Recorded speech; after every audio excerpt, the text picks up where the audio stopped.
Oh, yes.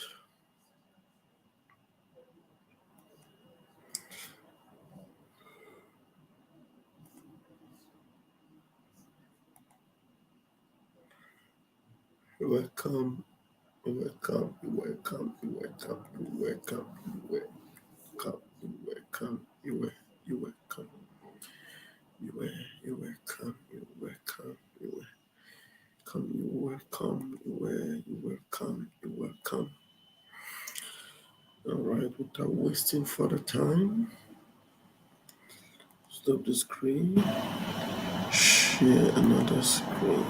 Let me share. You welcome, you welcome, okay, share another screen.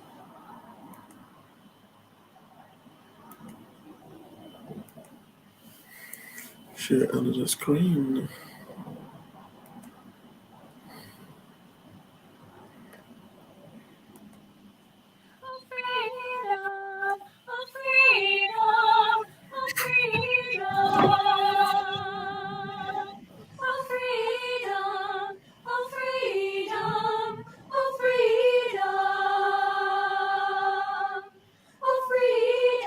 Freedom is coming. Freedom is freedom. Freedom is coming. Oh yes, I freedom. Freedom is freedom. Freedom is freedom. Freedom is coming. Oh yes, I freedom. Freedom is freedom. Freedom is freedom. Freedom is coming. Oh yes, I freedom. Freedom is freedom. Freedom is coming.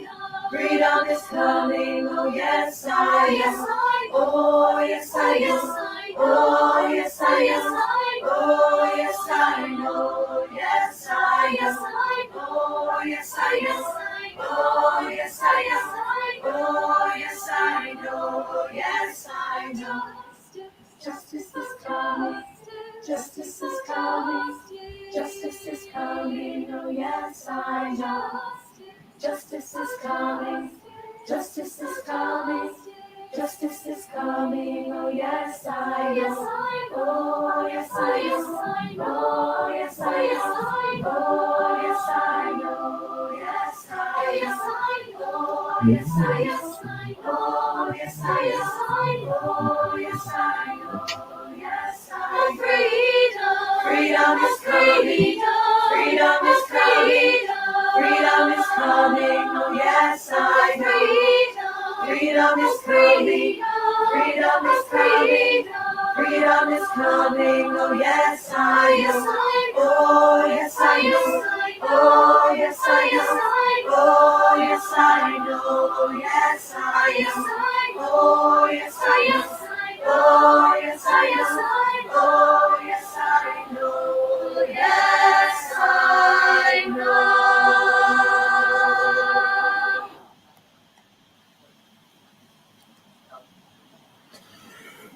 Okay.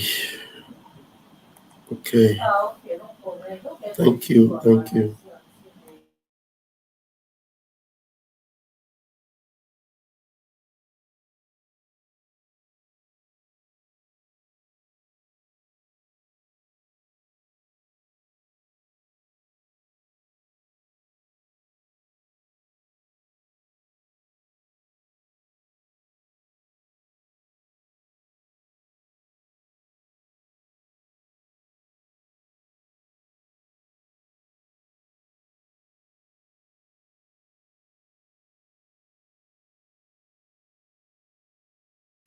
Thank you, everyone. Thank you. Thank you. Thank you. Please,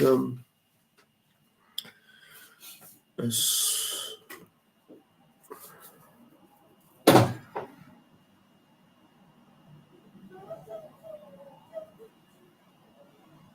all right.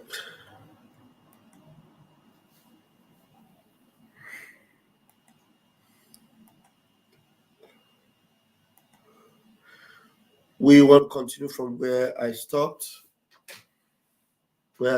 in the afternoon. After I finish playing this, I am going to open the microphone. I'll open the microphone, and those that have been following, we come in and share what they think. Hasan Kukah, a case study of how Christian leaders failed in Nigeria. Or maybe I should have said a case study of how Christian leaders failed Christians in Nigeria. How they failed Christians in Nigeria. Thank you for joining me, Uzamaka Nicholas. It's nice to have you. Thanks for joining me.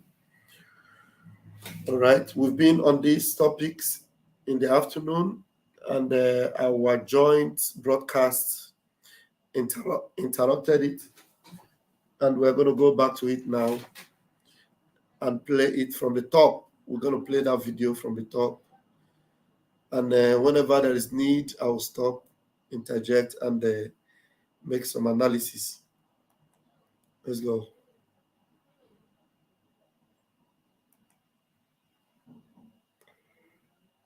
All right.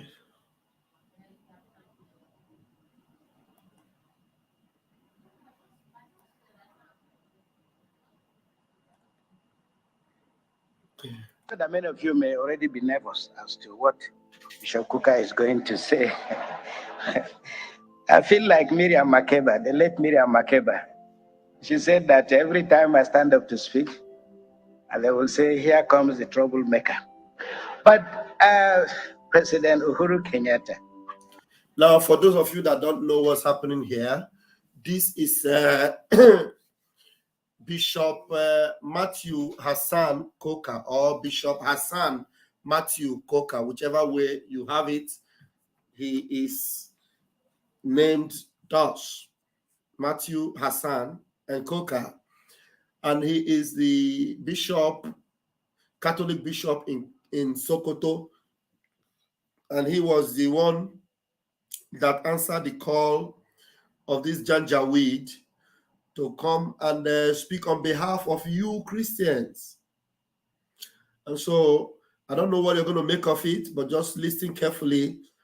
You know, why it breaks my heart, as I said before, is that this man, who happened to be a Christian, who under his watch or under his nose, you know, Christianity has virtually or almost gone extinct in the northern part of that contraption. And people are not bold to display, you know, to portray themselves as Christians. People are scared of even gathering together in some of those places. But this man is very comfortable amongst the people that made Christians to suffer that way.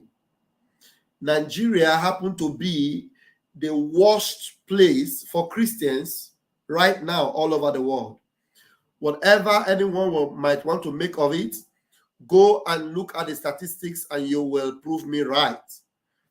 You know, during the days of the last administration in the United States, 80%, it was 80%. But after they fought that last administration and did all what they could, and they said that administration was the worst thing that was happening to Christians, and Christians themselves joined these Janjaweed people to drive away Goodluck Jonathan. And today, you know, the calamity has increased to well over 90% of Christians suffering under this administration. The worst place a Christian can live freely is Nigeria.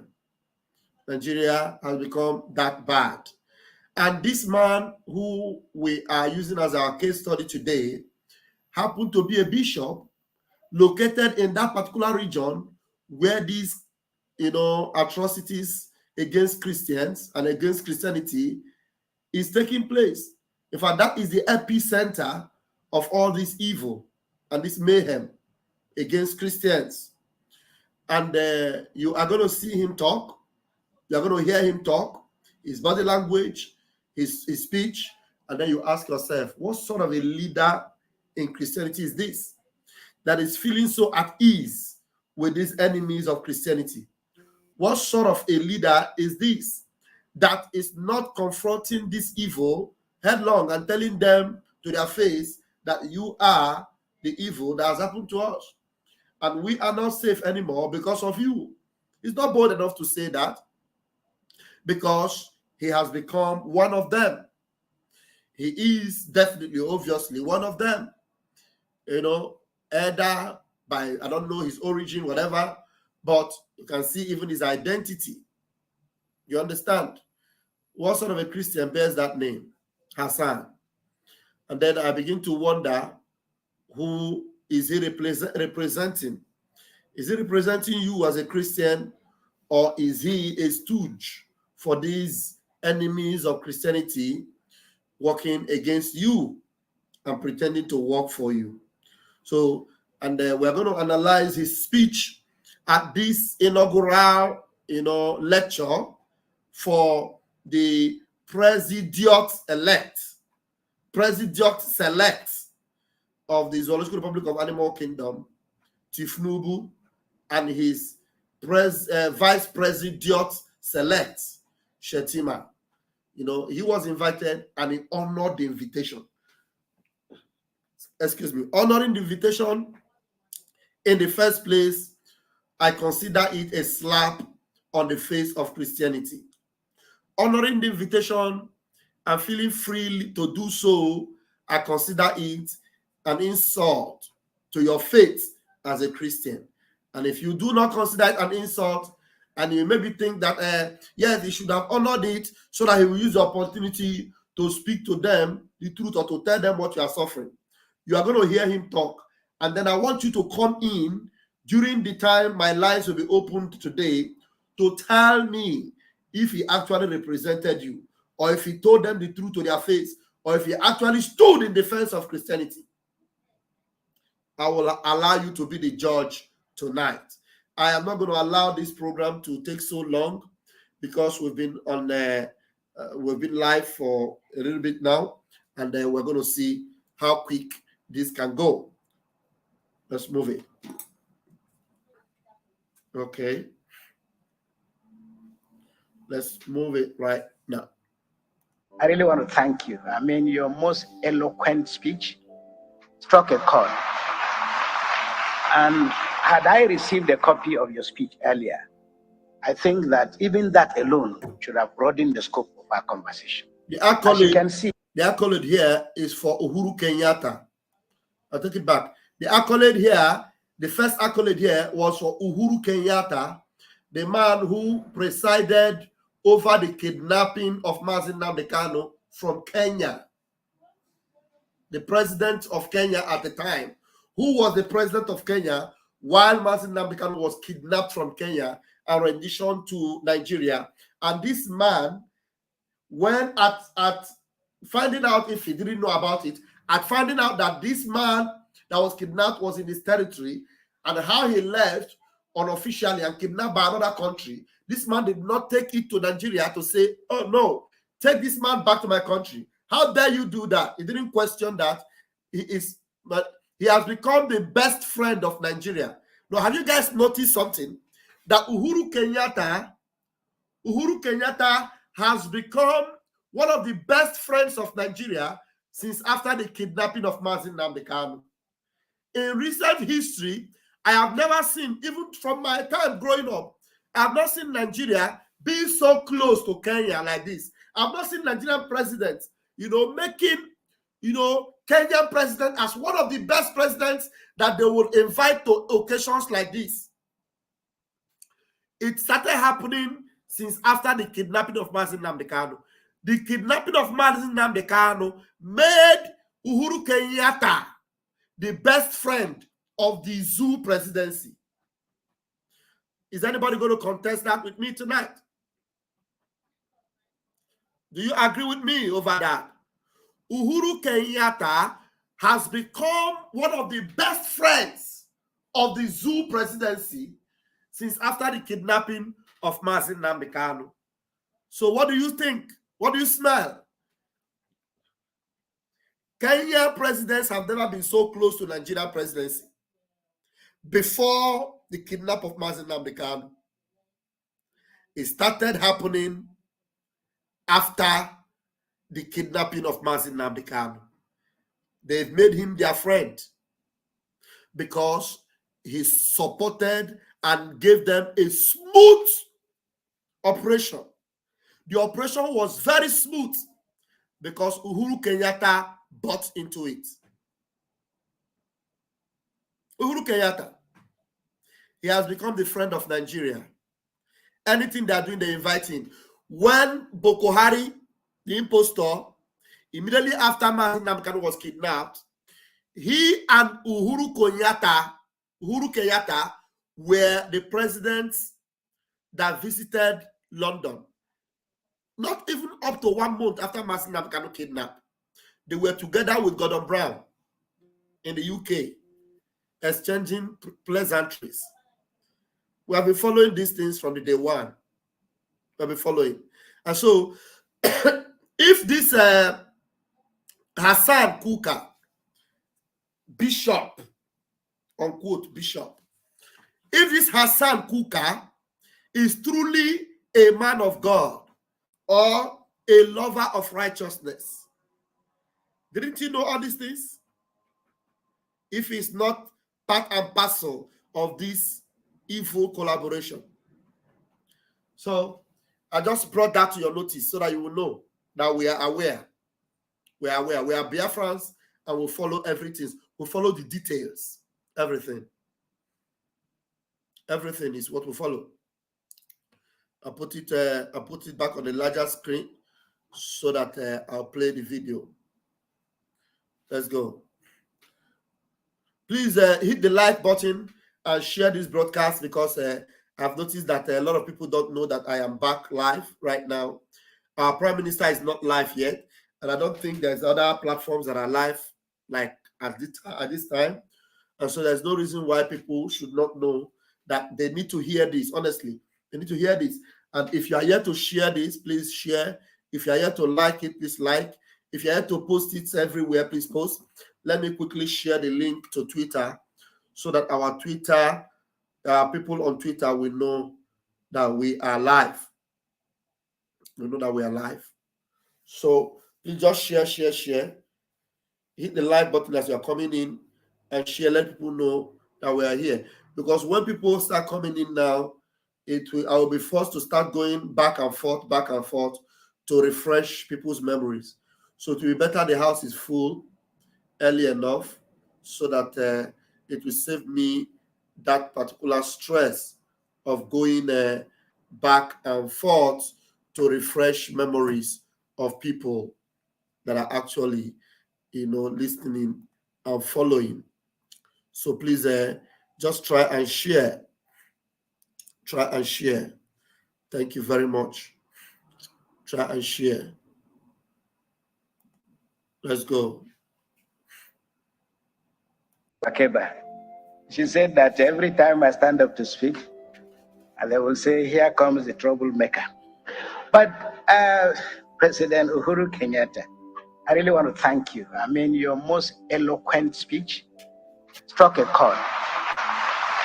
And had I received a copy of your speech earlier, I think that even that alone should have broadened the scope of our conversation. As you can see, the Sultan and I are different. He's taller than me. There's something he said that I needed to really analyze very quickly. He said sometimes he sounds like Maria Makeba, is it Makeba or whatever, that anytime he comes, people will say, here comes the troublemaker. I don't think, like I said before in the part one, I don't think Hasan Kukah, sounds like a troublemaker to the people that are gathered in that gathering. Because if he is a troublemaker, they would not invite him. We know these people and the caliphate that are in charge of the, contraption called Nigeria. We know them. They would not invite a troublemaker to come and distract or disrupt their agenda. So, Kukah, please don't deceive anybody. Nobody can be deceived with this your smooth talk that people would think that a troublemaker has come. No, if you're a troublemaker, like Mazi Nnamdi Kanu, if you're a troublemaker, like who else is a troublemaker? Maybe like Sunday Igboho, if you're a troublemaker indeed, you know, they will not invite you. They won't invite you. So I don't know who else I would you know, try to get to talk about. Please, can you guys mention some of the real troublemakers you know in the zoo that would not get any invite to come here and talk? Somebody like Seun Kuti. Seun Kuti is a troublemaker. They will not invite him. Even Showore is a troublemaker. They're not going to invite him here. So they invited you, Hasan Kukah, because you are not a troublemaker in any way. So they know that the only thing you're going to say is you're going to say some nice things, and at some point you will ask some questions that might sound very sweet to the ears of gullible people that will think that you are representing them. But people like us know that you are not representing anybody. You're not representing Christians. You are only representing, you know, the caliphate and this structural zoological republic system. You are representing them in that capacity as a bishop in the north. You know, that's what you are representing. That's the level where you are representing. So you are not a troublemaker in any way. Nobody would call you a troublemaker in there. Because if you were, trust me, you won't be there, that podium. You're not going to have all those microphones, NTA, Silverbird, Vaughn, AIT, and what have you, channels, and all of them coming there to listen to you if you are a troublemaker. No, you are not. They're not going to invite Mazin Namdekan. Will they invite Mazin Namdekan there? No. The real troublemakers are in the prison or in the dungeon. They don't invite them. They don't want to hear from them. So you're not going to see a troublemaker that will come and stand behind the Nigerian flag and be talking good about Nigeria. No, a real troublemaker will come there and tell them that, no, this flag that has white in between shouldn't have white. There should be stains of red on that white down there. You understand? So that white in the middle of that green is actually an insult to white because it should have stains of red on it. So that's what a troublemaker will come there to tell them. Or a troublemaker will dress himself on green, green, but the white will be stained with red. You know, pure red color, blood color. So it will show that they are indeed troublemaker. Only appearing there will be a troublemaker appearance. Just like Chinwatalago, walking the streets of the eastern part of that contraption on a colored dress that colors Biafra. And he was tagged a troublemaker instantly on the street. They picked him up, molested him, you know, beat him up and locked him up. Just because he was dressed on the Biafra cloth, he became a troublemaker. So, Kukah, you are not a troublemaker. So, cut the crap. Let's go. He has a much more regal appearance. And had I received a copy of your speech earlier, I think that even that alone should have broadened the scope of our conversation. As you can see, the Sultan and I are different. He's taller than me. He has a much more regal appearance. And he's spoken to you about the caliphate and its wonderful values. I'm a citizen of Nigeria living in... You see, he's talking about the Sultan, giving accolades to Sultan, that the Sultan has spoken ahead of him, and that the Sultan spoke about the caliphate and the wonderful values. Men and brethren, can you really tell us that the caliphate has wonderful values? That's what Kukah just said, that the Sultan has spoken about the caliphate and the wonderful values. He's actually saying that. He's repeating it. And then I will ask you, brethren, are there wonderful values that you can get from the caliphate in Nigeria? Values that would want to take over the lands of everyone else? Are those values? Values that would take over Ilorin, Are those values? Values that would chase people out of their farmland just to take over those farmlands. Are those values? Values that will tell people that they want to take over everywhere and dip the Quran into the sea and make sure that everywhere belongs to them. Are those values? Values that will, go to anywhere they go, they will erect an imam and make sure they change every system there and tell you that it will be compulsory for everyone to convert to their system of religion. Otherwise, they are considered infidels. Are those values? What are the wonderful values that Kukah is talking about? That what's his name? That the Emir of Sokoto have just spoken about the caliphate and the wonderful values. And this man is representing you, Christians. So you people need to gather here and listen to him. I'm telling you. Our conversation. As you can see, the Sultan and I are different. He's taller than me. He has a much more regal appearance. And he's spoken to you about the caliphate and its wonderful values. I'm a citizen of Nigeria living in Sokoto, but I'll come from a slightly different perspective, from the point of view of constitutionalism and constitutional governance and how all this fit into religion. Because I think the temptation for many of us is to assume that somehow religion is a problem. And I think the former president's speech made the point very clear that religion. You see, this man is actually saying that it is a temptation to assume that religion is a problem. That is a temptation. But everybody knows that religion has always been the problem. Even Peter Obi, who was contesting with a hardcore Fulani from Mauritania, in a phone conversation with one of the leading pastors in that country, he told him that this is a religious war. So everybody know that it is a religious challenge. It is a religious problem. But this man here is saying that it is a temptation to assume that that is a religious problem. So Kukah Hasan or Hasan Kukah is telling you, or is trying to change or paint the narrative that there is no religious problem in Nigeria. That's what he's trying to say.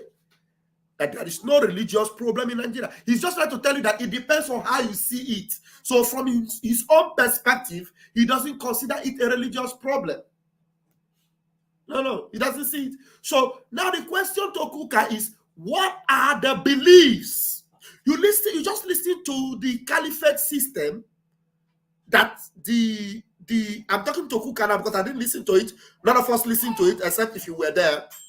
So Kukah, he must have listened to the emir and must have seen or heard him talk about those values that the caliphate believes in. So what were those values that the emir of Sokoto actually talked about? What were those values? What were those values? And to the best of my knowledge, I understand very well that their value is to follow the legacy of Uthman Dan Fodio. That's their value, to take over, to make sure that Islam takes over the whole world, and to take it from village to village, from country to country, from city to city, to make sure that everyone becomes Islamic. Those are the values. So if that is not a religious problem, if it is not a concern for Hasan Kukah, oh my goodness, I wonder what else is his concern. I lay emphasis on that name so that you can now, fix the dots yourself. Hasan Kukah, the bishop, the Catholic bishop of Sokoto, is saying that do not be tempted to believe that that is a religious problem. Hear him again. Come from a slightly different perspective, from the point of view of constitutionalism and constitutional governance and how all this fit into religion. Because I think the temptation for many of us is to assume that somehow religion is a problem. And I think the former president's speech made the point very clear that religion, just like any other form of identity, whether it's ethnicity, religion, gender, the real problem is when these categories are left unattended to. Now, he said he comes from the point of view of constitutionalism. Now, what constitution is this bingo talking about? What constitution is this stooge of this caliphate talking about?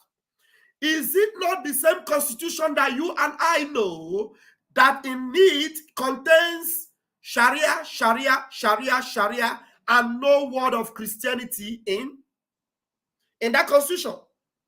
Christianity is not there. It all has to do with Sharia. Everywhere in that constitution is written Sharia. Ask him, did they portray Christianity in that constitution that this man is talking about? So how can such a man who is now hell-bent in defending an Islamic constitution be telling you that there is no problem with religion? A religious constitution, because that constitution is a religious constitution. A religious constitution that has no place for Christianity, excuse me, there has no room whatsoever for Christianity. But Hasan Kukah is telling you that that is where he based his own argument from, and he would prefer that everyone should base their argument on that. Can you believe that? That's where you are at. So you see the trouble that you are in. Can you now imagine the trouble you are in? You know, there's a problem that is coming from the networks we're using these days. They don't send out notification. People don't get notifications when we are live like this. So the only thing you should try and do is please share this program, because I know that a lot of people are not getting the notification. And if you came into this program and you did not have your notification, if you came in,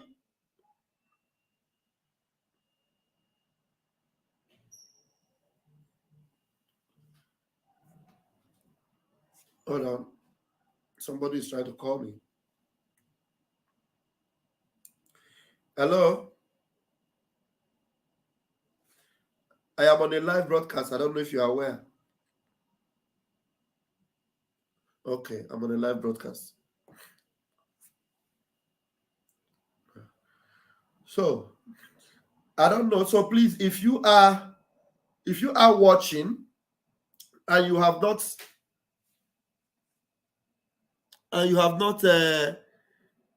got notification before you came in, all you need to do, please just refresh your notification, refresh it to be sure that you got it right. Let me see. It's if our Prime Minister comes live, somebody should please get me notified. What's that?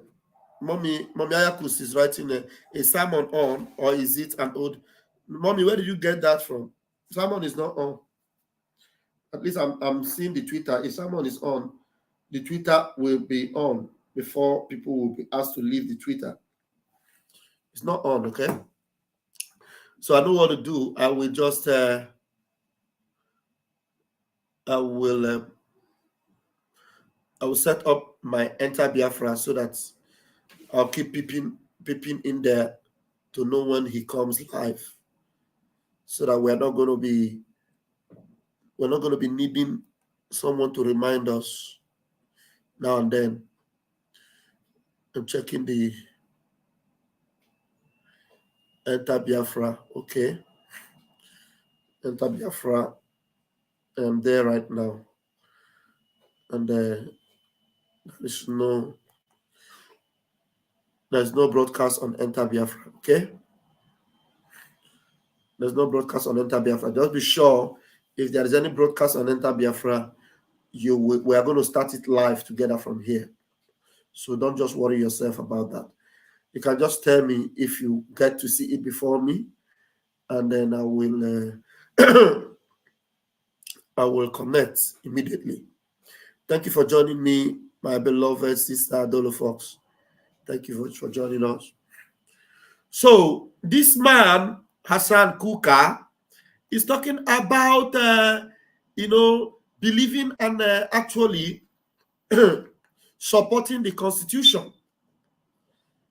And I ask him, Constitution that has Islam and Sharia on it is where you are basing your trust and your faith on. Let's go back and start listening to him. The former president's speech made the point very clear that religion, just like any other form of identity, whether it's ethnicity, religion, gender, the real problem is when these categories are left unattended to. It is then that they provoke problems. So I really think that we must appreciate the fact that all the values and the temptations, the trials that the people of Kenya have gone through. In summary, what struck me very powerfully was the idea of the tyranny of numbers, the tyranny of victory. And if I may add, the arrogance and the triumphalism that tends to characterize victory, and how dangerous all these are. Because numbers are important, but they're only important up to a point. And the real challenge is what you do and how you aggregate these numbers for national development. And I think Nigeria and Africa in general must wake up to the threat that is posed by the emergence of what you call illiberal democracy. 20 years ago, this word was not talked about, but now it is in the vocabulary of political science. That there is a resurgence of democracies that look like democracies but don't work like democracies. They conduct elections, they have judiciaries, they have political parties, but in the final analysis, they are a halfway house between the values of democracy and dictatorship and tyranny. And I think that Now, one thing is very, very terrible with this set of people. Very terrible. This guy is talking about, a democracy that has a semblance of democracy, but it's not really a democracy, whereby in that democracy there is tyranny and all what have you, and then, that doesn't really represent democracy. And that is what is obtainable. Even a higher form of it, the worst form of it, is what is obtainable in the system that he is, coming to speak on behalf of. And what baffles me is where they cannot get the boldness or the mindset. I like the words to use for this.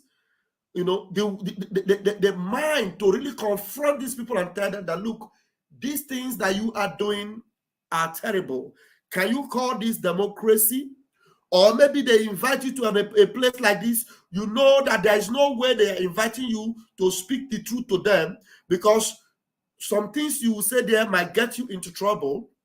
You don't have the liberty of speaking the truth, and thereby that's not democracy. So why don't you reject such invitation and say, no, I'm not coming. I don't want to be a part of it, because you people are a bunch of liars. You like lies. You embrace lies.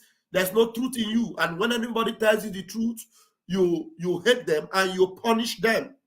And there are many examples you can cite that you can use to defend yourself and say, this is the reason why I don't want to be a part of whatever you are doing. So what is it that you will benefit for going to play a good guy, a good boy to these people? Pretend to be nice to them when you know indeed that they are not nice. You reject them. You just abscond from them. You just say, no, I can't be a part of it. There are people that have conscience, a pure and a clear conscience, and they died with that conscience, and I'm sure heaven is happy to receive them. People like Chinua Achebe. Chinua Achebe would not take any accolade or recommendation or what do you call award from this godless government. He wouldn't. He would tell them, no, I won't take it. Nigeria doesn't treat people fine. There's no democracy in that place. Look at what they did to Biafran people. How do you expect me to take an award from you? No. That award is useless for me. You understand? They won't take it.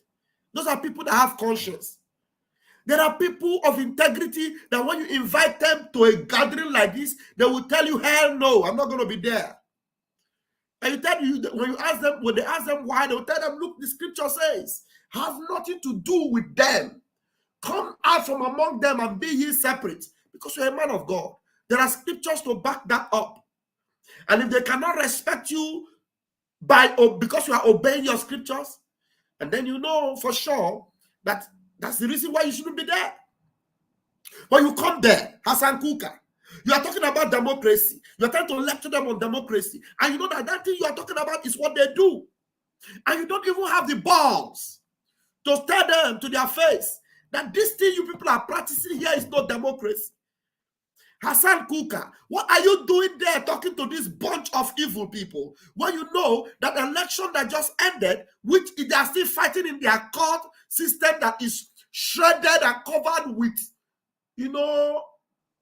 I don't know how else to describe it.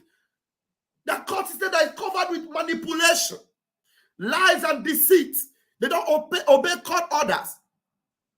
And the tribunals for the election is there going on. And you are here to listen to them.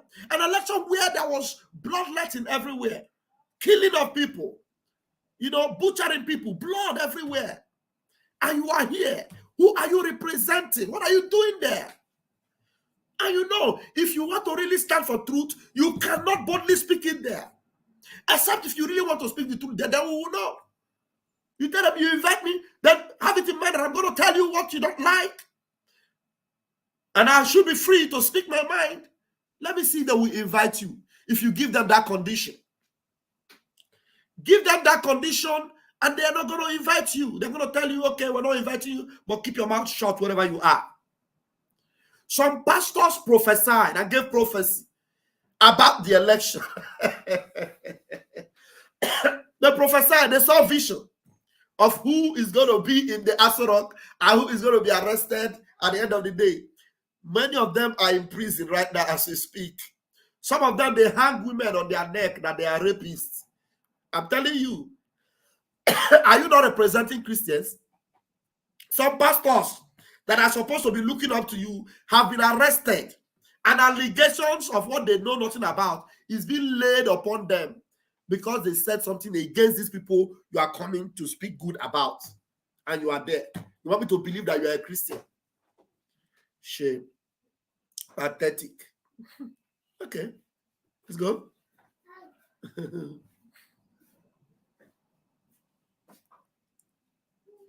Let's go. Oh, yeah. The guest speaker has given us all the ingredients we require to be able to walk through the challenges. And I saw the vice president-elect smiling. He's somebody I already know. And I appreciate the depth of his intellect and his capacity to process a lot of the issues that are on the table. Yeah, look at he's giving accolade to a senior member of bandits. He's giving accolade to a senior member of bandit who happened to be a vice president elect. And you see the man shaking his head like a gamma and say, intellectual capacity. Capacity of banditry. let's hear him again. These people, oh my God. Democracy and dictatorship and tyranny.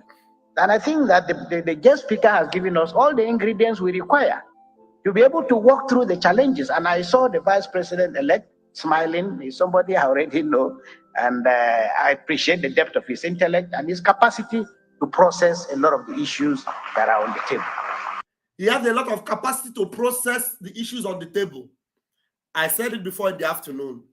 Why is Hasan Kukah giving this guy these praises that he knows is a lie? What capacity does Shetima have? What has Shetima settled before? Has Shetima done anything that would warrant these praises that he's being given right now by Hasan Kukah? No. The only thing Shetima has done is encourage banditry. The only thing Shetima has done is encourage Boko Haram. Source and fund them. That's the only thing he has done. He has never resolved any of the problem. Never. So what's the capacity that Hasan Kukah is talking about? Bingo. There are many people, including Christians, who will be disappointed that Bishop Kukah is standing here because has been made out of the fact. He said there are many people who will be disappointed that Hasan Kukah is standing here, especially Christians. So now, why is he saying that? Because he knows it is true that many people will be disappointed that he is standing there. Because he has no business whatsoever standing there to say anything about that government. Nothing. Because he's not going to be there to criticize them. So anybody that is invited to that gathering is not invited to come and criticize. They are invited to come and applaud. Do you remember this same Shetima and Tinubu rented people from the garage and put cassock and the robes on them to pretend that they are pastors, deacons, and priests, and gather them and say that men of faith endorses Tinubu and Shetima. Some of them got as low as 3,000 naira. They take advantage of hunger in the land and manipulate people. Is this Kukah not aware? Except want to tell me that you are a higher bidder. You are one of the highest bidder. I don't know. How much have they given to you to come here and try to see if you can talk against your own people? Because your own people, a larger percentage of them disapprove of this nonsense of a government that has to do with Muslim ticket. Not just a Muslim ticket, but a Muslim bandit ticket and a Muslim hardcore drug dealer ticket, drug baron. So it's not just ordinary Muslim ticket. And you are here trying to deceive yourself, because you cannot deceive intelligent people. Try to deceive yourself that some people will be angry that you are there, especially Christians. Why not? No, why not? God. This is here you know. Democracy and dictatorship and tyranny. And I think that the guest speaker has given us all the ingredients we require to be able to walk through the challenges. And I saw the vice president-elect smiling. He's somebody I already know. And I appreciate the depth of his intellect and his capacity to process a lot of the issues that are on the table. There are many people, including Christians, who will be disappointed that Bishop Kukah is standing here because has been made out of the fact that we are dealing with a Muslim set of people who are. You see, he said a lot have been made. So this man is actually blackmailing Christians. This Hasan of a guy is actually blackmailing Christians. He said that a lot have been made. He's just trying to tell you that everything you have said about the Muslim ticket is just a hula baloo. Yeah? Why will it not be a hula baloo? After all, you are a Bada Blue, town hall. You are part of the town hall. So it's all has to do, all this have been made about this. It's just a made up. They made up. But did they make it up? Did anybody make it up? Somebody saying no sound.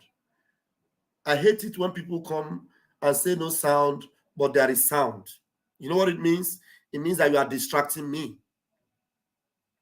Honestly. Adebi Charles is saying that there's no sound. But do you know that as I'm watching, I'm also listening to my YouTube and I'm hearing the sound very clearly. So where did you get this no sound from? Adebi Charles. You need to refresh your own system, okay? Because as I'm talking to you, I'm listening to myself. So, and I know that there's no way there won't be any sound. All right, let's go. So this man is actually telling you that everything about this Muslim thing, it was made up. It holds no water. It's a hula baloo town hall, Bada Blue. Nigeria. God have mercy on you, Nigeria. Zoological Republic.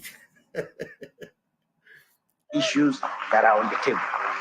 There are many people, including Christians, who will be disappointed that Bishop Kukah is standing here because has been made out of the fact that we are dealing with a Muslim set of people who have won the elections. What are the implications of this for Nigeria? He said, we are dealing with a Muslim who has won the election. Did you know? Christians, did you hear him? He said a Muslim who has won the elections. Kukah Hasan is telling you that these people won the election. He said they won the election. So is Kukah part of the judges in the court that have given approval, or is Kukah part of the INEC that refused to release the results from the what do you call that system they used again? The IRF and the beavers. Was Kukah part of the beavers? Is Kukah, what does Kukah know about the 25% and all the nonsense they are talking about the election? So Kukah is telling you that the Muslim won the election. That they won. That's exactly what he's saying. I didn't make it up. Listen to him say it again.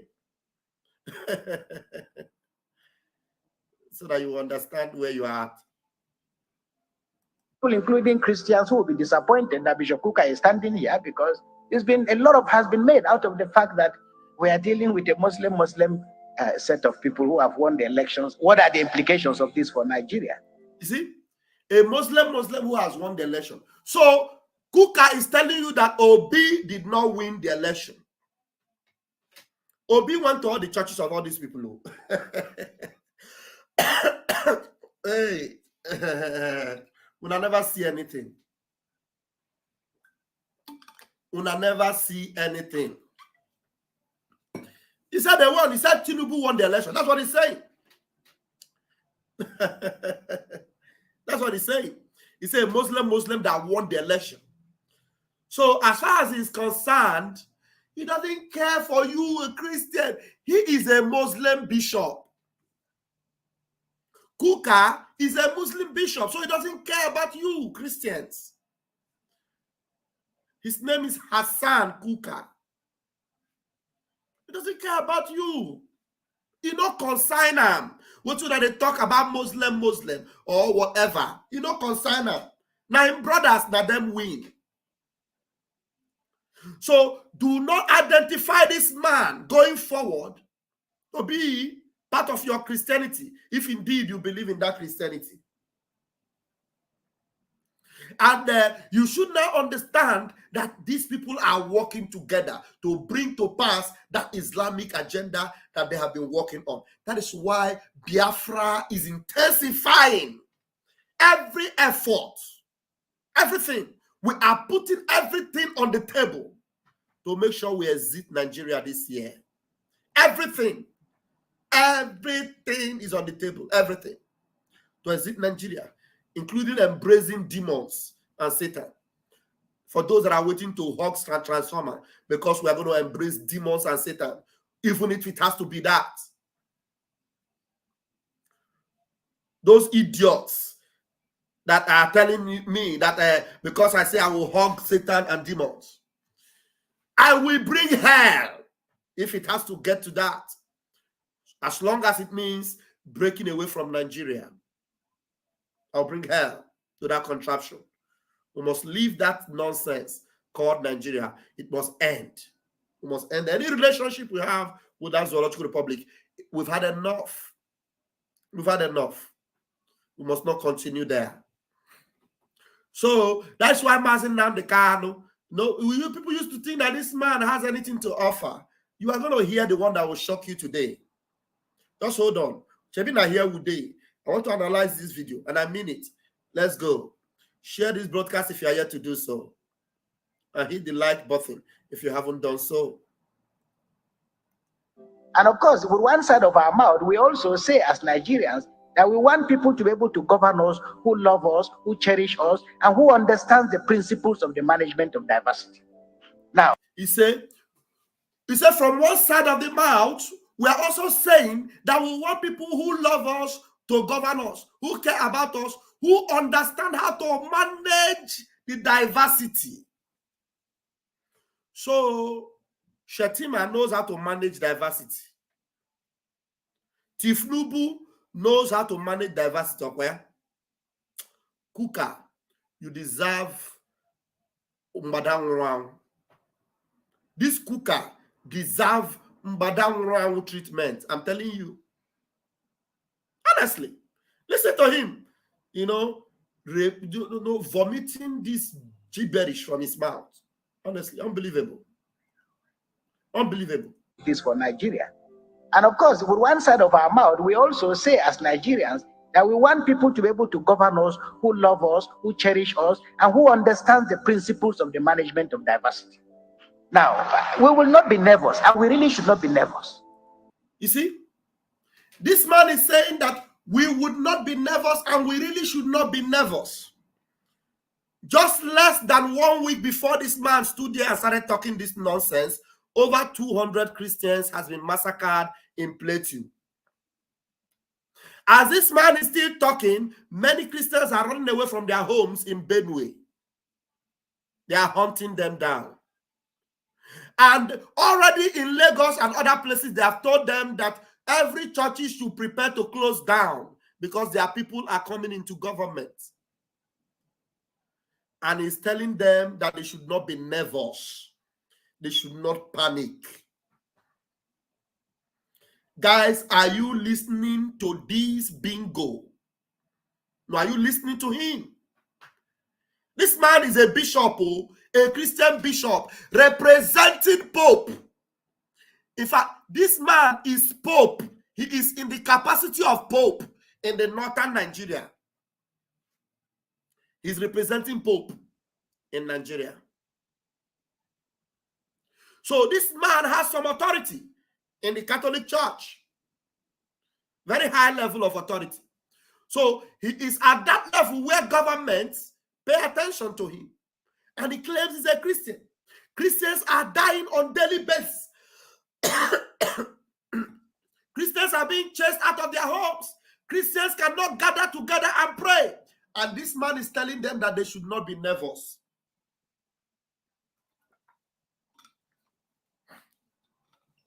He's telling them. In fact, he's saying it before a Muslim ticket that is coming. Now, the government where, oh my God, I don't know how I will buttress this point.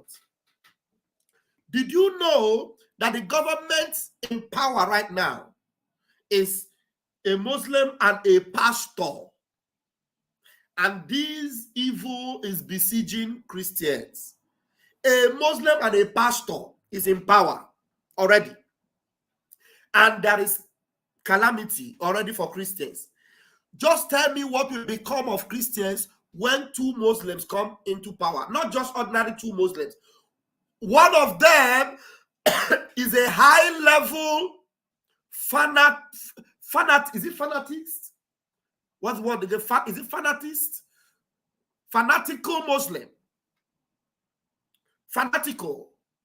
Highly fanatical. Extremely fanatical.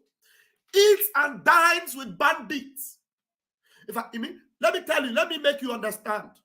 The people coming into power now, at the place where you used to have a pastor, now you have a man who pays homage to the people chasing Christians out of their homes and killing them. And Bishop Hasan Kukah is telling Christians not to be nervous. And there's nothing to worry about. That everything will be fine. In fact, that they should stop making up stories. That's what he's saying. He said this like 2 or 3 days ago. You don't know what is coming for you. That is why we say, Biafrans must get ready. Biafrans must get ready. Because this impunity, we're not going to be part of it. I'm telling you. So what must have been done to this man to make him talk like this? Listen to him again. One side of our mouth, we also say as Nigerians that we want people to be able to govern us, who love us, who cherish us, and who understand the principles of the management of diversity. Now, we will not be nervous, and we really should not be nervous. Now, it's not talking. I have to refresh.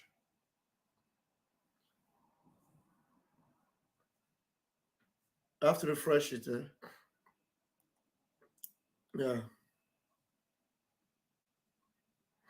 Yeah. Helen said she hates. I hate listening to this Fulani man that calls himself Kukah. Honestly, yeah. The only thing you can do is to cook him up and throw him away, because he's a bunch of evil. I refresh now.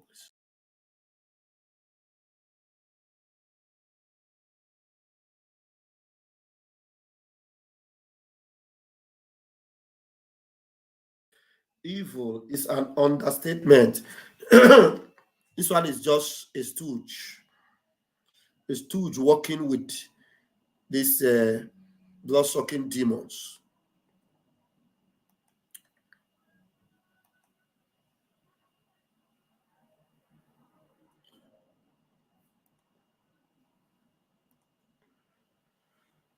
Yeah.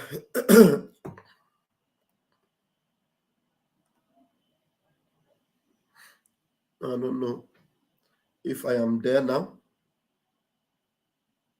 And who understands the principles of the management of diversity. Now, we will not be nervous, and we really should not be nervous about the future. Not only because it is in the hands of God, but I think that the greatest value, and I hope that this lecture that has been delivered by Uhuru Kenyatta, although unfortunately, sir, you've been in Nigeria twice, but we are not yet.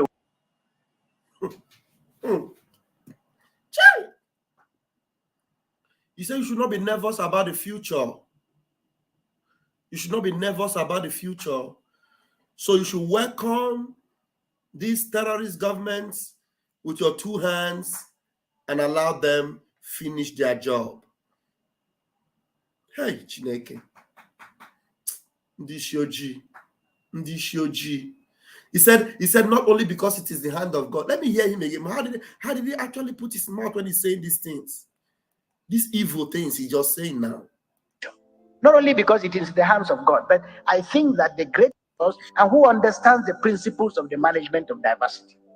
Now, we will not be nervous, and we really should not be nervous about the future.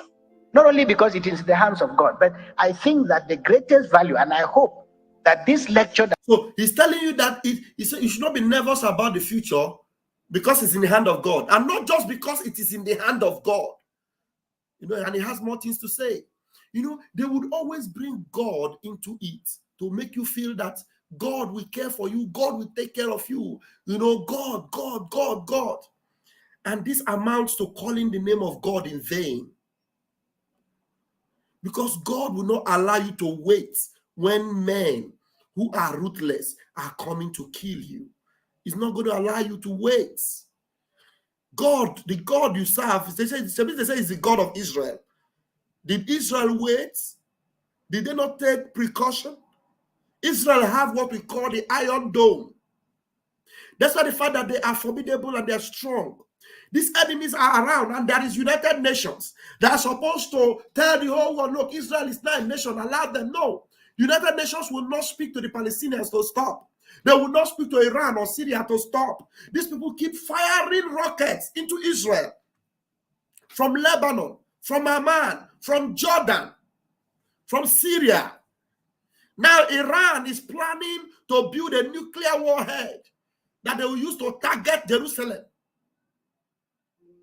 Did God tell Israel to fold their hands and wait and allow these enemies to take them out, or tell them, no, wait, I am in your hand. Do you know the hand of God that Israel has today? It is called the Iron Dome. The Iron Dome is the hand of God. It is technology. And do you know that because these people know that Biafra, we have the technology, we are well equipped technologically to protect ourselves. In fact, we are going to have what is more than the Iron Dome by the time Biafra comes, because we will be so secured in our land, and they don't want us to secure ourselves. Israel has the Iron Dome. No matter the amount of rockets you fire, this technology intercepts the rocket before they get to Israel, and they dismember them and deactivate them. And the thing that happens is that when they fire these rockets, if it is a very dangerous one, there is an alarm that kicks off immediately, and people go into their bunker to protect themselves. They don't just leave their lives into the hand of God. Like this idiot is telling you that your life is in the hand of God. That you should just leave yourself, and you should not be bothered. You should not be nervous. Allow this Muslim to come in. They mean well. Like, seriously? This is a pastor, a bishop. These are agents of darkness. And they read Bible. They call the name of God. God forbid, if these people are part of your Christianity, then stop being a part of them. Honestly. These are evil people. People that want to protect themselves from evil people, they take precautionary measures. They don't fold their hands and leave their hands in the hand of God, and leave their lives in the hand of God. The people coming against you, headsmen that used to go around with sticks, now they go around with AK-47, and the government said that they can protect themselves. But you that own the farm, where they come to graze with their cow, you don't have anything. Even the den gun and the machetes you have, the government wants you to surrender them and allow the headsmen to maraud your land, eat your crops, and kill you. And Hasan Kukah, one of their brothers, who is putting on a cassock, is telling you not to be nervous. He is one of their brothers. His name is Hasan.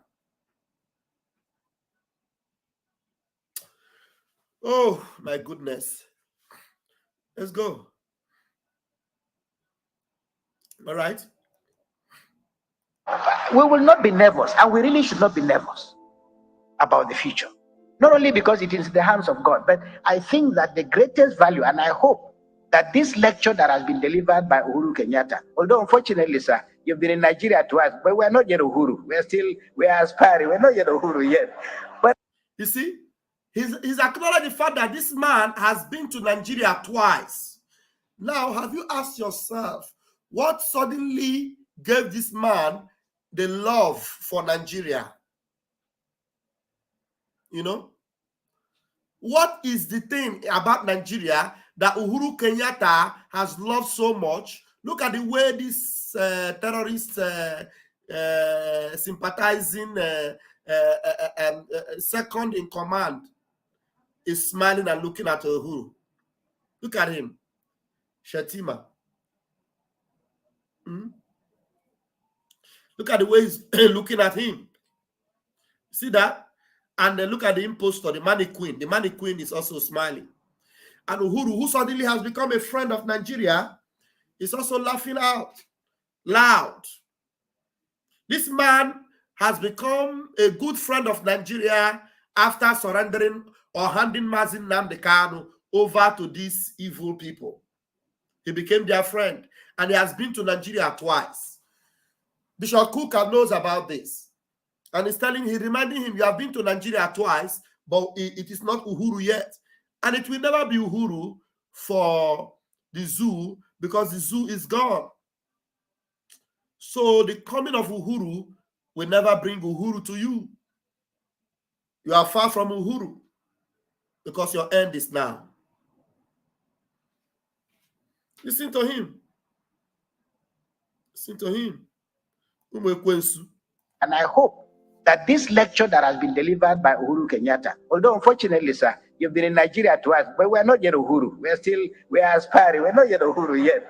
But I hope that it provides the incoming government with the texture, the material that it requires. Because how to build a good society is not a complicated thing.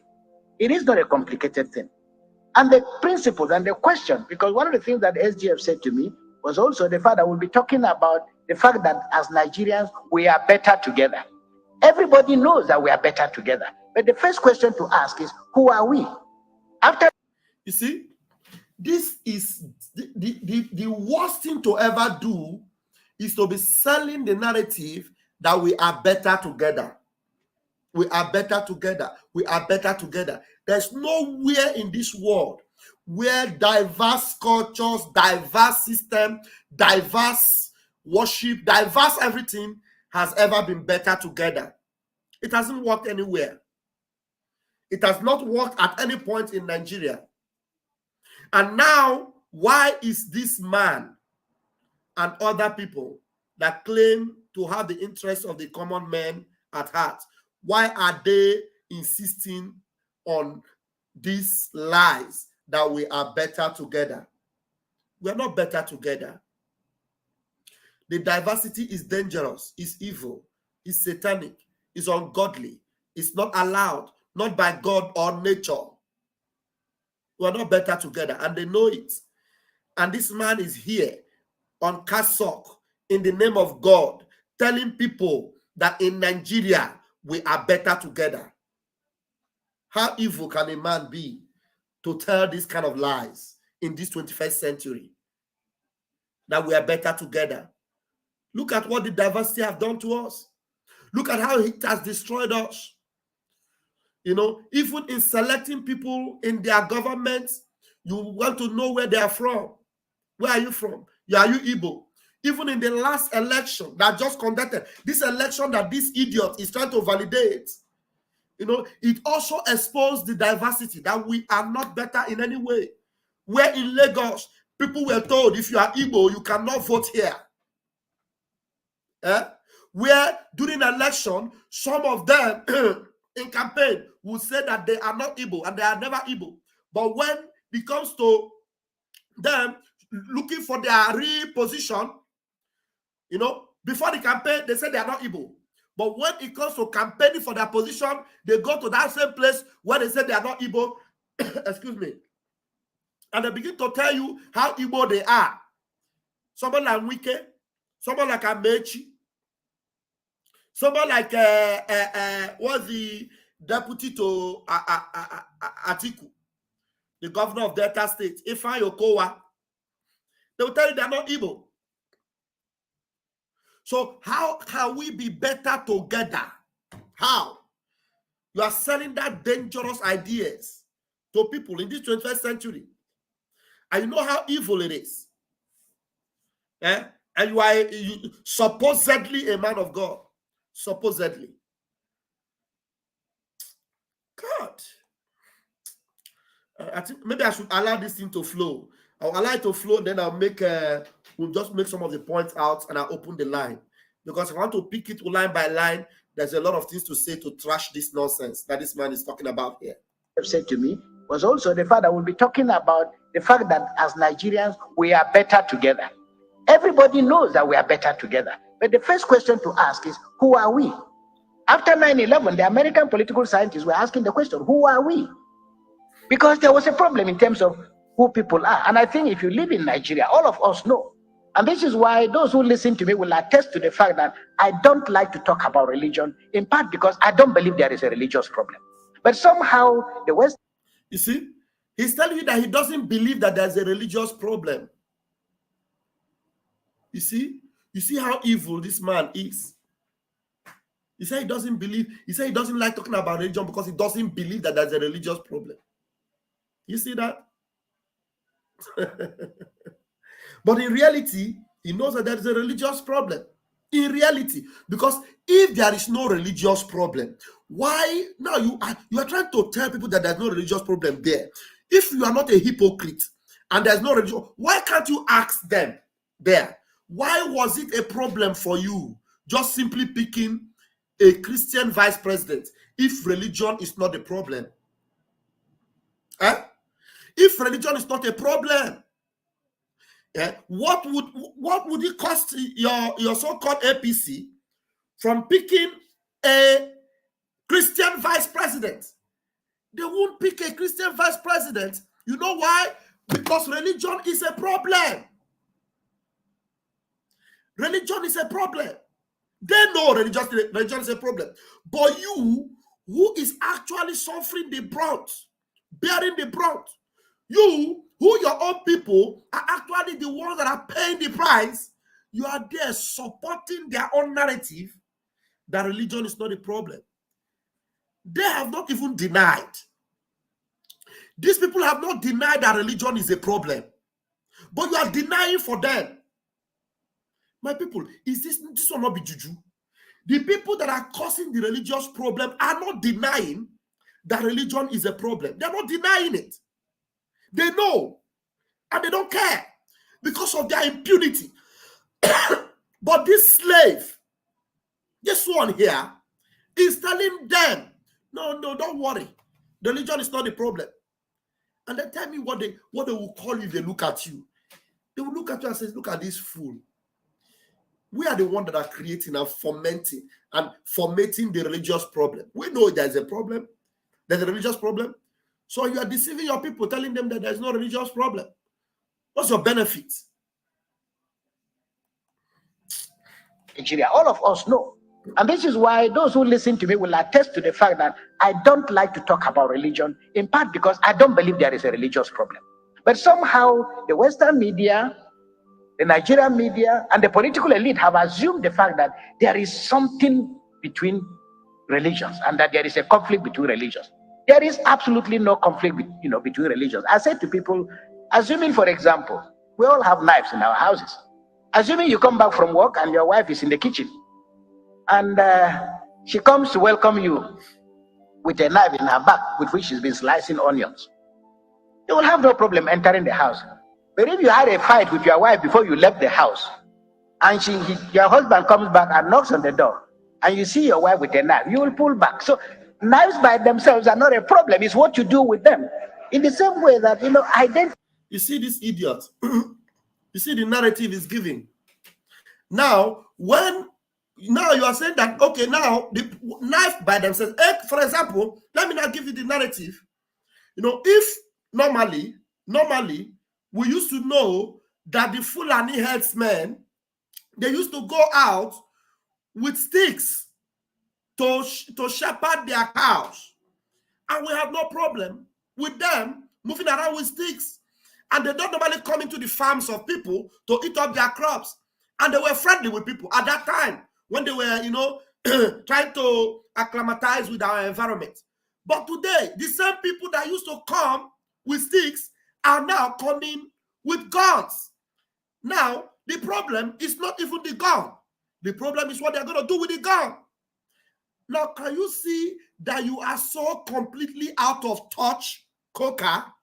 You are so senseless, so primitive, so useless with your narrative, and you should be ashamed of yourself. You should be ashamed of yourself. My name is Rafael Chamaka Ajere. I am Pastor Van Van Van, and I know what I'm talking about. You're telling me that if normally your wife that will be using the knife in the kitchen, it's not a problem, you won't fear. But suddenly that your wife now welcomes you, tries to welcome you, and you see a knife on her hand, then you suspect that there's a problem. The same way with Fulani herdsmen, the same way with these bandits and terrorists. Do you understand? So what narrative are you trying to sell here? What picture are you trying to paint here? Hasan? Mr. Hasan, what are you trying to do here? What sort of narrative are you bringing up here? Who's going to listen to this and believe that you have anything to offer them, or you represent their interest? These people, they come with sticks, and that's what they know them by. But today they are coming with AK-47. Is it well? Is all well? All is not well. Should we panic? Of course we should. Should people be nervous? Yes, definitely they should be nervous. Because the people they have always known to be moving around with sticks and are moving around with iron, and not just ordinary iron, but machine gun iron. Terrible. What sort of a man is this? What are you talking about, Mr. Hasan Kukah? Before you left the house, and your husband comes back and knocks on the door, and you see your wife with a knife, you will pull back. So knives by themselves are not a problem. It's what you do with them. In the same way that, identities are not. And you see them? He just painted a very stupid narrative, and the idiots that are sitting there are clapping. And you see the people clapping, they are the people benefiting from the nonsensical system, from the blood-sucking system, from the evil system. They're the ones clapping. They're clapping for him. They are clapping for him. They're actually celebrating him. This is so unbelievable. So unbelievable. Eh? They're clapping. Oh my goodness. With a knife, you will pull back. So knives by themselves are not a problem. It's what you do with them. In the same way that, identities are not a problem. Identities are not a problem. It's how you activate those identities and what you do with them. Now, will I be walking around Nigeria and people say to me, we worry about you being in Sokoto, and when I speak, I can tell a million stories. And I give you an example. What happened in Sokoto? Now, listening to this story, I will allow him to talk about this story. This is a very important aspect of where you should understand how evil this man is. You are going to understand now how evil this man is. Yes, thank you, Uzamaka. Uzamaka said Kukah is doing his job. Yeah, he's working. He's doing his job. The job they assigned him to do, that's what he's doing. He's doing his job. And his name is Hasan. When I keep repeating that name, Hasan, I know what I mean. So those that are intelligent will understand what I keep repeating, and I keep calling him by that his, Muslim name, Hasan. Okay, now listen.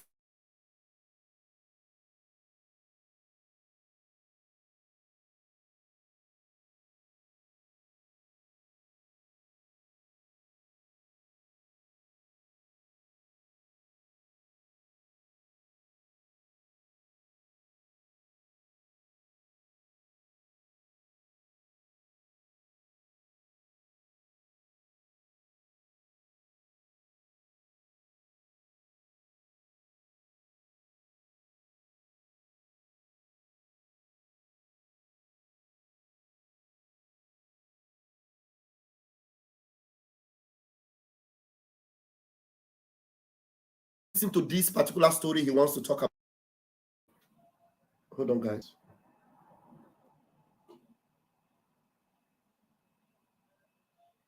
Looks like it's hanging up. It's hanging up, eh?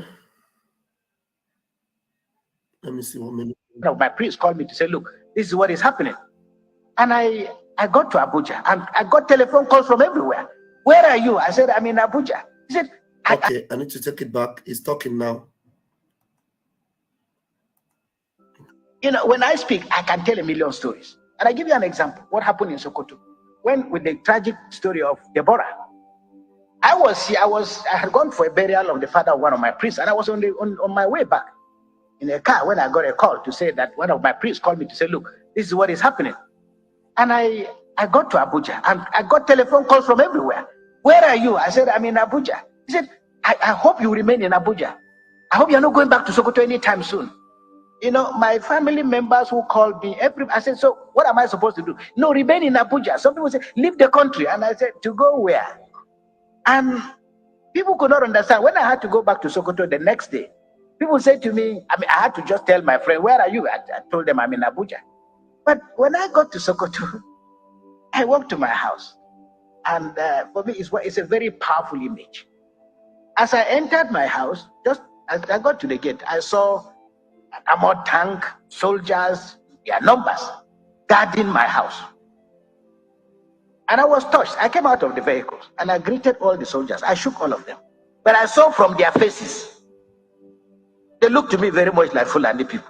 The soldiers who were guarding my house. By their height and so on. So when I went in, then later in the evening, I came back and I started talking to them. There were about 12 or 14 of them. First of all, I looked at them, all the equipment that they're in my house. After we greeted, I went back. At about 6:30 to 7, I came out, stood by my balcony, and I saw all of them doing their ablution. They are preparing for their salah, and they prayed in my house. I'm looking at them, and this is Sokoto I'm supposed to be running away from. And here are these people, they are Muslims, they are Nigerians, they are here to protect me. Nigeria is a complex country. Now, I want you guys to pay attention very well. You see how stupid this guy is? Do you see how evil? I don't need the backup. So before I will lay emphasis, I need to bring myself very big. I don't need to be on a smaller picture. I need to be on a big screen. Did you hear the story that this guy talked about? He couldn't even mention the name of Deborah. Deborah was stoned to death in Sokoto. A Christian girl who just made an opinion of hers. And then some fanatics, because of religion, rounded her up. The news spread up.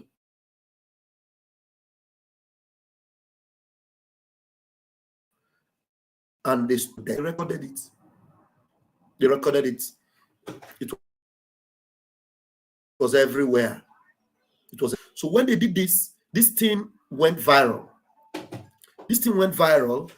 And then people that are concerned, because they know that Kukah is a bishop in Sokoto, they called him, "Where are you?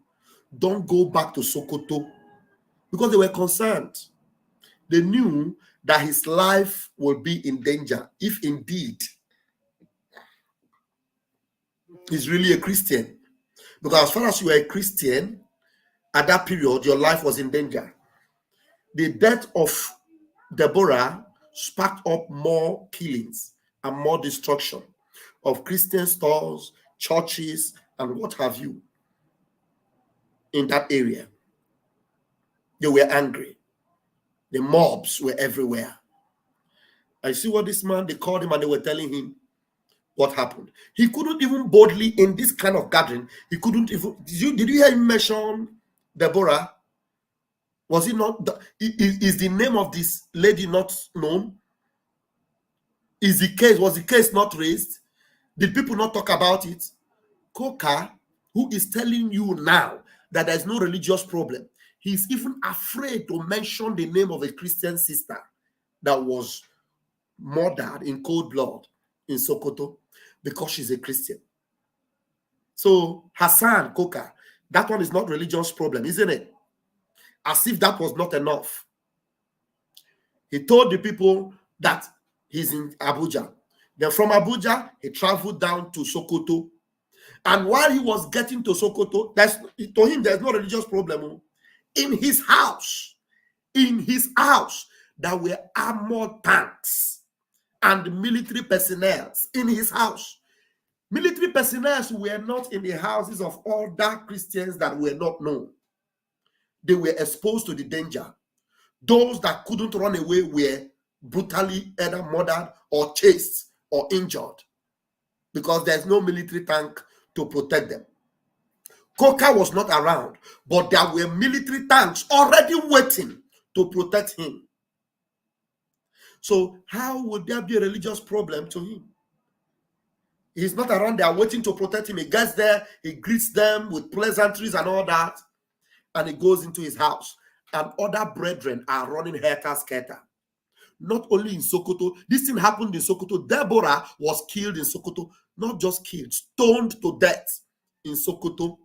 And other Christians were suffering it in Kaduna, in Kano, and other places in the north.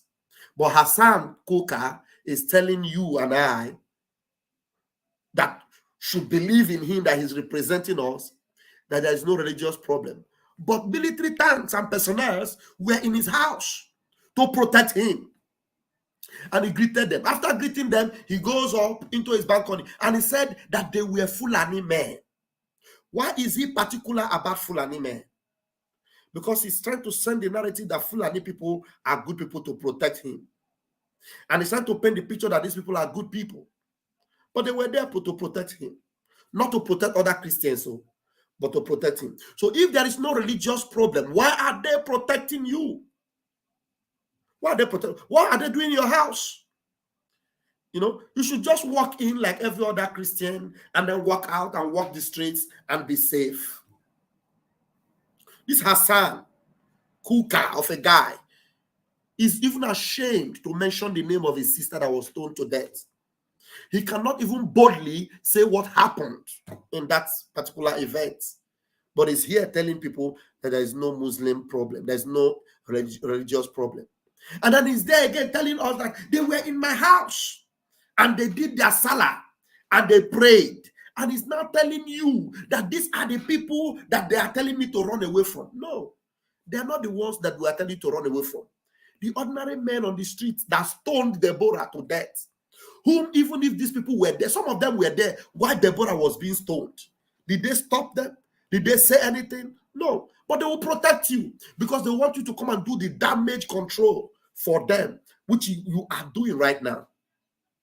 Hasan, I'm going to say this in Igbo. If you watch this video, ask them to interpret it for you. I'm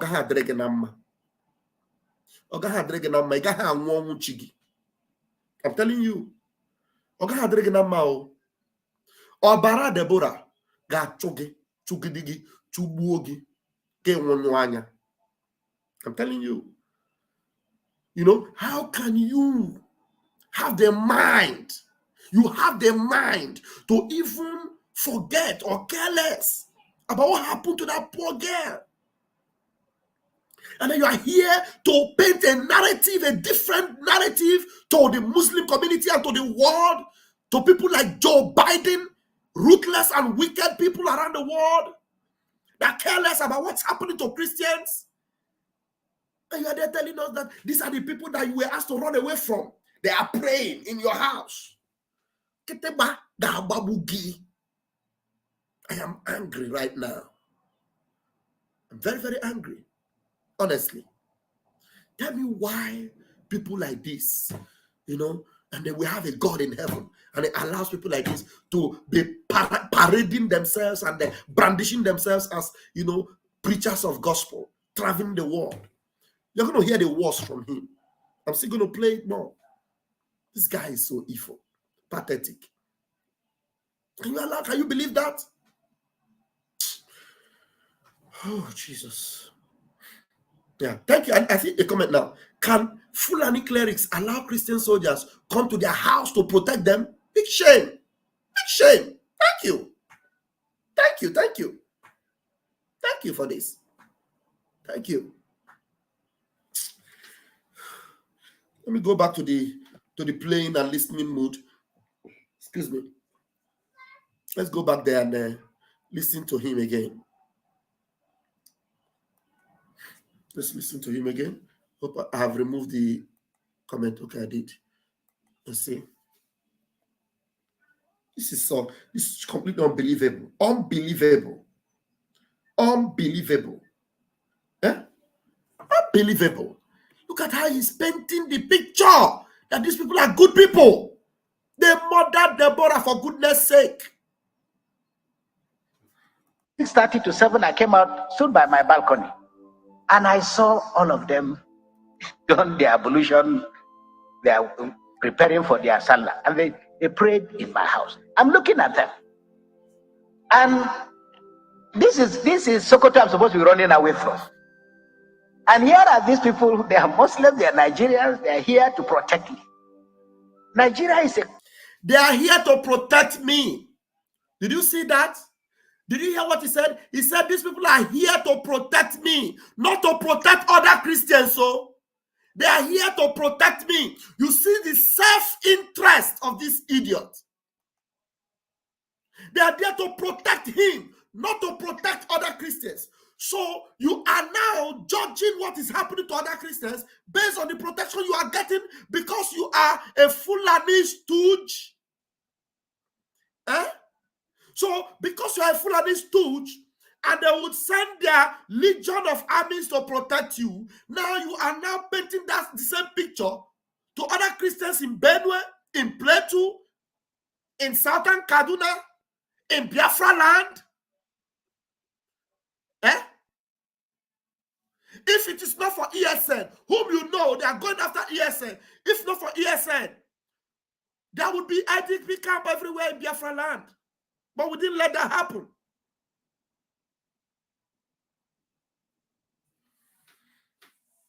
They are protecting you. Yes, they will protect you. They will protect you. God forbid that we have anything to do with such people and call them Christians. This is just evil.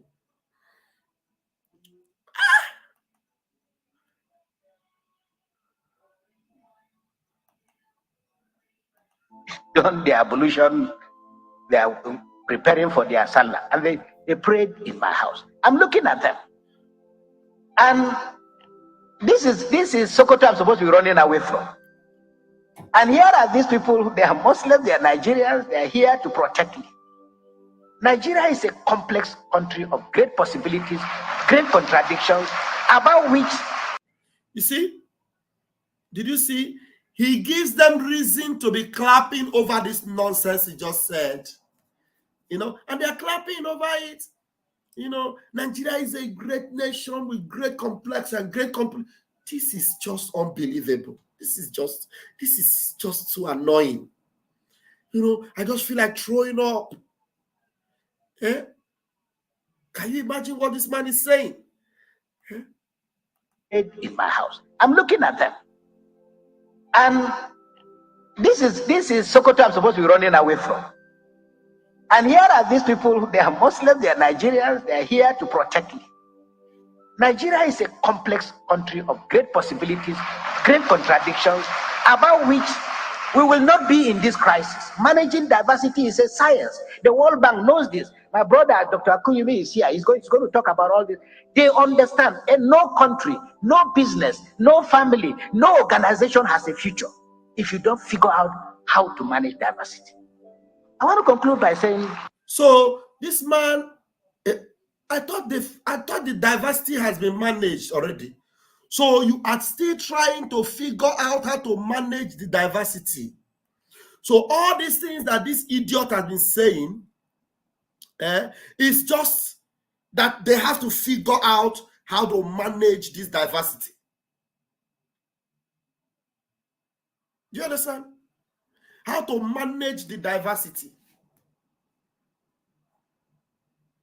Chai.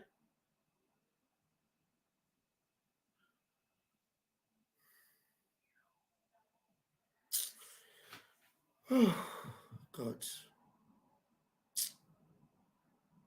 This is completely unbelievable. Honestly. If you're watching this, and you are still clamoring for Nigeria, and you are not yet in support of freedom for Biafran people, tomorrow is the vote of no confidence. Tomorrow is the vote of no confidence. 7 p.m. Biafra time tomorrow. We're going to put it on air, and everybody is going to be on the Zoom. Everybody's going to be on the Zoom. We're going to share the links tomorrow. Our Zoom link can accommodate up to 1,000 people at the same time. So we're going to be making the votes. 1,000 people votes, and they go out, another 1,000 come in and vote. We're going to have a massive vote tomorrow to chase out everyone that have this kind of mentality from our land. We'll chase them out. So how can you possibly cohabit with this kind of mindset? This one is an enemy. This one shouldn't be with you. It should be with them, not with us. They should protect him there. Then we know how to protect ourselves. And we will protect ourselves. Nonsense.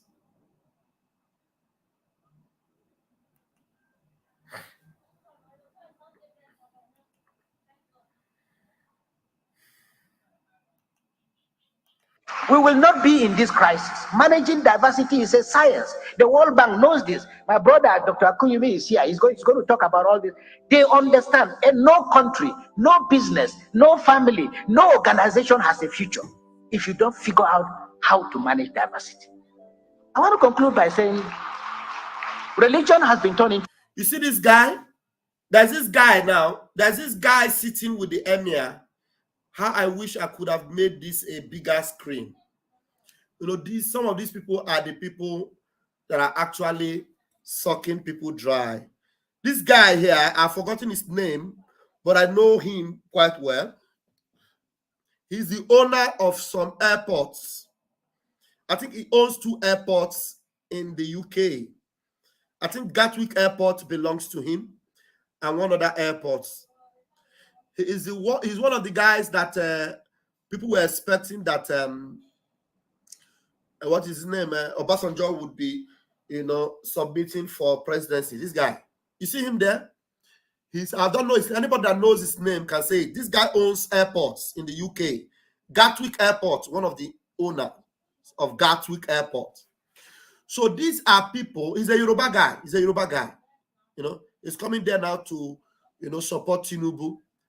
These are people in the western part of the world, and whose minds are twisted. They don't care about the common man. They don't care about the common man. All they care about is how to enrich themselves more.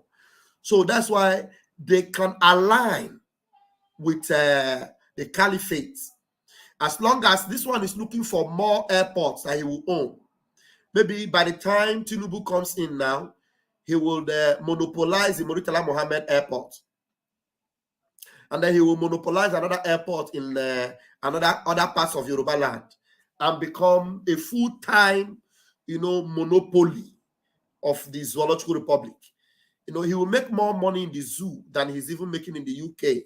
So he doesn't care. These people, they don't care about your well-being. They only care about themselves, their pockets, their interests. You know, even if people are dying in southern Kaduna, people are being massacred in Plateau, in Jos, they don't care. If people are, you know, being pursued from their homelands in Benue, and they are running to IDP camps, and they are also being hunted inside IDP camp. And men like this who live in the West and understand what it means to be secure, to live in a secured environment, and yet they come and support this evil in Nigeria. You need to fight for the end of that contraption and for your freedom. Because with these people at the top and at the leadership position, nothing will ever work for you. It will never be well with you. Okay, somebody have brought out the name. Adebayo Ogunlesi. That's the name of that guy. Adebayo Ogunlesi. Ndaundoshi. Criminals everywhere. You know, they are very rich, multi-millionaires in dollars, but they don't care about you. They don't care about you. What they want is how to get more, enslave you more. To your own detriment, they don't care. As long as he can own another 5 airports in Nigeria. Maybe they'll give him chance to own airport in Kaduna. He will own another one in Sokoto. He will own another one in Kogi. And he will become as rich as Dangote. He's relatively young. He's not up to 70 yet. Maybe like 60 something. Do you understand? Maybe like 60 something. But he's there. He's there.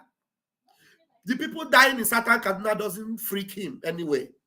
The people dying in Plateau, he doesn't care if they like or they could all perish. Doesn't concern him.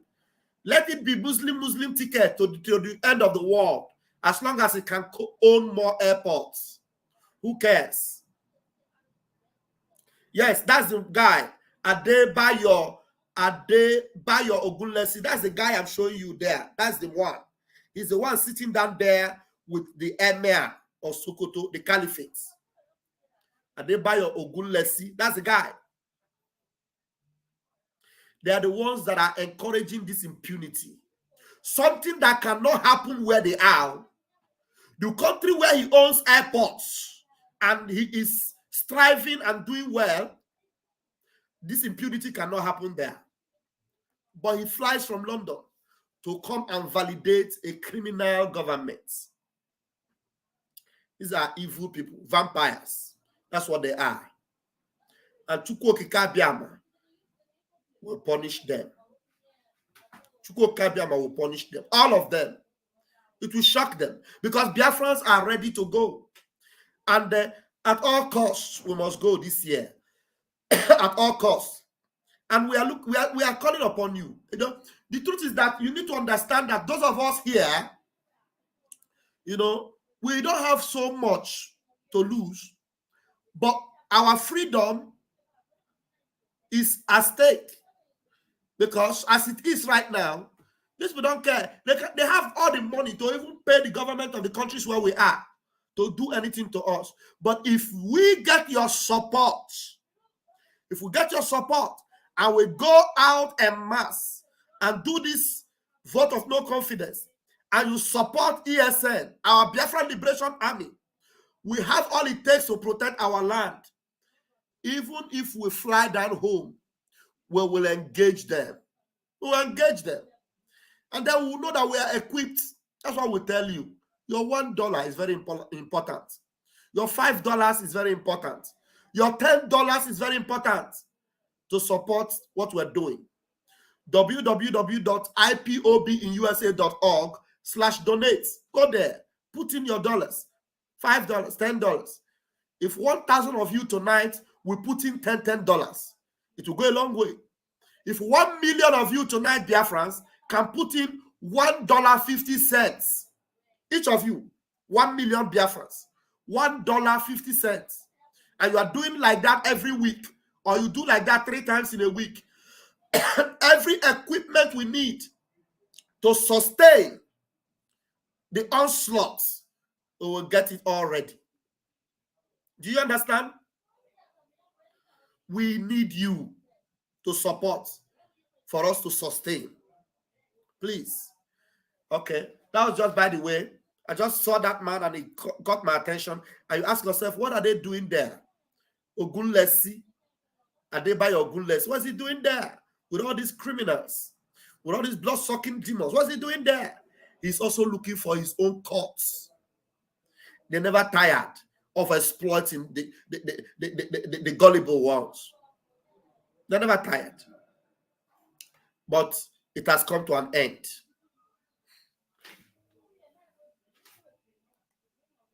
All right. Let's go. Country, no business, no family, no organization has a future if you don't figure out how to manage diversity. I want to conclude by saying religion has been turned into a weapon, and it's a weapon of choice for politics and politicians. The danger and the challenge for us as religious leaders, because the Conservative Party in England, because the British government was a theocratic state, so to say, and the Conservative Party was literally part of the Anglican Church. And the joke used to be that the Anglican Church is the Conservative Party at prayer. The danger with being captured by politicians is that religious leaders, and I tell people, I when people talk about Asiwaju Bola Tinubu, Atiku, Peter Obi, and all of these people, I work with the vice president-elect. I served for 6 years or so in Atiku's university. Peter Obi is my very close friend of very many years. And I'm a Nigerian and I can work with anybody. And we must get to that point in which we have enough trust in ourselves. You see? You see that? Let me mute it because there's noise coming out from outside.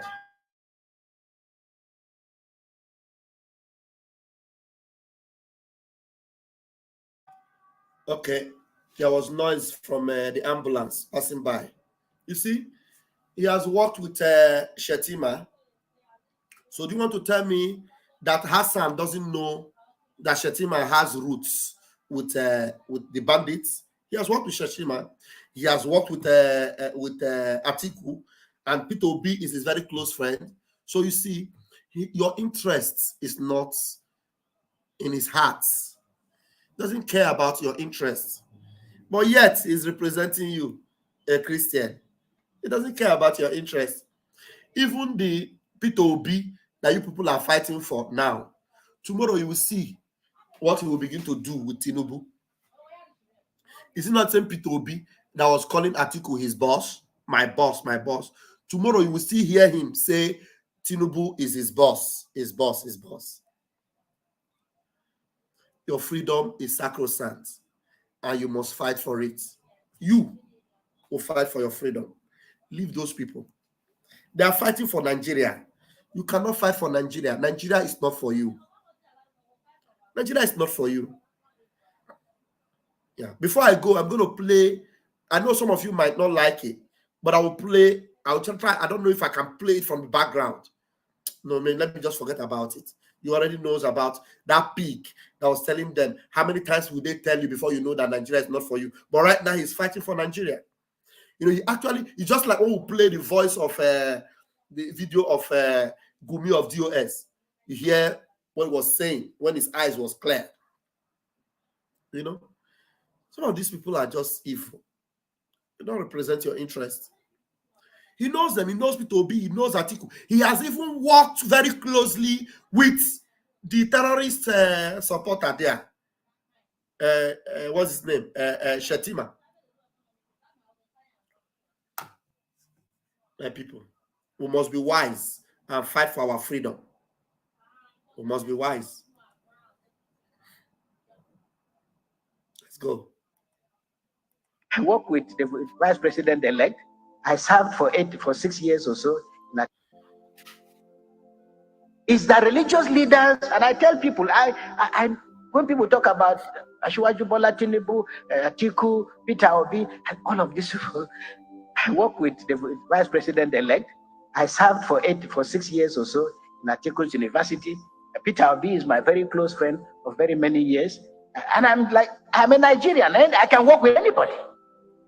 And we must get to that point in which we have enough trust in ourselves. So religion in Nigeria, the section 10 of the Constitution talks about the fact that the state should not adopt religion as a state religion. But we know that the reality is completely different. So the challenge for us... You see what he said there? He mentioned a part in the Constitution that says that no state should adopt a religion as a state religion.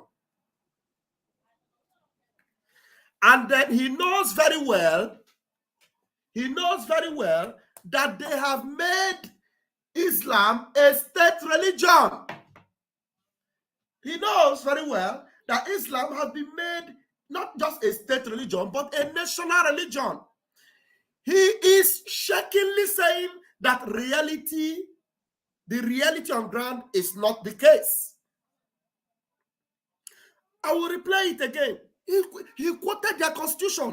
He said that in section 10 of the constitution said that no state should make a particular religion a state religion. But the reality on ground is different. He made mention of it. Now ask him, why did he not lay emphasis on that? Is that not what he should lay emphasis on? Because if he lays emphasis on that, he will be able to tell them there that the young girl that was stoned to death in Kaduna, the people that stoned her to death, they were on camera and they were known, and people came to defend them, and they were judged by the Islamic law. And the Islamic law gives them the right to do what they did. And none of them have been brought to book. In fact, they will never be brought to book because the Islamic law of Sokoto permits them to do that. Do you understand? Kukah knows, and he lives in that Sokoto. He lives in Sokoto. Do you know what I promised this so-called Hasan Kukah? This particular thing that you are dodging, it will catch up with you. Join hand together. I'm going to quote your Bible that you read. I will quote it for you. Hasan Kukah. Join hand together The Bible says the wicked will never go unpunished. The Bible says, whatsoever you sow, you will reap. The Bible says, not only do the same, but have pleasure in them that do them. Your pleasure in them that are actually carrying out this evil is going to catch up with you. I'm telling you. Listen to him again. Let him repeat this statement he made here. Listen to him. So in Atiku's University, Peter Obi is my very close friend of very many years. And I'm a Nigerian and I can work with anybody. And we must get to that point in which we have enough trust in ourselves. So religion in Nigeria, the section 10 of the Constitution talks about the fact that the state should not adopt religion as a state religion.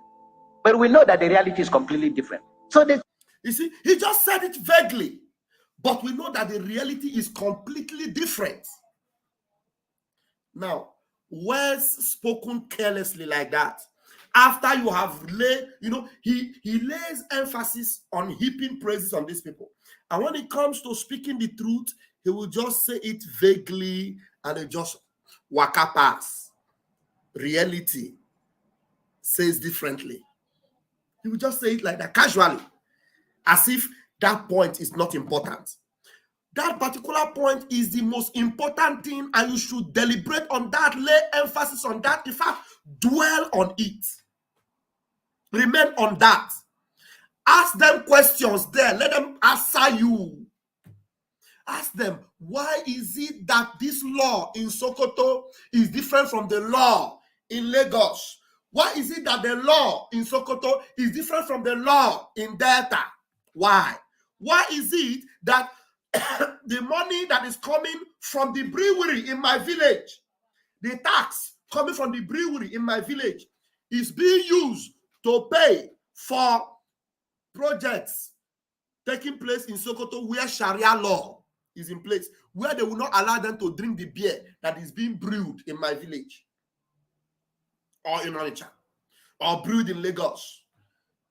If they drink that beer in Sokoto, they will face the judgment of another kind of law that the Constitution did not permit them. And you didn't lay emphasis on that. You just waka pass as if there's no point there. But there are details there that you should mention.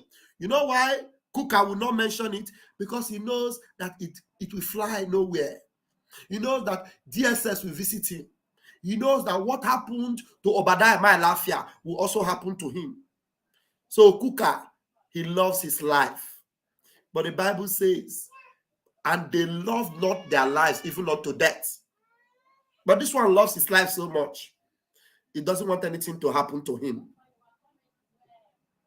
I don't know if somebody's listening. So now, let me take you to listen to it again. I want you to really pay attention. Listen to him very well. Well, he said something that is very important here. He just waka pass. Listen. University, Peter Obi is my very close friend of very many years. And I'm a Nigerian and I can work with anybody. And we must get to that point in which we have enough trust in ourselves. So religion in Nigeria, the section 10 of the Constitution talks about the fact that the state should not adopt religion as a state religion. But we know that the reality is completely different. So the challenge for us going forward is to address the issue. What is the meeting point between religion and politics? For us as Christians and as Muslims, we must understand we are first of all citizens of the Federal Republic of Nigeria who just happen to be Christians or Muslims. We could be anything else. And our inability to appreciate those differences also is directly related to the way the political class has continued to treat us. Let me put it that way. Because if you are not able to manage diversity well, people have gotten out their pens and their pencils. When you call out ministers, everybody is looking at who is from my village, who is from my town. Because, no thanks, we have come to associate opportunity, privilege with having your own person power. It's not the way to go, but the reality has led us otherwise. So I want to say that first of all, Nigeria must heal. Nigeria must heal. But we also must have the courage to identify the scars, the wounds, the injuries. Now, did you hear these people always say Nigeria must heal, Nigeria must heal? No, How else can you describe hypocrisy? How can somebody help us tonight to actually describe hypocrisy? Nigeria must heal. Heal from what? From who? How? Nigeria must heal. From what? From what sickness? Now, you are actually nursing the sickness you are talking about, and you're actually nursing that sickness to continue to remain. You are actually encouraging that sickness. It's just like somebody who is big, and you are asked not to eat fatty foods. Don't eat McDonald's.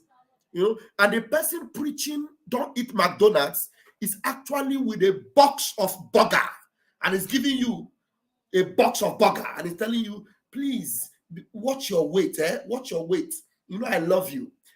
Please just try and watch your weight. And he hands you a bag of burger, Big Mac, and all the cheeseburgers and everything, all the chips, and he leaves you to eat.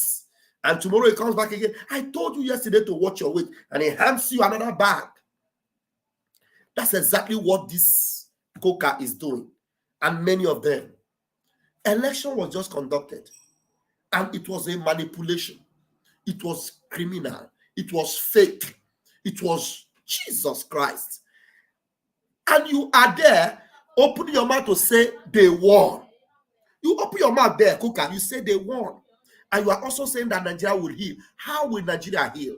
You idiotic hypocrites. They won the election, which there was no election, and people were murdered. You know that there's nothing that is truth in that country, and you are saying it must heal, and you are validating that thing, and upon validating it, you are also saying it must heal. The Shoji, evil people, very satanic people, honestly. That's why we need Biafra. We need Biafra by all means. Nigeria must heal indeed. He has led us otherwise. So I want to say that, first of all, Nigeria must heal. Nigeria must heal. But we also must have the courage to identify the scars, the wounds, the injuries. The worst thing that can happen to us is to pretend that everything is okay, because everything is not okay. We have so many of our citizens who have lost their lives. We have so many of our citizens who are still in captivity. Managing diversity. But you already told them that it's a fantastic country, fantastic diversity and all that. And you are still telling us that everything is okay. You see how rubbish these people, rubbish they are, the nonsense they vomit. You just finished telling this bunch of people that is a fantastic country, a fantastic diversity. And I, with the same time, is telling them that everything is not all right. Okay, what is not all right? You just told us that things are okay, that there is no religious problem. So what is your problem, Mr. Man? Why are you confusing? Who are you confusing? Diversity and managing differences is not about religious leaders talking together. It is about whether the state can create the kind of infrastructure, the guardrails that can help Nigerians move as citizens of their country. But right now, there is how people feel because they are Christians or Muslims. There is how people feel because they are women. The levels and categories of exclusion are so tremendous and so immense. So I hope that going forward, the things that the guest speaker has spoken about most eloquently, that is, how do you manage victory? How do you manage victory? How do you mutate from being a politician who was contesting election to being a politician who has won election? Very often. And what is clear to us in Africa, why religion, why ethnicity, why all these things continue to injure our countries, is largely because we have not come to terms with the fact that power is just about, as somebody said, our turn to eat. Michaela Wrong's book, I know Michaela pretty well. She autographed a copy of her book. But her arguments were most eloquent because her arguments were largely, if the Kalenjin did very well under Arab Moi, and if your dad and Mwai Kibaki and other people who are, if they've done well, it was almost natural that the man contesting for election against you will say, it is our own turn to eat. And we can see what power has been. Therefore, It is our turn to continue with the things of that other people have done, privilege their community, privilege their. So we cannot grow a country like this. We will remain volatile. And as you see on a racetrack, everybody stands or kneels differently. There is no advantage. The location may be different. But when the gun is fired, the man who is right closer to the inner part of the ring is a little bit away. We don't expect that all of us will finish, but let us create an environment in which all of us can compete. And we will win according to our energy and our speed. I used to have a parishioner, and she came to me and she was complaining. You know, when the WAEC, that is the local school examination, when they are over, most people will come to you and they say, my son passed WAEC. But if they don't pass, they say, WAEC failed my son. So the challenge for us in Nigeria is to create a condition, a situation where all of us can compete. We will never win the same prize. But let there be, as His Eminence the Sultan said, let loss of elections not be a punitive, because the problem with Africa, when you lose the elections, you don't get a chance to get back in. When you lose the elections, you can tell, you can lose your life, but you all. He's preaching is for the obedient. So they're telling the obedient not to worry that they lost the election. They should learn how to lose. I am waiting for him to land somewhere so that I will make that point and open the line. There's a point I want to make. There's a place where he talked about the Nigerian passport. I'm waiting for him to get there. Yeah, because there's many things he said here that I needed to respond to, but the time is fast spent. Well, it also means that there will be no road to your village, that there will be no water, and African politics must remain and will remain violent unless and until we find an equilibrium in which, one, we are citizens of a country. My constitution allows me the right to stop being a Catholic or to stop being a Christian today. His Eminence always jokes with me.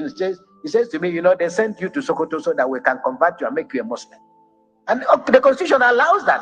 But you see, he said that the caliphate's leader told him that they sent him to Sokoto so that they will convert him and make him a Muslim.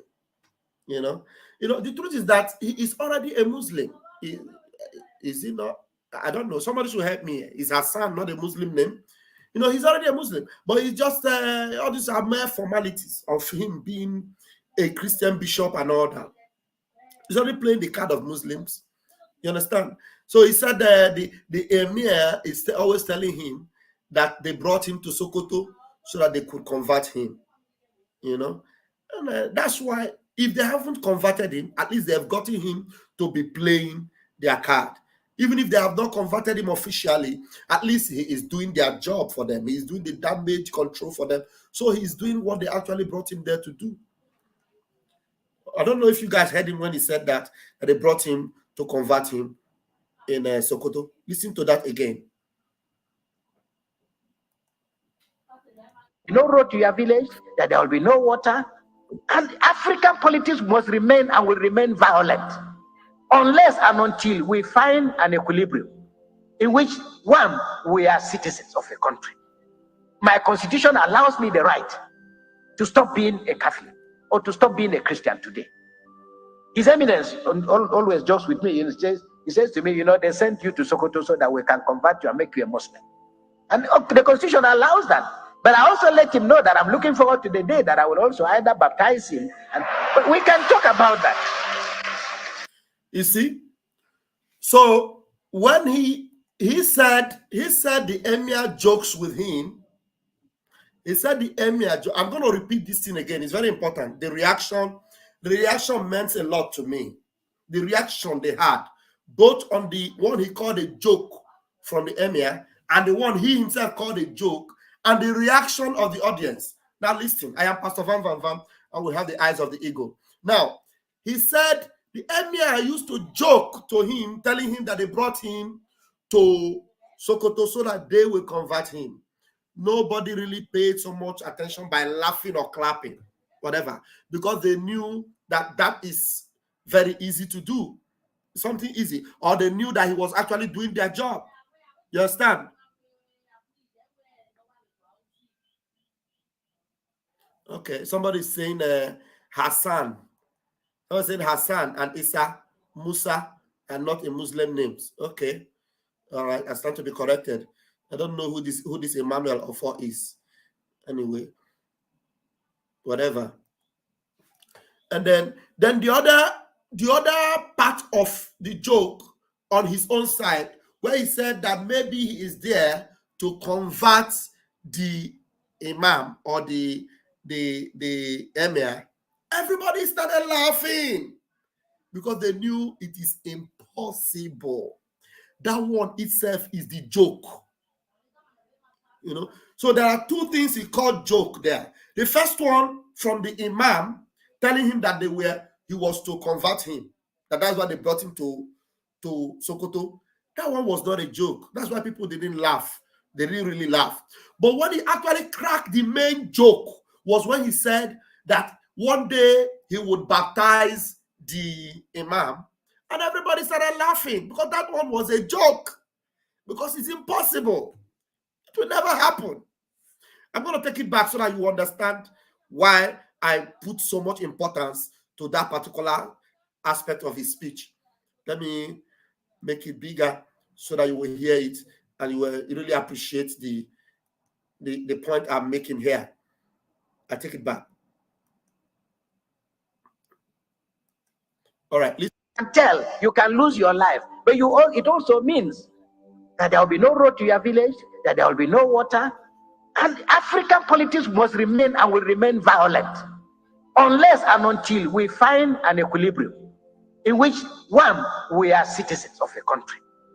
My constitution allows me the right to stop being a Catholic or to stop being a Christian today. His Eminence always jokes with me. He says to me, they sent you to Sokoto so that we can convert you and make you a Muslim. And the constitution allows that. But I also let him know that Did you notice that nobody laughed? Nobody. No single soul laughed. He said it was a joke, but nobody laughed. But now listen to when he turns the joke around to the other side, how they laugh, because his own was a real joke. Catholic or to stop being a Christian today. His Eminence always jokes with me. He says to me, they sent you to Sokoto so that we can convert you and make you a Muslim. And the constitution allows that. But I also let him know that I'm looking forward to the day that I will also either baptize him. But we can talk about that. But the challenge for those, and I want to end by saying, you see, they're still laughing. They are still laughing because that was a joke. That was a joke. You can convert the emir because the emir is the one that put you in Sokoto. He's the one that will convert you. And his mission is actually to convert you. And he will stop at nothing until you are converted because he continues to consider you an infidel. Do you understand what I'm saying, Mr. Hassan? Okoko. I don't know. I'm seeing some comments that might be interesting. Hassan or Hassan, Arabic, is an Arabic masculine given name in the Muslim world. Thank you. So who is this? Thank you very much, my brother Shalom. Hassan or Hassan, Arabic. Hassan, you see? It's an Arabic masculine given name in the Muslim world. Yes, because I know I've seen Muslims that bear Hassan. And how can this guy come here and tell me it's not a Muslim name? Who is this Emmanuel Ofo that's coming here to confuse himself?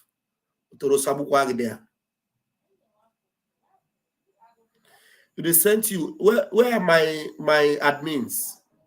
We don't need Fulani bloods on this comment section. Mafia. Because I've never seen Christians answering that. Anyway, we move. So you see, it was a joke. But I also let him know that I'm looking forward to the day that I will also either baptize him. But we can talk about that. But the challenge for those, and I want to end by saying, Right now, 133 million Nigerians are suffering from various levels of multidimensional poverty. Okay? I've not turned the light and seen a part where Muslims are living that they have light. I've not seen a part of the country where Muslims are eating and the rest of us are not eating. So we must come to terms with the fact that we are not bleeding. We are not suffering because we are Christians or Muslims. But we are in a country that is malfunctioning. How? Now, this man is saying that we must come to the terms whereby people are not suffering or bleeding because they are either Christians or Muslims. Now, the question to Kukah is, the people in Southern Kaduna, why are they suffering? Why are they being killed?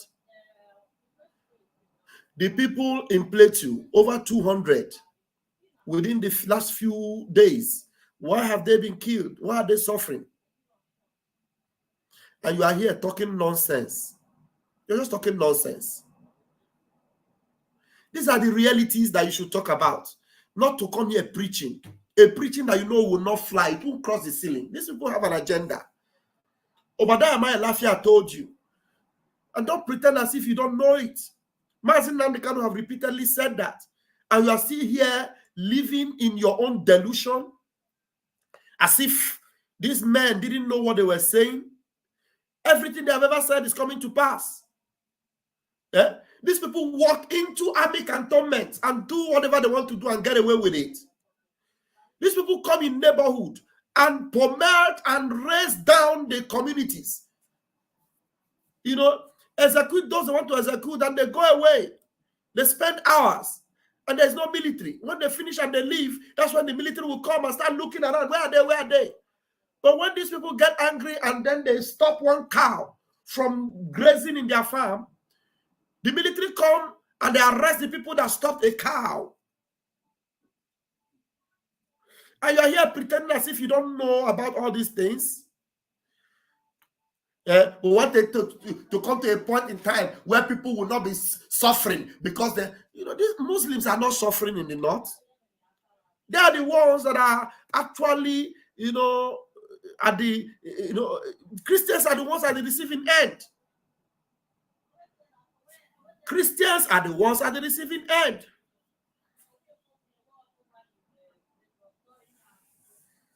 Some of those people you are calling Christians, they actually have Islamic orientation, actually. You understand? Some of them are oriented. Some of their names, they still keep some of those names. And some of them, you may not know that they kept those names just because they want to have a very easy familiarity with their Muslim neighbors or whatever. That's why you see them still answering some of those names, Mr. Emmanuel. So don't come and defend it. I know what I'm saying. We know what we are saying. You see that these people, there is easy for them to align with some of them. That's why you still see some of the pastors that still bear some of their Islamic name. And they want to retain it because they feel that it doesn't matter, just to use it to win them over. It's a lie. It's a lie. Yes. Muslim and Christians answer all these names because they are from the northern part of Nigeria. Thank you, Margaret.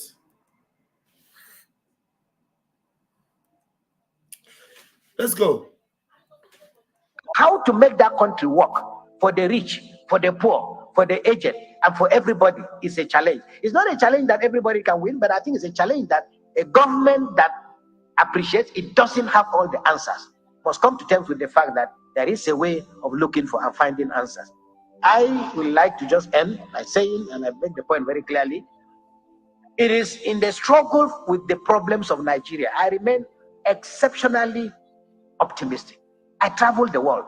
People say to me afterwards, where do you find this courage to say that Nigeria is working? When you say, okay, it may not be working. You see, he said that people say to him, where does he find the courage to say that Nigeria is working?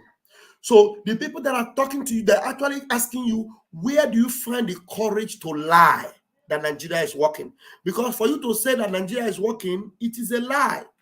And you are supposed to be a preacher of the truth, and you are going about lying to people that Nigeria is working, and you know it's a lie. And they look at you in the face and they ask you, where do you find the courage to lie with impunity that Nigeria is working? And you say you're a Christian, you're lying. A Muslim will not lie that Nigeria is working. They know that Nigeria is not working for them. And what they're doing is that they want you to work for them. They actually want you to work for them the way they want. But for you, you are not in the picture. Let me tell you, you as a Christian, you are not in their picture. Their future Nigeria, they don't have a Christian in it.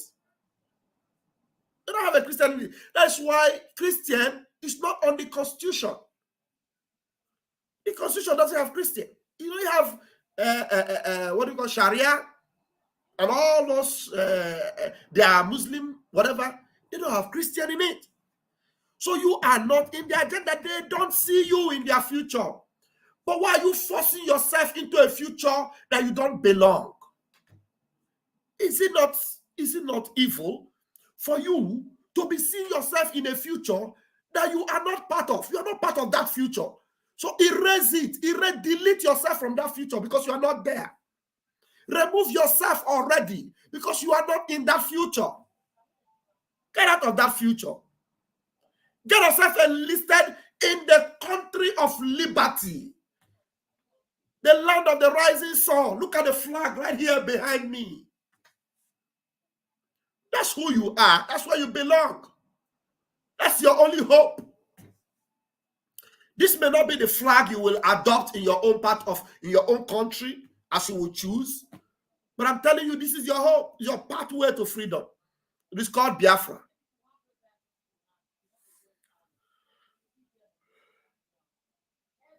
Now listen to this. This particular part of the story he's about to talk about is important, and I want you to pay attention.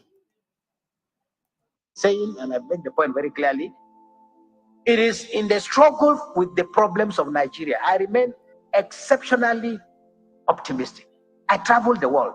People say to me after, where do you find this courage to say that Nigeria is working? When you say, okay, it may not be working, but this is one of the most beautiful countries in the world. And I'm not. Did you hear this man? Can you hear him? He said, people tell him, where do you find the courage to say that Nigeria is working? And then he comes to tell himself the truth. Okay, it may not be working, but this is the most beautiful country in the world. How? No, how? How? How is Nigeria the most beautiful country in the world? Can you tell me how? Mr. Kukah? What actually makes Nigeria the most beautiful country in the world? Running water, electricity, good road, peace.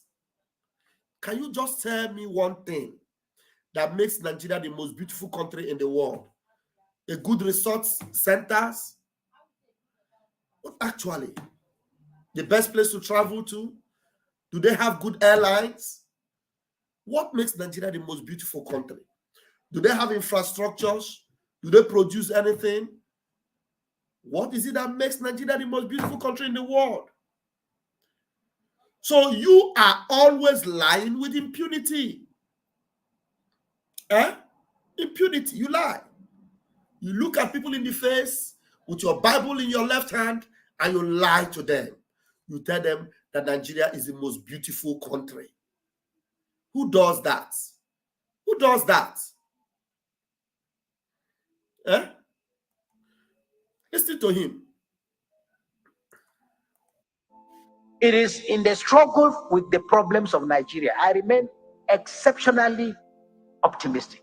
I travel the world. People say to me after, where do you find this courage to say that Nigeria is working? When you say, okay, it may not be working, but this is one of the most beautiful countries in the world.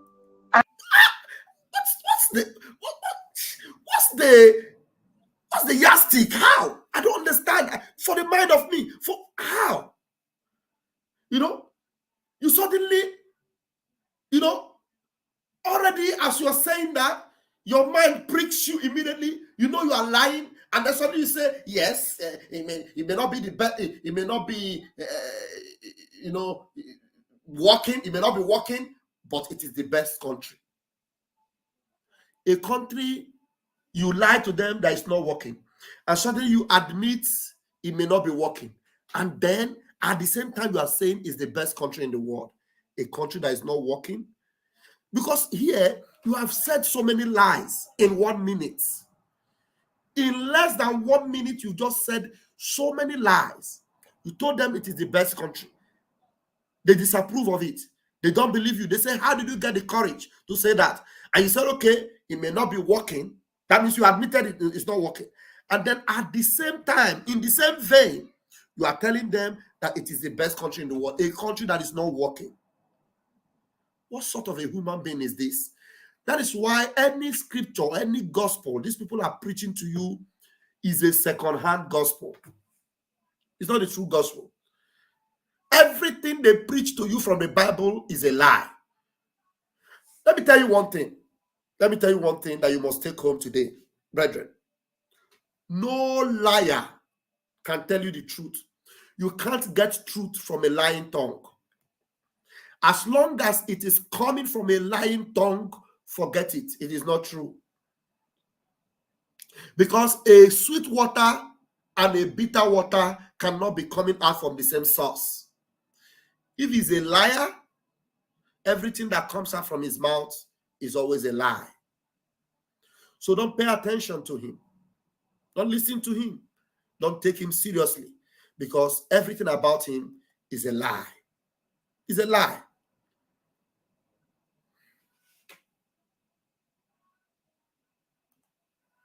They will always change. At every instance, they will change. So let's just finish this. Where do you find this courage to say that Nigeria is working? When you say, okay, it may not be working, but this is one of the most beautiful countries in the world. And I'm not being flippant. When I went to the United States of America to study, I preached in a church. The parish priest called me and said, listen, you speak with such eloquence. I'd like you, we'll get you a green card. You can settle in America. And I looked at it, I said, Now, you see, the people in America, they hear him speak, and they tell him that he speaks with so much eloquence. And then with the kind of eloquence they believe he's speaking from, he shouldn't be a part of a lying country. He shouldn't be someone who is supporting a lie as a country. You see, that's what they do. They look at you and they pity for you. They tell you, how can somebody as intelligent as you are be a Nigerian? You're a Nigerian? You shouldn't be a Nigerian. Come here and be in America. We are going to give you our green card. This is the land of the hope, new hope. A land where you have hope.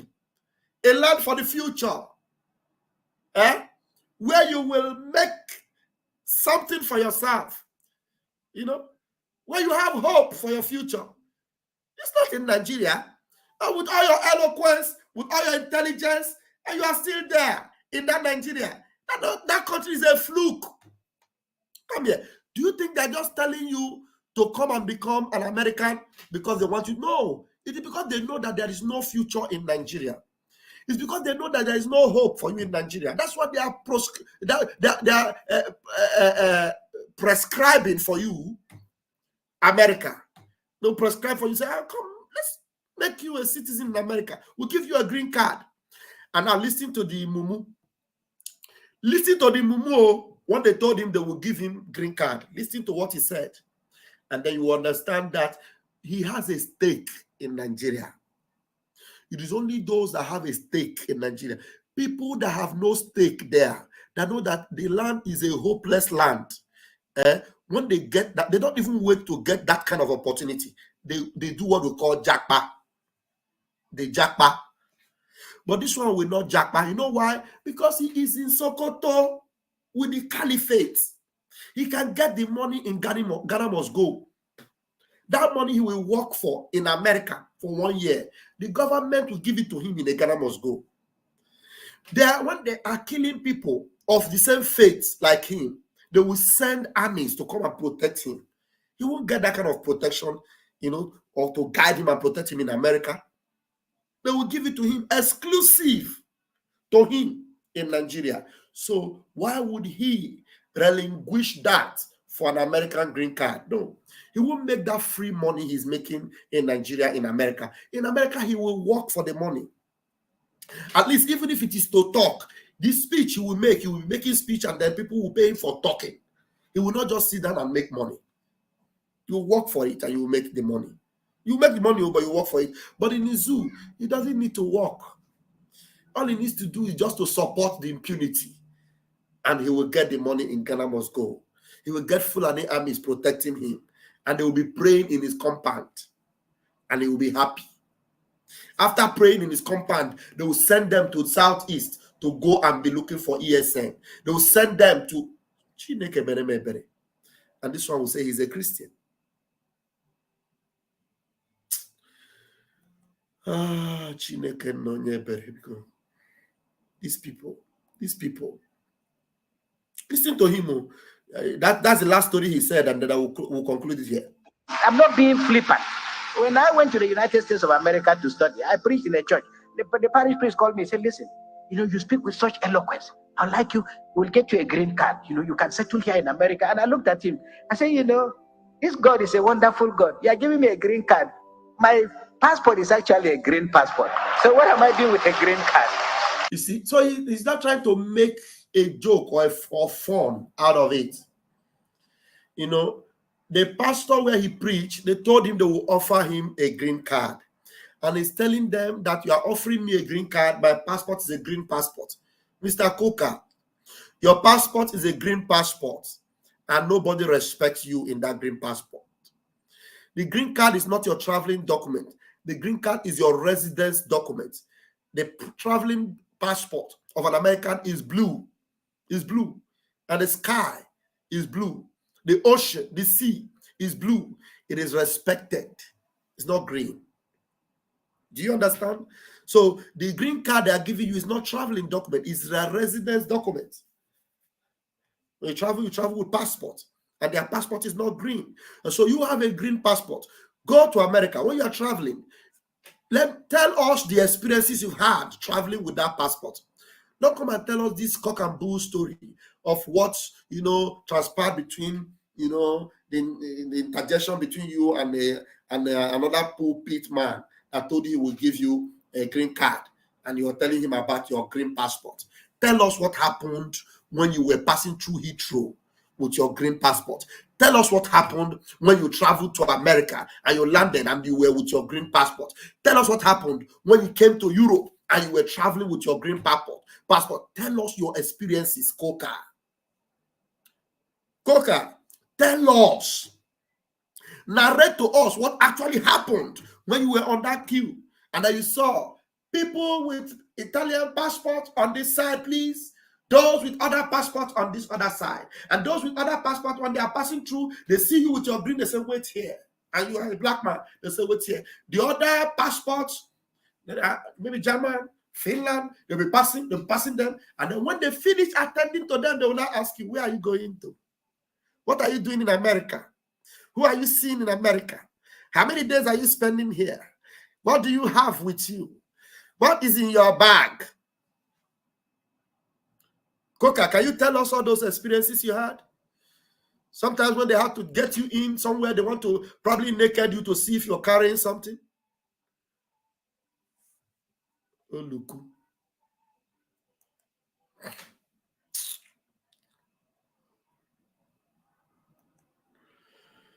I'd like you, we'll get you a green card. You can settle here in America. And I looked at him. I said, this God is a wonderful God. You're giving me a green card. My passport is actually a green passport. So what am I doing with a green card? And you associate God with it. This God is a wonderful God. My friend, will you shush? Don't associate God with that green passport.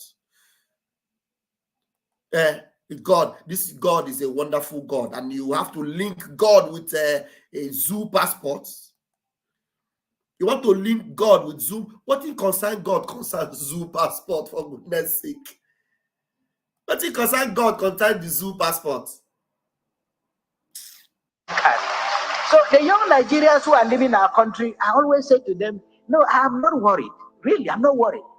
Let them go. It's for the good of the country. The challenge for us as Africans is to think the way the Asians have thought. That is, you go to Europe, you go to America with a purpose.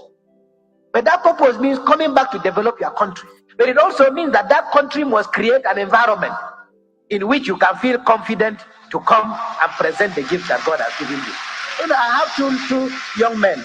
They're in America. They just finished from a prestigious university. I said, when are you coming home? They said, Bishop, coming home to do what? I said, no, coming home to... He said, we don't have an uncle who is a senator. We don't have anybody in government. What are we coming to Nigeria to do? So, Mr. Vice President-elect, the challenge for you is to make this country believable, livable. I'm going to leave there. Now, you see, he's in this lecture room where they are, the lecture room where they are, this Kukah is not even ashamed to be attending or responding or asking questions, throwing questions at the deputy governor, the deputy president. The president-elect is not there. Probably they are going to charge him up somewhere. You remember he has wires all over him to charge up. The president-elect is not there. It's only the vice that is there. And then the question is, why is the president-elect not there? And Kukah is there talking nonsense about rubbish. Now let me put up the link and get people to come in. And then how long? Maybe 20 minutes, if there's anyone that really wants to talk. Yeah, I'm happy I've been able to actually address this, at least to the extent where I am really satisfied. Okay. I'm putting up the link now on YouTube. There are very few people. There are very few people on Facebook. We have 126 people on YouTube, so it will only be valid on YouTube. So if you are on Facebook, I'm sorry, you might have to come to YouTube if you want to come in and make a contribution. I have put the link. I've put the link up and I've pinned it. I will have to wait for 5 minutes. If there's anybody that wants to respond to that video, you can just come in with the link. After 5 minutes, nobody comes in, I will say thank you very much and I will say good night. So if you want to come in, please use the link and come in. If there's anything you have to say about these things you just watched on this so-called Kukah, bishop, archbishop, or whatever his name is, please use the link and come. Yeah, what do you expect from him? He condemned the killing of Deborah, and he was nearly killed. And his church Abbey house burned. He's dancing to their tune now. Yeah, and he's even afraid now to mention the name Deborah. So you can imagine somebody that condemned the killing of Deborah and is here talking about the same Deborah's issue, and he's telling you that there is no religious problem.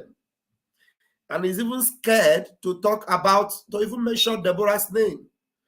So is it by force that you must attend the invite? If they invite you, can't you just abscond?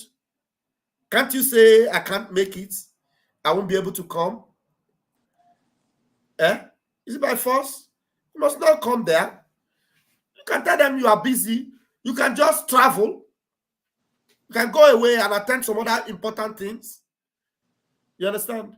If you have to be afraid for your life and support this impunity, then your faith is useless. Thank you so much for joining me, my beloved Helen. Please go ahead and talk to us, please. I think we can hear you if you speak. Good evening. Can you hear me? I can hear you, my sister. All right. Good evening and happy Sunday to you. Happy Sunday. Happy Sunday to everyone. And I am so sad listening to this. It's been since yesterday. I was like, is this all we call Christian these days? Yeah. It's like our faith is being challenged right now. But I thank God that knowing God, you have to know God to yourself, not through somebody. And if I were to be one of those Christians in the north, and my message to them, if they can just hands up and join them up in Muslim worshiping, I think that would be better than being in the name of Christian, be slaughtered because of this kind of man that has deceived them. This man is deceiving Christians to be killed there. I'm telling you. He's just deceiving them to be killed. That is what all of them are doing. Imagine Adeboye that promised heaven and earth to Peter Obi. At the end, he was the first person to say they should follow up with Tinubu. Oh my goodness. No. These people, they have killed faith. Yes. You understand? Exactly. They've weakened the faith of every Christian in Nigeria. Except you know the word of God by yourself.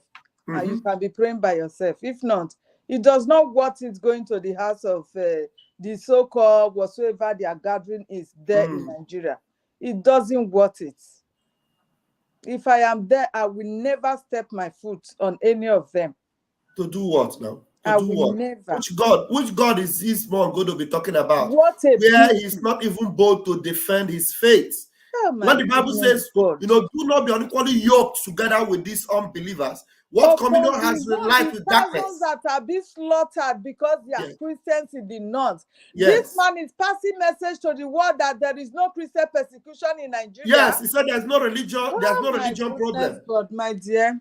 Yes. Oh, I'm not happy because of the pains I'm passing through already with my challenges. It is well with you. Not to talk of this one adding to it. So I'm so pissed off. Yeah. I'm so pissed off of what is going on in that country. And if anybody that is still standing against Biafra, I pity that person because that is our only hope right now. Honestly. That is our only hope. I was just discussing with a friend of mine. She was like, oh, Nigeria can never be dissolved. I said, okay, if Nigeria did not dissolve, remember you have your loved ones back at home and you will not see them any longer. They will all be slaughtered in the streets. Just go and mark my word. That is what I told her. I say, if you don't know Biafra, because she's from Mishan, you understand? If you don't know, now I've been telling you since that evil Peter Obi that you people were supporting, what happened today? In the presence of everybody, God, heaven and earth knows that Peter Obi won that election. Yes, he did. Yes, he but won. Did they give it to him? That is what I told her. But you can even hear Kukah. Kukah is saying that Muslim won. Imagine. Can't you even keep quiet? You cannot really stand in the front of this mess. Everywhere is stinking soil. Nigeria is a stinky soil that nobody can fix any longer. Yeah. Look at Jagaban with him. Okay, imagine what you call him, Asare Dokubo. In the name of Niger Delta, he brought out his militants to Abuja. Nobody challenges them. Yes, nobody. Nobody challenges them. Nobody.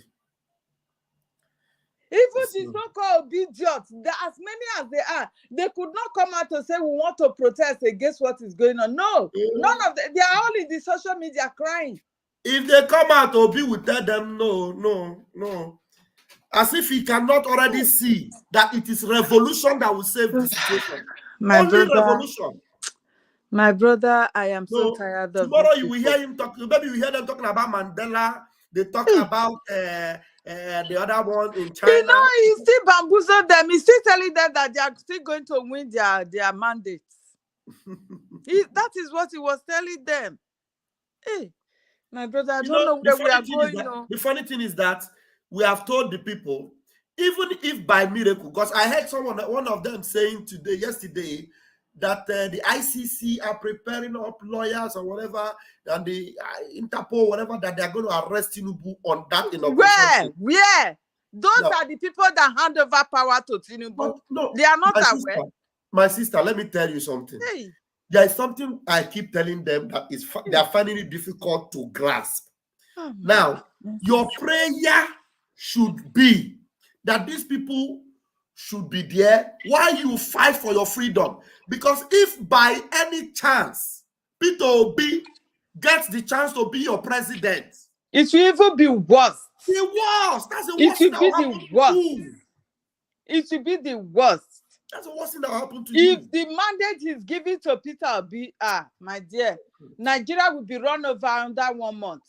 I'm Under telling 1 you, month.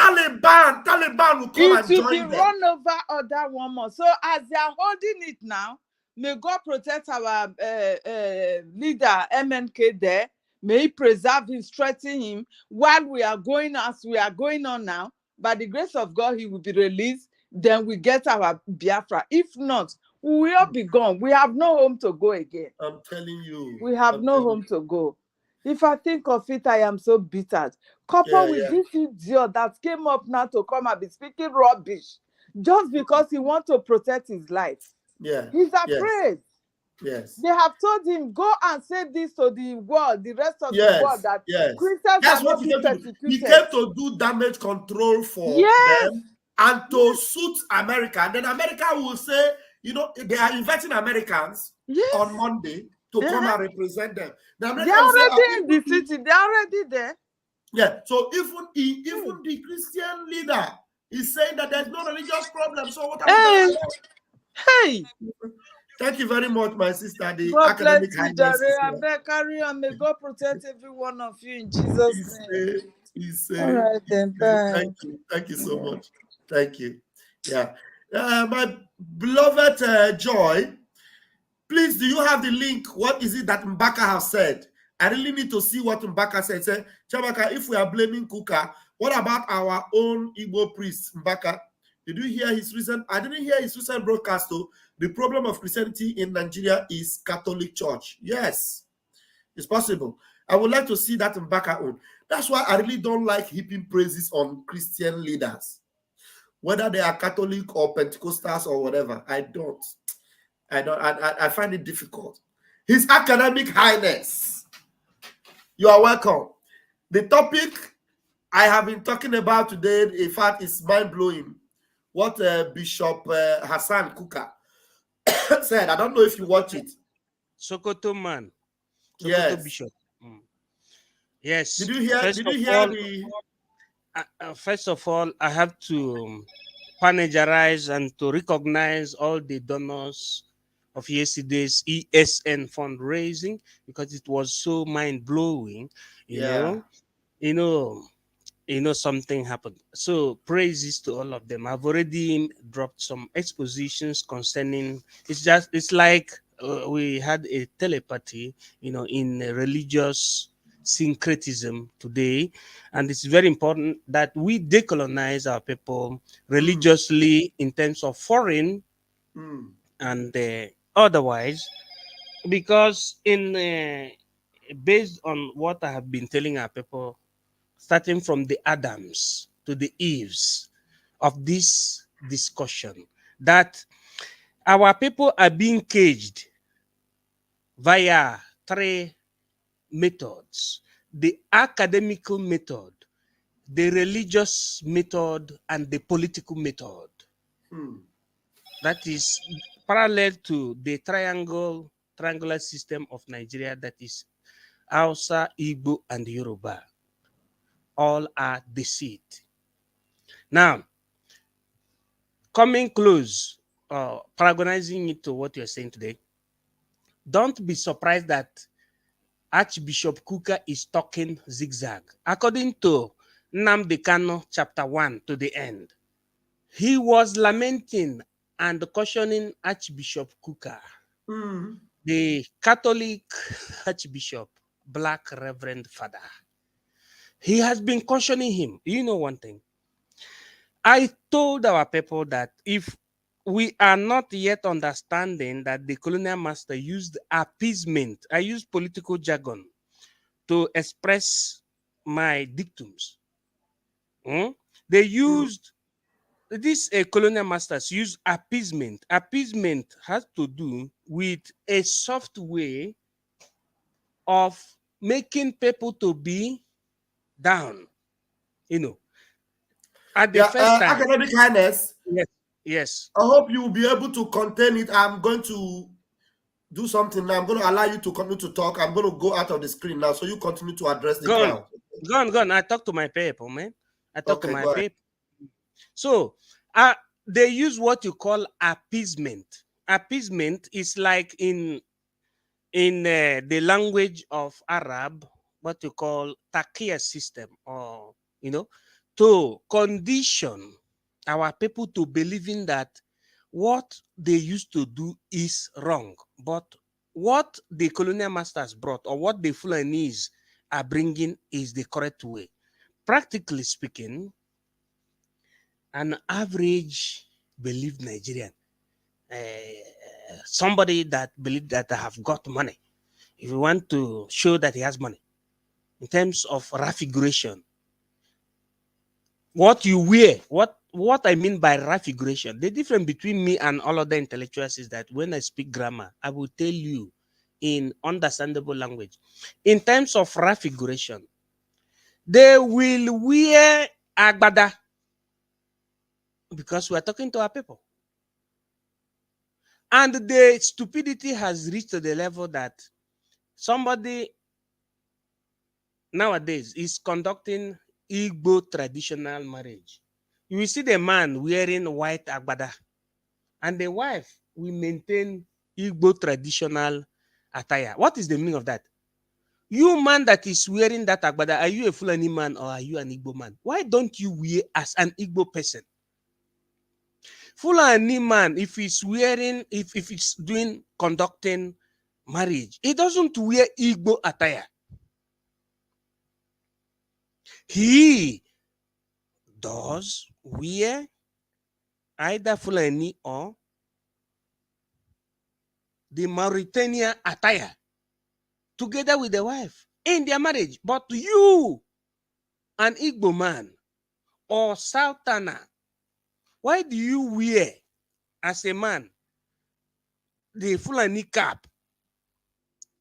The Fulani that is killing your people. Now, that is to paragonize or to make a kind of comparison with what is the problem of Reverend Fathers. People like us don't give a damn to what Bishop Kukah will be saying. Bishop Kukah is just defending himself. He came out and said how many PhDs he have. He came out and said, just watch the interview. You see that he was what you call self-appraisal. He was praising himself. He was trying to say that the Sultan of Sokoto dressed more than him, notwithstanding that he has PhD more than Sultan of Sokoto. That was what he was saying. So whatever they were discussing there was not for the interest of the people, but it was for the interest of he himself, just like the Sultan of Sokoto was for the interest of himself, and the Reverend Father Kukah was for the interest of himself and for the church. When I say for the interest of himself and for the church, means for the interest of Reverend Father and the group of Reverend Fathers. These are the things our people should understand, and not for the interest of the Christians. If not, why should Bishop Hasan Kukah say that the problem of Nigeria is not religion? Does it mean that Bishop Hasan Kukah is ignorant on the Sharia dichotomy with the constitution as it was being junctured?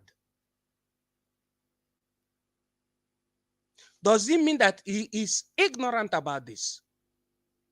Does it mean that Bishop Hasan Kukah appraise or support that fact of the Hishba police in the northern Nigeria and the continuous killing and burning of churches in the northern region because he's in the north? How can Bishop Hasan Kukah say that the problem is not religion? If it is not religion, what is then the problem? Still, he came back and confirmed, because I watched the interview, that the problem is religion. This is to tell you that these people don't know that they are being used for Africa to be kept down. That is these people you call reverend fathers, bishop. As I am speaking here, I have prayed for God Almighty to shower rain in the Biafra land tomorrow. It is not a challenge, but for us to understand that God hears our prayer. You will see rain showering in Biafra land tomorrow, because we want our generation to do what? To succeed, to survive. We want every ethnic group in Nigeria to be free. We don't want a situation whereby somebody will come from Britain or Mauritania to create country for us. Country that goes against our reality. There are principles of recognition of citizenship. In the advanced countries where we got the English we think we are speaking, there are variably 5, 6, 7 formulas. Like in the Republic of Pontius Pilate, Italianensis, you say Italians are known by these formulas. One in language, or one by language, one by blood, one by culture, one by tradition, and one by war. 5 formulas. In France, you say liberté, égalité, fraternité, et démocratie, et l'état. That is how it is in America. Freedom, equality, civil rights, war for what you call emancipation, and democratic emancipation. That is how it is. Why is it that when you go to Africa, you'll be seeing people that are not red people, that are religiously inclined, coming to condition the state? People like Bishop Kukah or people like Sheikh Gumi, people that are religious, coming to talk about what will happen in the state. It is not done. It is not the Pope that talks what that happens in Europe or in Italy, but it is the Prime Minister of Italy or the President of European Union that talks about what will happen in the European Union or in Italy or in France. It is the President of the Republic that talks about what will happen in the Republic. In America, it is the President of America that talks, not the church head, not the Archbishop of Canterbury that talks about what happens in Britain. But in Africa, when it comes to Africa, people who understand things, when they talk about how things happen, the next thing is that you see somebody called man of dog or man of God jumping out from nowhere, talking what he doesn't or she doesn't understand, trying to condition government. The reason why you are in problem, in awkward spot in Nigeria, is because of the fact that religious people do delve into the matter. That's why you have double constitution in Nigeria. You have Sharia court and the junta constitution of Nigeria. And education has been quashed. Education, or you are seeing it in the Supreme Court. Who amongst the judge have they got to challenge the executive? Does the league of the judge, that is what you call the league of the juries, is called NBC, NBA, Nigerian Bar Association, does they have any gut to challenge the executive in Nigeria on what you call executive rascality or the misrule or what you call tyranny? They read it tyranny. Tyranny is misrule or tyranny, English. But practically, can the Nigerian Bar Association challenge the executive? They cannot challenge. They are just cosmetic. Starting from the fact that they still continue wearing the wig of Britain as a symbol of what do you call it, lawyer, and without knowing that they're supposed not to be wearing that, shows you that these people don't know what they're doing. So Bishop Kukah, or whatever you may call him, is mediocre. He's a mediocre. It's mediocrity. That's why he's talking about if you happen to diagnose or to digress or to study or to make analysis of his speech from the beginning to the end, you understand that he's talking about level, what you call level in, in dialectical. He's trying to tell you that they first of all started reading how many PhD and master degree he has. And he's saying that Sultan of Sokoto is taller than him, but he himself, when he used to come out, they used to think that he's a troublemaker. It's all about him.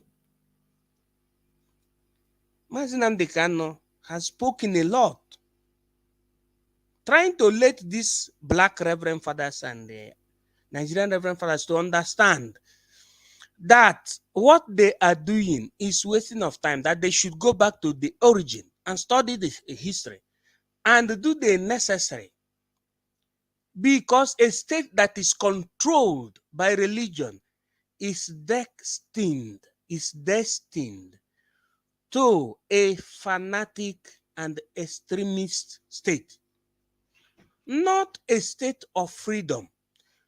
With the system you're having today, you can never have your freedom. That is what our people don't know.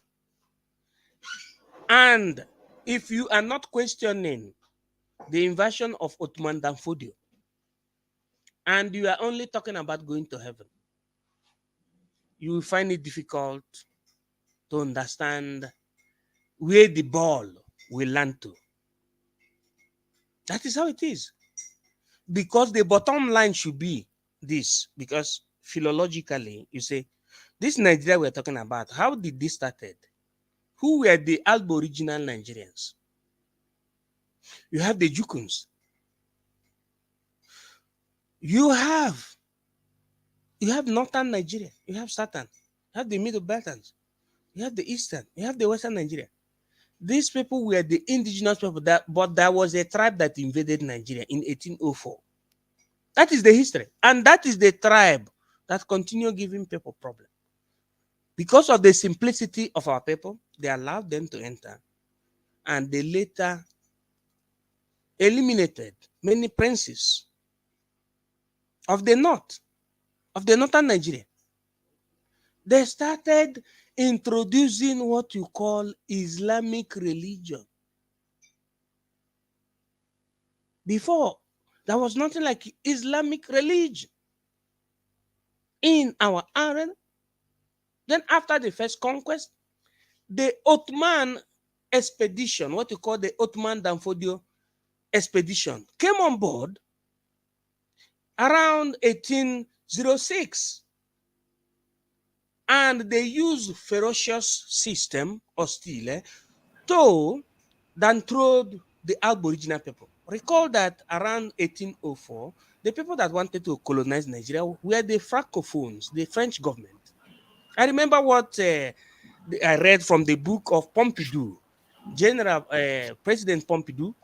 He said that they wanted to be they make Nigeria the colony of French because they started from the Dahomey and the area you called the present Benin Empire, the Benin Republic.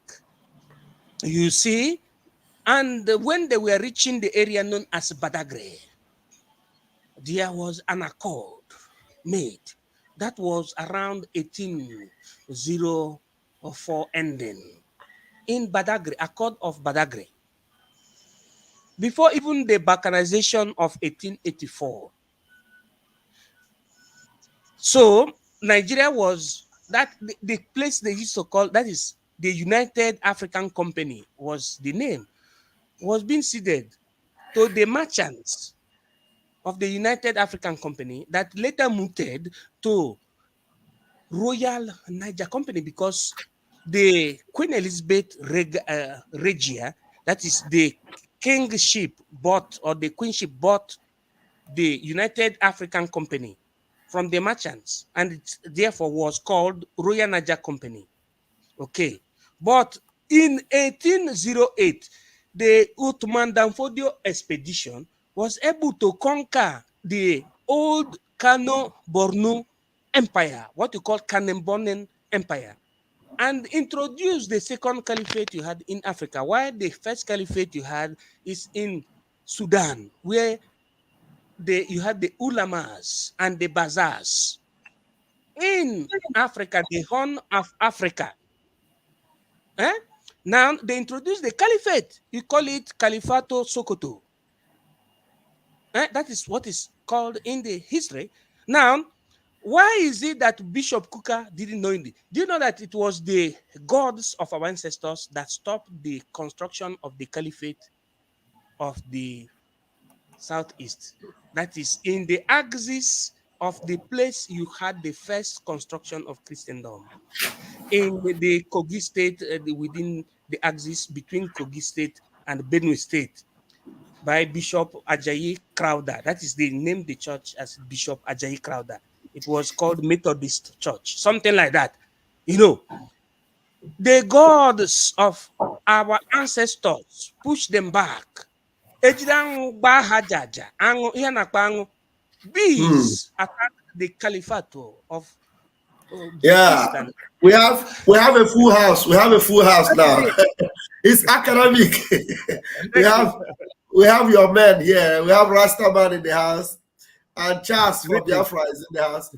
Thank you so much, His Highness, for holding up for me while I went to answer some call, and it's very important. Let's see what Charles for Biafra. Let me see what you've got. Can you talk to us now, please? Hello, Mazi Vam. Yes. Good evening, sir, from here. Thank you. Yeah, outside the Rasta Man there, and our brother who was just speaking. Yes. Good evening, everyone. Yes. Yeah, I had to be on this thing. I have to off my camera because I'm talking to you. I joined the Zoom from the zoo. Okay. Yes. Yeah. Quite all right. I am. Yes, I still want to be on the background. Let me listen to the line of the discussion before I can contribute, sir. Thank you. You're welcome. Thank you. All right. Okay. The Rastaman himself, you're welcome. I don't know if you watch the interview of Bishop Hasan Kukah that we played.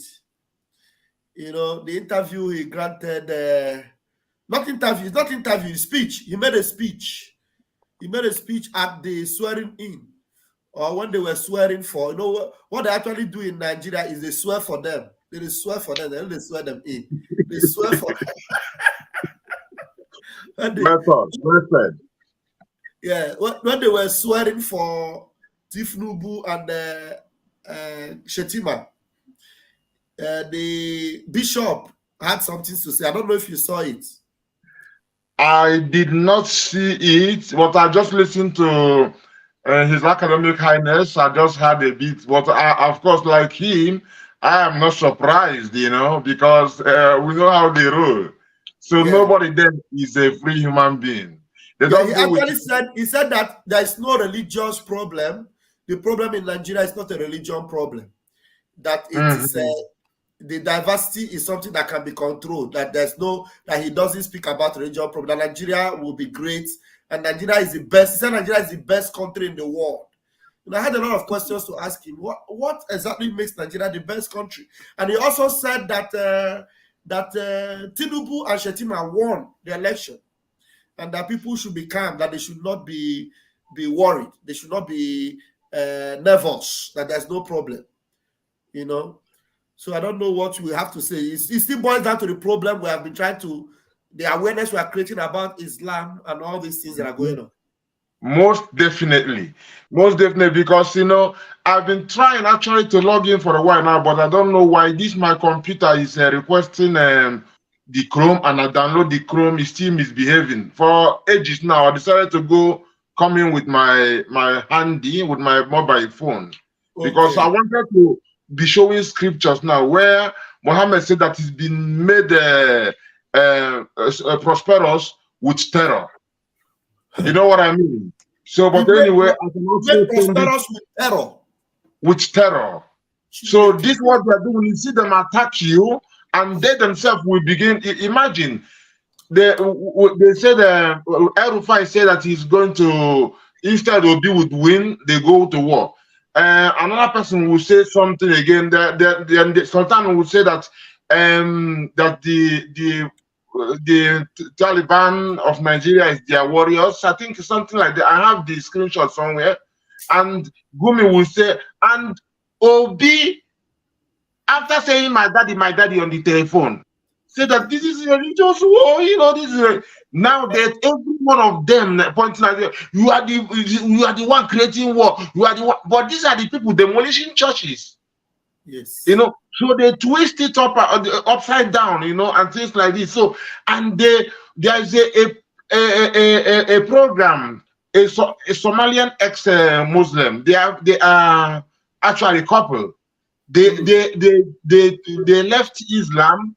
Then they also know the same thing. I know that without lies, Islam cannot survive. This is one fact. Without lies, Islam cannot survive, and I can be opening things and be showing. And these people, they actually said it as well.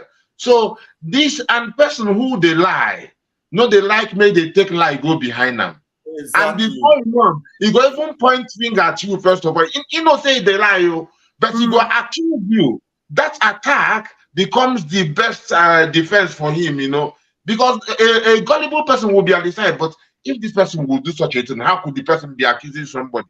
But that is a strategy.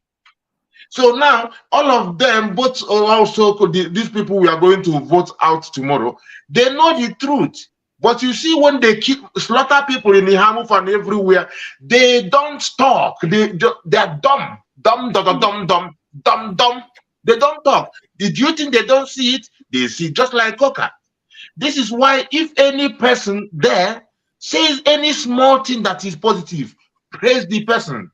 Of course, if the person misbehave, give it up, of course, and fire him too. So when Mbaka would, you see how they terrorize Mbaka? He said, they come and they catch him. The Onaga and all of them, they're tackling him. Well, they said Mbaka is, I don't know how true it is. We are still looking for the update that Mbaka was actually backing Tinubu. I don't know whether it is true. We are looking for the update. I heard somebody was saying something. He was asking somebody what he said the latest is, But you never know. Maybe somehow they come and threaten him and whatever and push him somehow. But one day or somehow he will come out and chip out the truth for you again. This is why. I say Mbaka don't like Peter Obi. Maybe not because of him quarrel with Peter Obi. Make him he say make him all might be playing a role, but of course, apart from that, they know that he speaks out for Biafra. Yes. He speaks out with no one, and they sometimes they might hold him down. Then, but his conscience will be killing him small. He will come out one day again and speak nicely and speak the truth completely. And this is what I mean. Whenever such people say any good thing, like Simon does that very good. Because he knows in the situation I know that their hands are tied. He always magnifies that good thing they said. It's like Asine Todikan and Melomozo. Praise them, say we recognize it because it's not easy in that country. Imagine Kamsi, our little Kamsi, they went and kidnapped. So what message? It is an open message. That is the terror I am talking about. And this is a tradition. This is a religion, you know, of fear, because where there is fear, there is no love. Yes. You know, love is absence in the presence of fear. You know? So that is it. That is what is worrying him. This man, he cannot sleep. Kukah, imagine they killed a priest, a member of the camp, slaughtered him in the video. They did not utter a word. Yes. Yes, I mean, all those things speak, and it is message for everybody. For everybody, you know, if you talk, you see what we did here. If you do, we're watching. You know, this is what we do. Terror. You know, I was go. I have to find some quotations also now, where you say that if you meet as a Muslim, if you meet Jews, you remember that is an Islamic country. Let's just be truthful. So even before the 1989 declaration, is the Islamic country. And if we look at the constitution, we see that over 72 times Islamic and Sharia mentioned, not one mention of any other thing. So if we have that, if we tell ourselves the truth completely, we recognize we are dealing with the Islamic State. Now, it will make sense if I show you a quotation that says, if you meet Jews or Christians along the street, don't first offer them greetings. You're not even allowed to say salam alaikum to them, because they are not their ummah. Ummah is their community.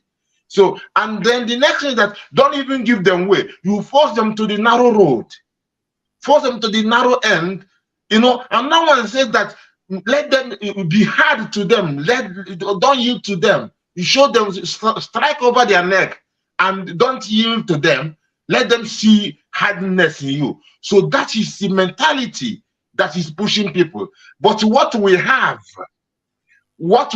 is love, you know. That's it doesn't mean that we are going to give them our neck to give, but because we, as I mentioned last time, we are going to save them. Because the way Northeast Africa, they made it Middle East, like they're making South.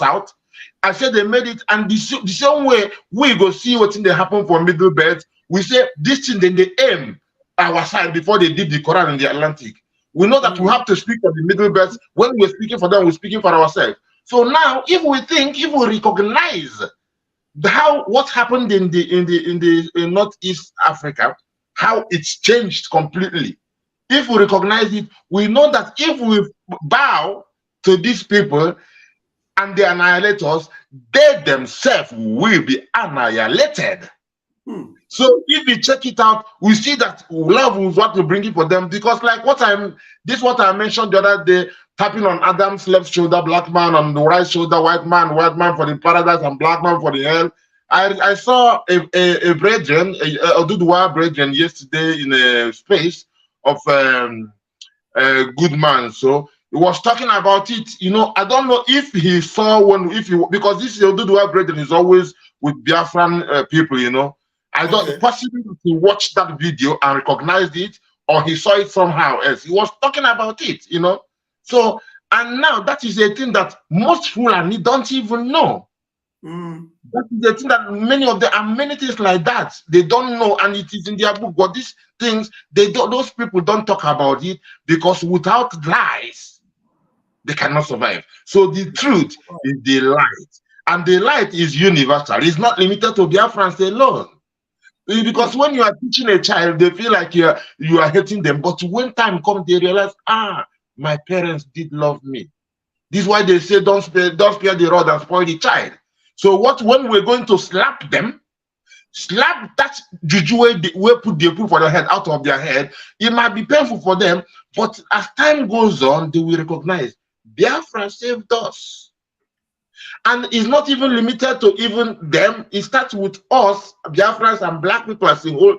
Then it reaches white people too. Because a lot of lies have been told in history. When they ended up bringing everything as if everything started from Greek. But no, they learn from us. And they're trying to make us look as if we don't have anything, or as if we had no history. But if we check in history, we realize that astrology, astronomy, mathematics, they learn from us. Even alphabet and things too. All of them came from hieroglyphics. If we check how everything developed, you realize that is the root. You know, so and they make us feel like say we were never literate and things like this. No, that is not the truth. Apart from CBD, we've been literate ever since. Even before we migrated and met in the world, that place where we are now. You know, so this is what we're bringing for them is a pure love, and this is why when we touch about be it Islam, be it Christianity, we or the notary or the followers of Messiah notary, as I prefer sort of Christianity and the pseudo Christianity, because what they are is pseudo. Actually, they don't practice the written because people don't even read. They don't know the book. This is why I didn't even go to Muslims. I went into the source of the information. Then when I read with them, I try to see how they grasp it. The same way with the Bible and things.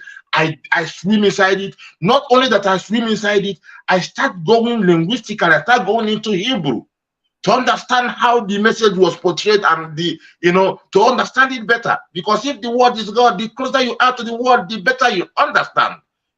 So that is it. And this is the love. This is the fire that burns. We are bringing the hell. Hell, when I'm becoming the talk, now hell is the talk.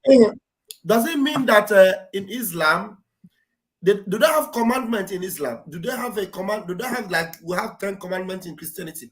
Like you're saying that with lie, they excel with lie. So if they don't have anything wrong with lies, that means they don't have commandments. I mean, they try to deceive people as if it's the same God of Abraham and all this, but no, it is not the same. Like Moses, it's not the same God. And if you check, Al is like the, La is moon God. Most Muslims don't even know this, because when they say what they call their Shahada, it says La ilaha illallah. There is no God but God. So La ilah, ilah becomes God now. But La ilaha illallah, La is the God now. So Allah is the moon God. The L, first L is the, and the La is the moon God.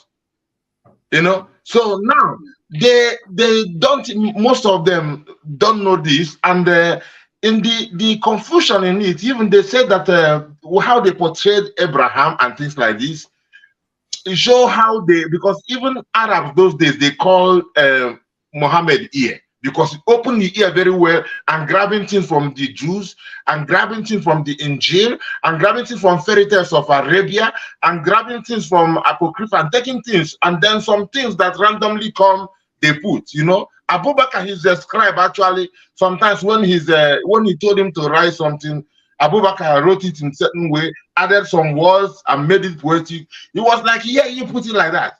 Then later, after that, Abu Bakr didn't believe in him anymore. Abu Bakr was like that, even he himself is a prophet, because what he said is being written. So then he was no more, he went apostate. Then they wanted to kill him. They almost killed him, because if you leave Islam, you are supposed to be killed. So now, talking about the thing, they play as if they are dealing with the same God, but you realize that they don't keep the Sabbath, nor they preach for the Sabbath.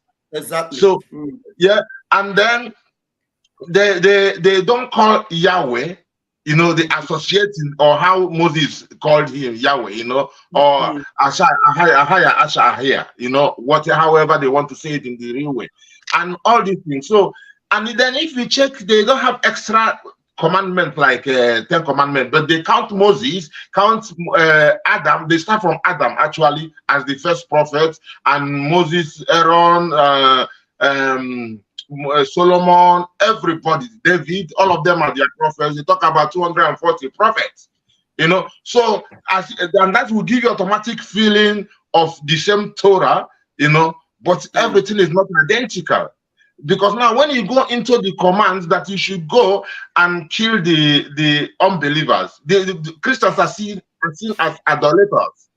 If you check chapter 30 or chapter 29 verse 30, somewhere there, he said that idolaters they are, So when you hear idolaters, actually you realize that you as a Christian, you are idolater, like also the polytheist, So when he says go and kill, or talk about takia, which simply means deception. Deception is to lie.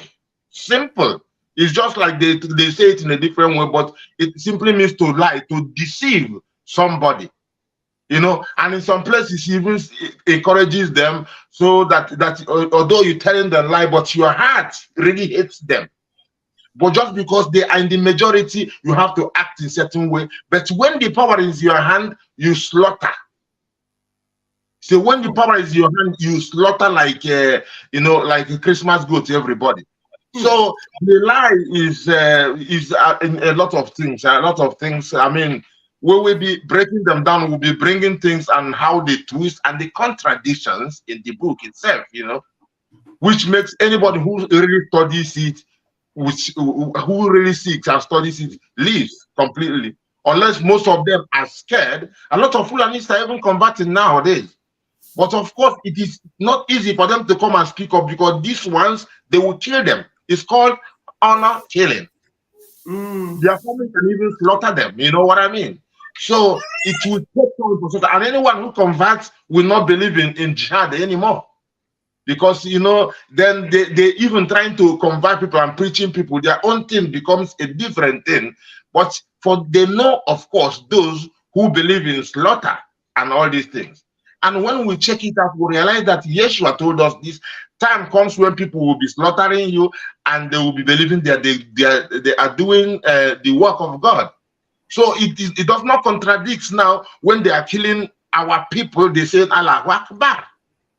You know, so that is what Yeshua said. And who are those being killed and who are those doing the killing? And in certain other place also, Yeshua told people, when you pray in your secret chamber. Secret chamber simply means your mind, actually. You know, not, and when you fast, you anoint yourself. Don't go and look as if to please everybody, because those who make ceremonial prayer and the quarters and the corners on the marketplaces, they get their pay because people give them all those praise. But those who go into the secret place, who walk with their conscience, these are those who are going to see the Most High and who will recognize certain things. Things will be revealed. But those who get their praises from people, just like you see people when they make their fasting, they broadcast it, and then they make you feel it. And in as much as I know that also that things get more expensive during this time in Islamic places, they sell more, people eat more because they stop themselves at night, then go sleep, wake up, stop themselves at night, then during the day most of them are sleeping. And they get obesity during this time, a lot of sickness, heart sickness because of overstuffing themselves, you know. So the fasting is not even worthy. And of course, the prayer, sometimes they block road. They are praying, they block road, you know. So all these things, you see that hypocrisy, that you see the same people who are carrying the hypocrisy. These are people who they talk about jihad. I'll show you also in the hadith where it said that if you meet God without mark of you carrying jihad, say you will meet him with deficiency, and then it will be better for you to commit. You will wish to go jihad and kill people, come to and get yourself even with suicide. Then you come again. Then you wish to come back again to do jihad again, to kill people again and martyrdom, they call it. You know, do it again and come to God instead. Because if you come without any mark of this, it's deficiency. You look at the mentality they are putting in people's head, and it is in that book. And that fear is what is holding even the Muslims. They are victims of that thing too. They are victims because they don't even know. And they can't say anything. They can't oppose it. They can't even complain about it. You know. I will give you also a chapter where he said when Allah and his messenger say something, you don't want to talk about your choice or to view it. Hey, this is my computer where they misbehave. I don't know whether maybe make a restart them if it might make a difference, because I don't know why. Last time it functioned well, and I was even practicing how to learning how to share. That is easy for me to share because it's good if I'm doing this now, I'll be showing, you know, the thing how it goes or how it is written, and people can automatically then read know the where to find it. You know, like if it's in the Quran, they know the chapter and the ayah, which is the verse. The surah is called a chapter, and ayah is the verse in Quran. So, if from the hadith, they can see how where it's coming from. So, if you type the number, you can easily see it. just have to put off the computer, and maybe before I do it, I can copy some things and send to you via WhatsApp. Yeah, if you can copy, I can share any screen. His Academic Highness, is there any insight you want to bring to the people of Biafra tonight, especially based on this deception and manipulation? You know, from the Christian perspective, especially Catholic. Now, what I want to bring to you, thank God you are in Rome, you are in Italy, we are all in Italy. Now, what do you think about this Catholic Church of a thing? Because this Kukah is a Catholic priest, is representing Catholic Church, and he is in Sokoto. Sokoto is the heart of the caliphate. And now Deborah was murdered in Sokoto. Churches are afraid to be established in Sokoto. Now, what is it that, why is it that the Catholic Church is actually not defending Christianity in the North? Because Christians are on the way. They want Christianity to go extinct in the North. Now, despite the fact that over 200 people were murdered, massacred in Plateau, Kukah is not saying anything about that. People are on their way in Benue. In fact, Christian missionaries are not even bold to go to Sokoto now for missionary. But why is Kukah very safe in that environment? Does it mean he's working with them? Okay, let me answer you, brothers and sisters. You know, when we speak, I like our people to listen and also to reason on the speeches and, you know, the illustrations that we drop. I answer you by the first. The first quesito is this. You are not in charge of Nigeria. You Catholic, you Christians, you religion of Christianity, you are not in charge of Nigeria. Second, there is a mechanism that brought down the power of Vatican to Benet, from Zenith to Benet. It happened in 1860 after the death of Christ. It was called the Revolution. Before, Rome was the one commanding the entire Europe. You had people like gerontocratic system. You have system like gerontocracy, or what you call oligarchy. No, you have Louis XIV, who governed together with the church. It was called Sacra Romana Ecclesia and Sacra Romana Imperi. You have Holy Roman Empire. Yes, Carlo Magnon. Why I speak in Latin like this, so that those people who thought they are Reverend Fathers should understand that they are superior Reverend Fathers. Chineke kponde fadoko. So that people will know that Spirit of God is speaking here. You should be proud of your people. You should protect your people. You should not be reasoning based on Vatican. Are you a Vatican man? Even though we are in Vatican, I'm not a Vatican man. I am a Bakalike man. I am Biafran. We were Bakalike Vatican. Bam.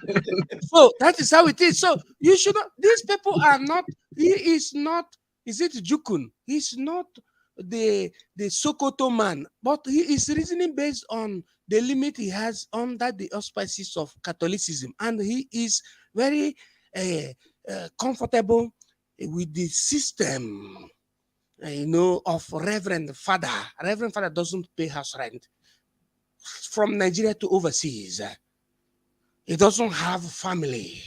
He doesn't care about the future of family. If what I'm saying is wrong, let God punish me. If not, Biafra must come. If what I'm saying is truth, Biafra must come.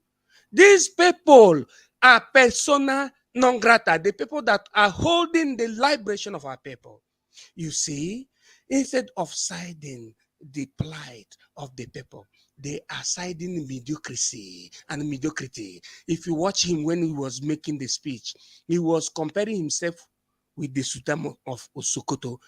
You shouldn't compare yourself with Sultan of Sokoto. Sultan of Sokoto is somebody that invaded. The system that made Sultan of Sokoto to be there is through the Ottoman Danfodio invasion in 1808. Not a legal process, but you are saying, you are making comparison. That is when I say you, I mean the Kukah, Bishop Kukah, is making his comparison as academician. He's saying how many PhDs he has. Chineke Kpoyoku with that PhD.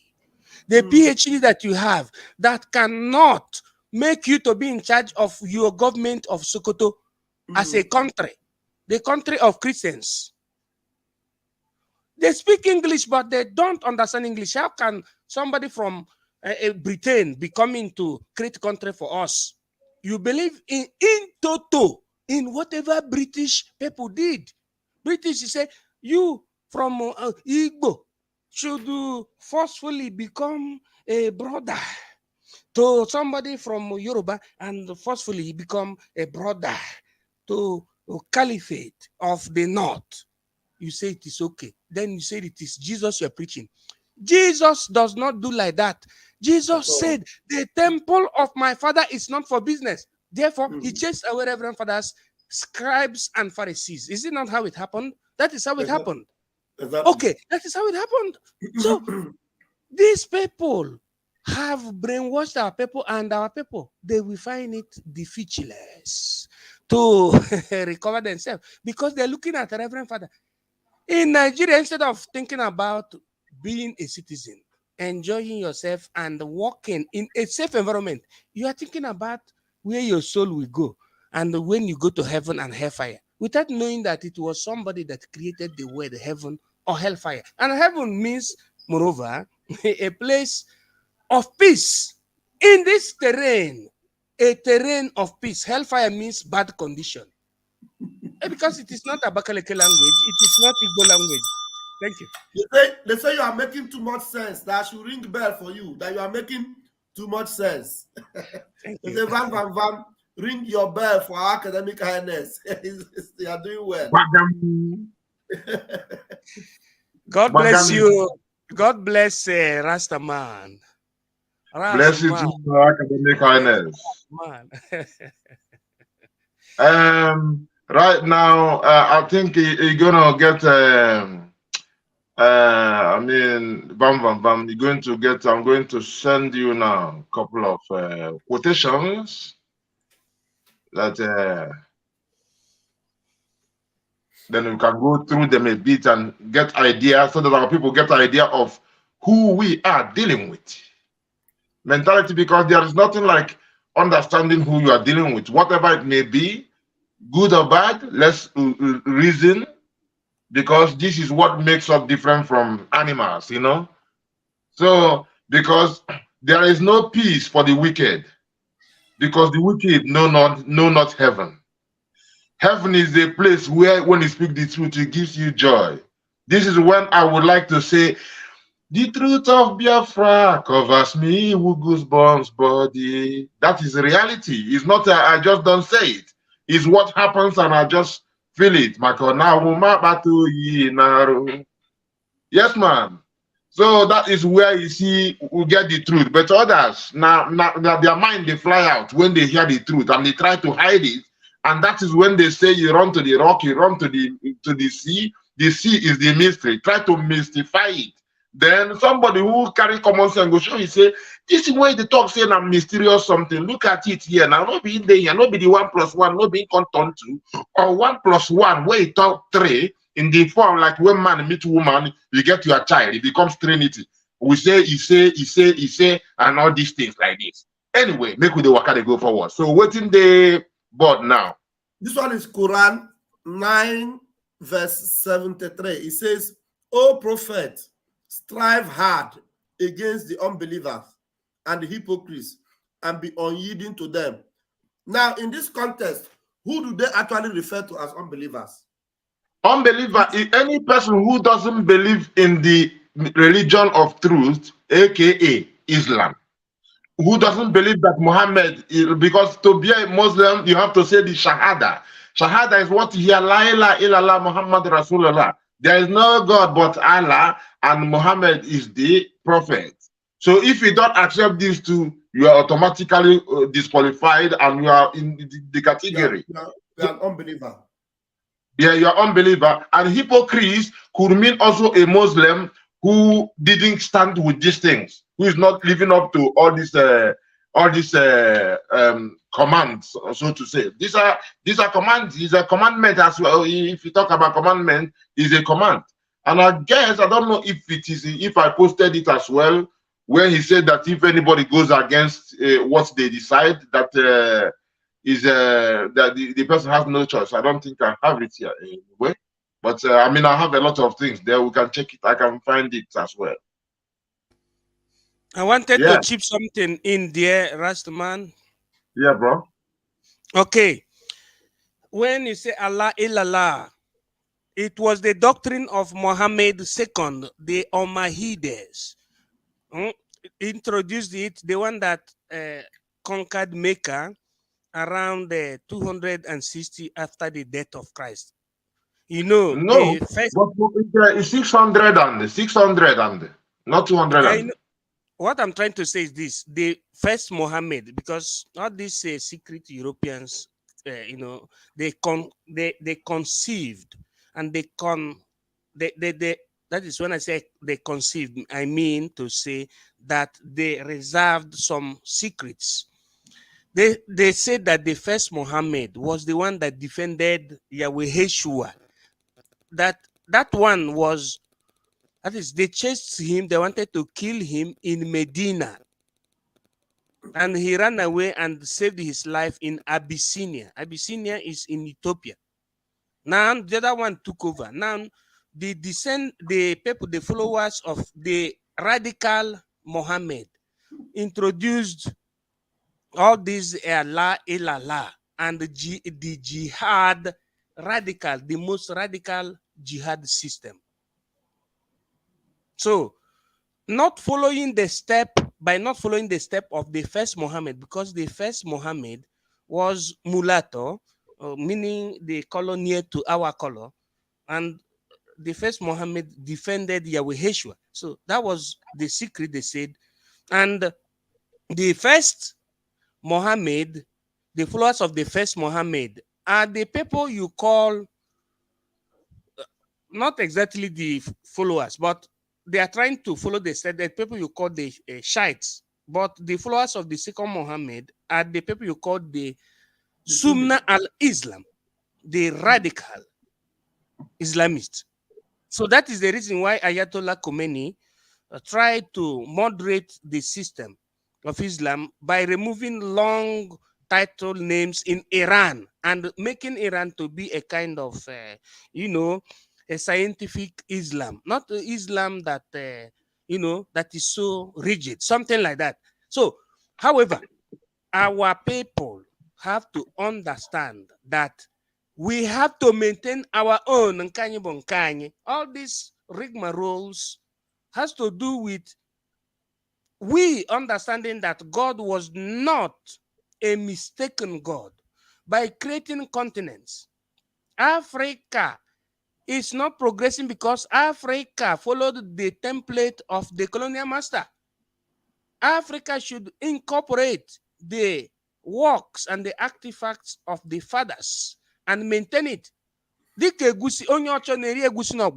know that egusi n'ogbono is a science? It is a pure science. And you know, love egusi n'ogbono.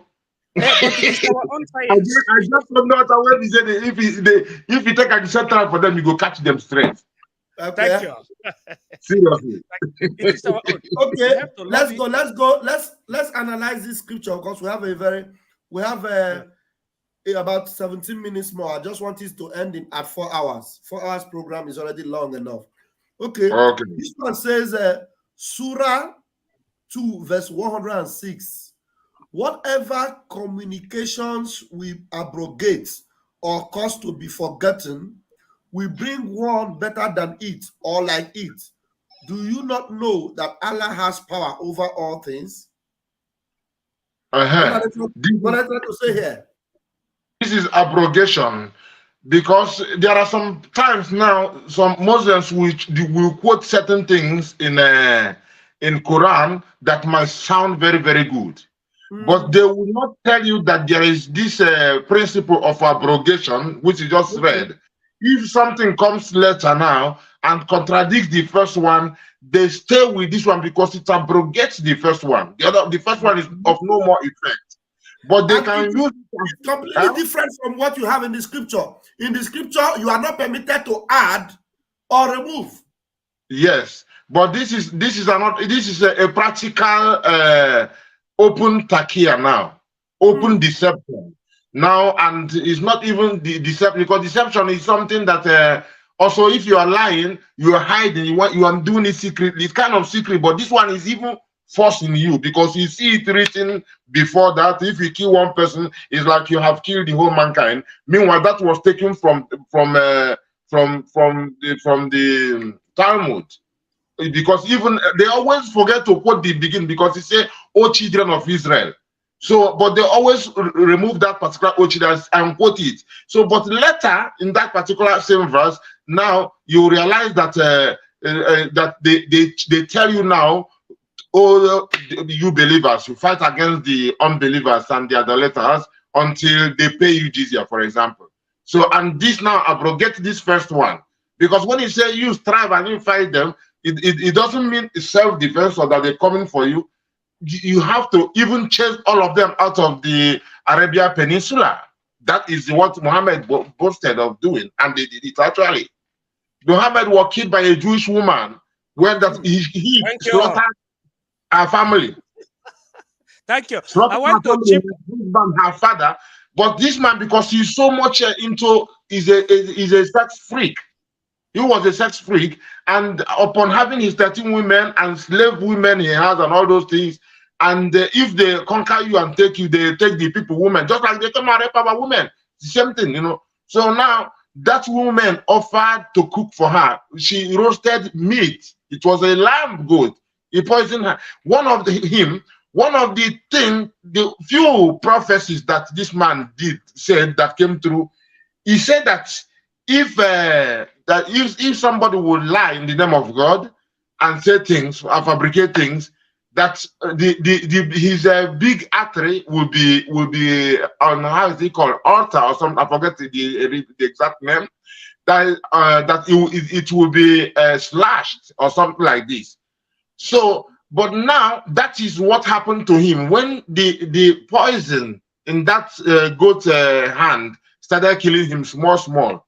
He was telling Aisha, his wife, that he feels like this is a big artery is being slashed, you know. So he was saying the same thing he said that it will happen to somebody who lied, then justifying God Almighty in all these contradictions and abrogations and annihilation of people, you know, and sacking up of people and nations, you know. So that simply means what was it? That means abrogation. Simple. So when a Muslim quotes something, our people should just, because I said this till last time, one person has a religion, an aim, and mentality that gave him AK-47 is aiming at you. Aiming at you, and when he kills you, he says, Allahu Akbar, I'm coming closer to my 72 virgins. And he really believes he's doing things good. You have to understand people, how people are thinking. And there is on the other side now, somebody who is now behaving as if they are, okay, most people sincerely want to look for Yeshua, but they don't even know his name. They are using the other things, the names that the hijackers who are pseudo are using. So now the fullness of him, they don't know. So, but they still know the most important things, how to love your neighbor. All them things is the same thing. Live and let live. That is the same principle we have. They know it. So now, And just due to some people scamming our people in this pseudo nursery, pseudo Christianity, our people are quick to go and attack them, whatever. I mean, I don't condone them. You cannot call me a Christian. I'm a Rastafari. And in the real way of it, I know I am a real nursery, But of course, people will see me different. They don't know. So real nursery, real Christian, not a pseudo in a way. If I want to, for lack of a better word, I would use Christian, but nobody will see me and they call me Christian. But I still know that in as much as I see that our people are being scammed, I will be revealing and showing them the goodness in Yeshua. And it's not all in vain that they embrace Yeshua, but they have to go and understand him and don't follow those who hijack him, and it will make them not to feel like a fool, And on the other hand, now, I'll be more interested in this person who doesn't want to see me tomorrow because he has AK-47 ready to shoot at me. But our people, even some people who are into Biafra thing, they are quick to attack Christians, but they leave people, or some of them, they don't know anything about them, of course. But in every case, you see that these people, they're really coming and they are killing, they take away all your damn guns, and they say that they are allowed to carry AK-47, and none of them is being held in the prison. Some of them are even being released. They are holding your brother who didn't kill anybody. So it's obvious that these people, they don't want you to see tomorrow, and you'll be hearing that they want to dip the Quran in the Atlantic, and your land belongs to them by the right of conquest. So why should I, first of all, not focus on that person, study that thing that he believes, to know how to defend myself? But our people mix up of the fear of the terror, and I don't know what else, and I don't know what to say next. But you see one called Matthias Ezak or something like this. All his problem is Christian. In as much as people are scamming people, I don't condone that. But I see AK-47 coming after me. But his fear makes him don't talk. Not that he doesn't see it. He's a coward, a blood clot coward. I'm sorry to use them word, but it pains me. And he will be shouting, raising his voice. So you see people want to kill you. Matthias Ezako is a bloody coward. A coward. He's a coward. Yeah, because you cannot confront some of these things, that are actually the main problem. You're telling people that Christianity is a lie, Jesus is fake, and all that. But look at the real fake things that you should talk about. You won't boldly talk about it because if you talk about it, these people are more physical, more brutal. They'll come after him. Can I say something? Can I say something there concerning Matthias Ezako? Just for us to be, my own opinion and my observation. I so appreciate Matthias Ezako because it is not easy for somebody who is in the zoological republicum to be doing what he's doing. Because first of all, he was a Catholic. He is a Catholic, okay? Just like all of us, we are Catholic and Christians, Now, do you know how people feel when you criticize a reverend father?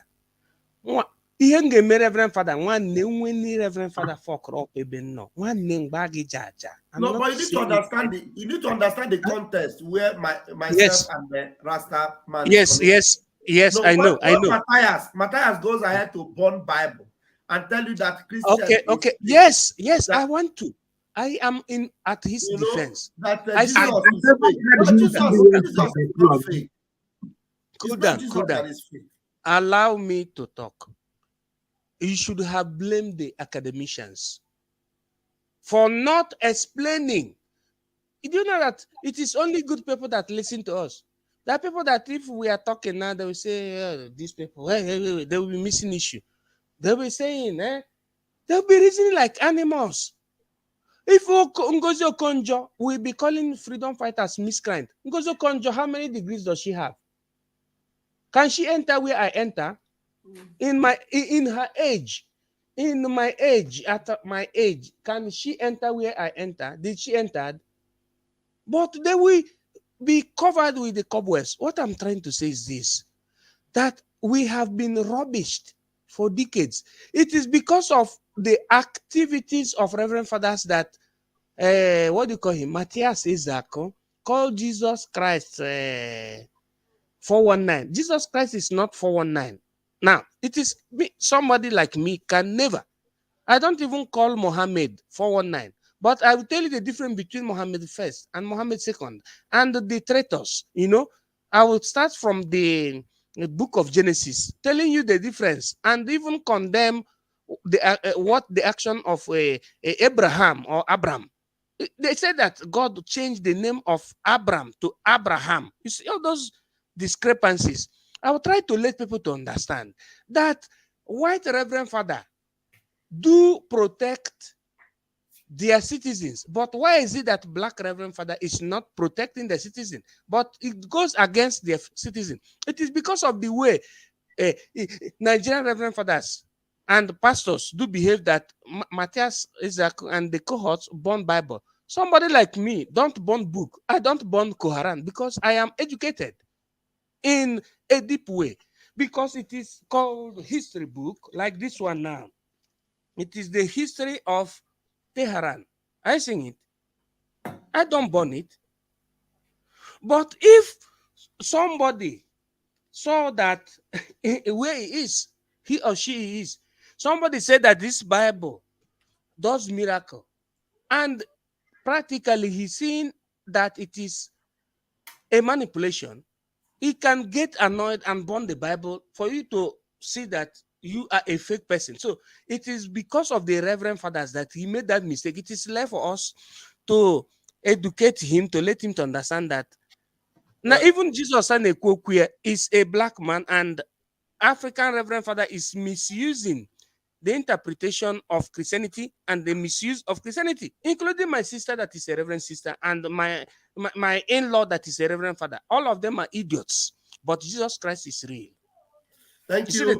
Thank you. Our time is really fast spent. Let's see what we have to cover on this ones. Let's see. Quran 9:33 says, "It is he who had sent his messenger with guidance and the religion of truth to prevail it over all religion, even though the pagans may detest it." Rastaman, what do you make of this? It is what it is. What am I making? Now, every other religion is false, and Islam must dominate the earth. Ooh. That is the earth belongs to them. This is why when they say that your land belongs to them, by the right of conquest, that is the same thing. It's said in many, many times in different ways, but that is what it means. That is what it means. So, academic, are you a prophet? Academic, look at what you are just prophesying. Yes, because we are righteous. We are righteous, and God is with us. Oh, Secretarima.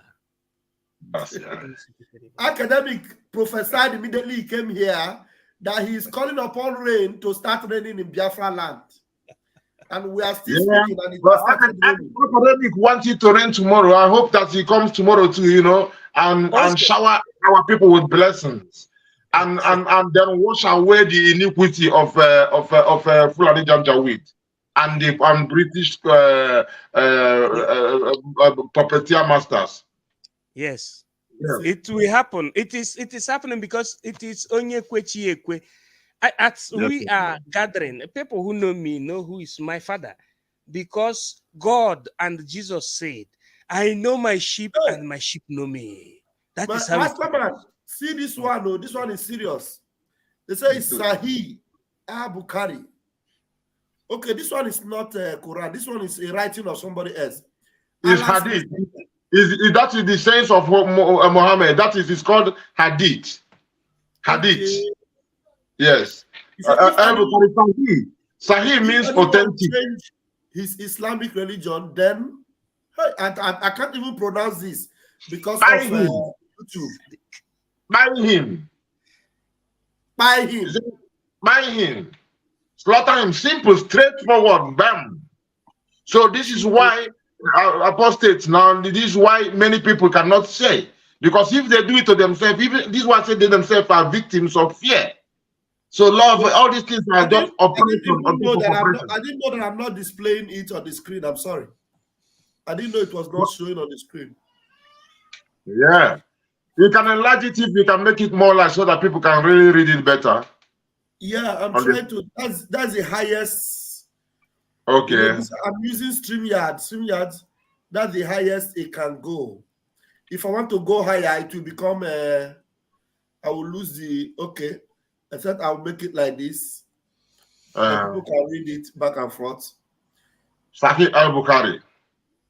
Allah has said, if anyone changes Islamic religion, then buy him. Yes. Hey. So, and that buying, that is the so-called honor killing. The honor killing, yeah. Yeah. So then it can make you understand also why when their cleric says something, they cannot say anything. They just have to carry out what they tell them because they don't want to. It only takes somebody who seek knowledge, who would go into it to understand. Then the knowledge, it go turn your belly that you must speak, even if you have to be in exile, or even sometimes you risk it, you don't even care. But you know that when people know the truth, it will help them. You know. Look at this one. Is a Tafsir IBN Kataya and Quran 930. Fighting the Jews and Christians is legislated because they are idolaters. Hey, Jews and Christians, they are idolaters and disbelievers. Or repeat go again. You read a word, you not be for dream. Na reality. Know the people you are dealing with. Knowledge is good. You know, ignorance is what makes people perish. So we have to just know. Let's know who we are dealing with. Imagine now, you don't even believe them. You read them. You have to. You think say you don't know what you read. You have to read it again. But you read it very well. You broke chalk. You read very well. That is the truth. You see, you know, it's even factoring the thing. The human being. But that is what they did to human being. And that's how somebody sees you as inferior, idolater, and in the other chapter I showed you the other day, say you are worse than the worst of all creatures. Worst of all creatures. Can I chip something, Rastaman? Just a second. Okay. Have you ever seen any chapter in the Bible that tells you to go and kill or rape somebody for God? No. It doesn't exist. But look at these Islamists that are trying to tell us that they are the fidels and others are not fidels. For them to convert others, they have to rape women. They have to kill. Who does that? Who does that? That is why these Europeans saw that these people were crying like a dying horse, and they introduced what you call dogma. Dogma, yes. Any Reverend Father can understand what I'm saying now. That is under the dogma of Muhammad II, or the followers of the Omahide, that made people to believe sheepishly whatever they said. They called it supreme command. They called it supreme command. Anyway, God will help us. God of Chukwu Kikabiama will help us. We will bring all those secrets of Islam. We bring the books. We'll be reading it. When Rastaman is saying from Quran, we'll be seeing it. We'll be reading it in Arab. It will be translated. Next time I will even an Arab man read it. I have it in my studio. Only that I need to go to Jonathan to the studio and get it because it is there. We'll be reading it exactly the one written in Arab. We'll be when you translate it so that our people will understand. There's no need of an Igbo man wasting his time trying to be a Christian or Muslim. One Biafra, our religion. Yes. Thank you. Okay, let's go there. We're just going to be fast so that I can round up. We have spent 4 hours and some minutes. He says, Allah, the exalted, encourages the believers to fight the polytheists, disbelieving Jews and Christians who utter these terrible statements and utter lies against Allah, the exalted. As for the Jews, they claim that Uzziah was the son of God. Allah is free of what they attribute to him. As for the misguided as for the misguidance of Christians over Isa, it is obvious. It is obvious. Yeah, they mean Isa actually is mistaken. Isa is Isa normally, but they meant Yeshua. This is who they meant, because Yeshua is the son of the Most High, the only begotten son. So now, but the one of the Isaiah, this is also where they displayed their ignorance. That was nothing. There was nowhere in Torah you see such a thing as well, you know. So that is a thing of disgrace for them also, you know, because it's out of point. Yeah, but at least you have seen that as a Christian, you are polytheist and idolater, and yeah, and deserve to be murdered. Yeah. Thank you. Who is this idiot? Who is this idiot that is telling me, Van, please don't attack Matthias in your platform. Otherwise, what you will receive now will shock you. You are mad. You are very, very mad. Matthias is a scammer. Tell him I said so. You must be stupid for telling me not to attack Matthias. Matthias Onyoshi. We are here. If people carry gun AK-47 every day, they killing people. They hold them the can. You know they talk.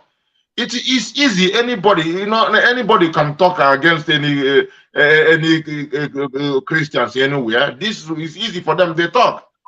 But a man who is the real man with talk deal with the real issue. Talk about Quran. Talk even self. Find, because if you love your people, you must find good in the thing that their mind is into. Then you have to separate the chaff from the wheat. You cannot come and condemn everything and just say, because you don't know experience that people had, you know. And Yeshua is our own. And as I was saying last time, talking about our history and slavery and all these things that brought Marcus Garvey, we have these things. People don't take it serious. I say, the designer of your flag. That flag went from the coastland, from the slave coast to Jamaica, and designed there. The man was born 1887. And this is the person who pointed onto Rastafari before the King of Kings was crowned. This King of Kings official title has the official title of the right of the world. Exactly. The concern I have, Matthias may be fighting his battle, whatever way, but when you begin to, you know, prioritize something that it shouldn't be prioritized, it becomes my concern, you know. But when you tell me, I'm not afraid of anybody mentioning anybody's name. You understand? Matthias is just is running his own way of making money on social media. This is what I mean. He runs Igbo Love themselves, and he wants to help people. You know, he puts his own account number, and he's asking people to advertise it on their private social media.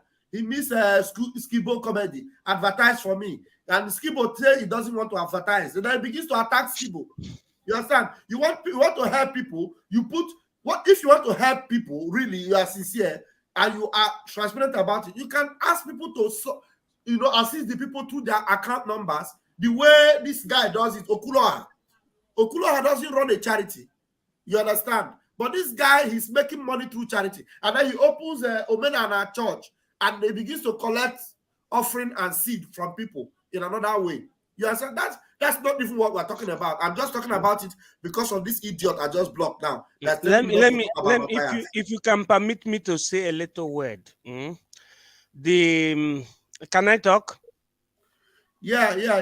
Go ahead. Now, that person who wrote that thing was so emotional. You should understand that the crew talking here is not against anybody who is supporting the liberation of our people. I say that Matthias is saying what he's saying, both based on his level of understanding, but it is working well for the liberation of our people. Okay? But he himself should understand that this is not the platform where somebody should come to threaten anybody because he speak anything against some of the ways Matthias spoke. If I was not matured enough, I would have told him, why should you burn the Bible? You don't have to burn the Bible because it's a history book. Your problem is not the Bible. Can he also burn the Quran? Let him burn the Quran and see what they will do to him. He cannot even mention Fulani. He cannot even mention So that is the point. This is why I think it's a common. Because you see people who say against you, you leave them. I'm talking about those who say they are scamming you, which is if you fall for the scam, you fall.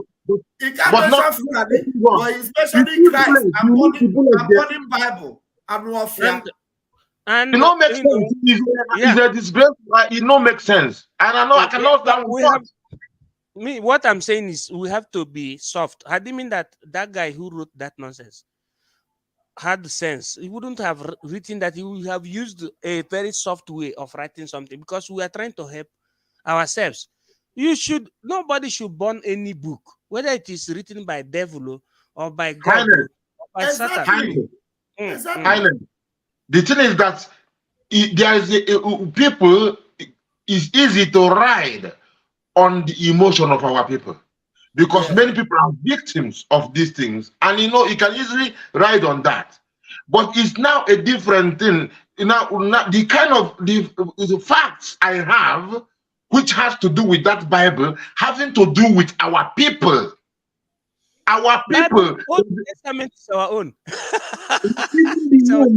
All of them are our own. This guy cannot check it. Apart from the whole thing, the fulfillment of prophecy. When you see me, you call me Rastafari. I was just saying that the person you call me after his name has officially this title, apart from the King of Kings, the light of the world. And when you say the rising sun, this is what I see there. And when you read in your Revelation 7, it says that from the angel from the rising of the sun, that is the place that was not conquered, the horn of Africa. When you read your Psalm 92, when it tells you the exact horn, some call it unicorn, that is the rhino horn. That is that horn you see in the horn of Africa. And that is the only place that was not colonized. After the 1884-85 Berlin or the Congo conference, they did everything. Rome came there. So, and this is a significant place. It's just Psalm 84 tells you about it. So these are facts also that, in as much as I will be opening the Bible, showing it to our people, it's still difficult for them to grasp. And he thinks that he can just come, and because a lot of people has been disappointed with a lot of things that pastors are doing that is not adding up, he can easily ride on their emotion, and that is abuse of our people. For me, it's abuse. Even though I know a lot of things our people don't know, I don't still rush it. I look for the right time. I find the right way to show them. Though you embrace this thing, but you have to go deeper into it, understand it better. Don't depend on the pastor. Go into the book, the source, like I am doing with the Quran. I don't go and ask any Muslim. I go and ask the source, man. I go and ask the source. Why should I leave the number one and go into second hand and all those nonsense when I can just go to the source of everything? The same thing I do with everything. And that is anything you do it originally. Go to the source and grab it. No second hand. You will be. Why should you place be in the second place? So that is degradation of our people. And to take advantage of them and ride on their emotion. And this, it pains me. It pains me because I know love when I see love.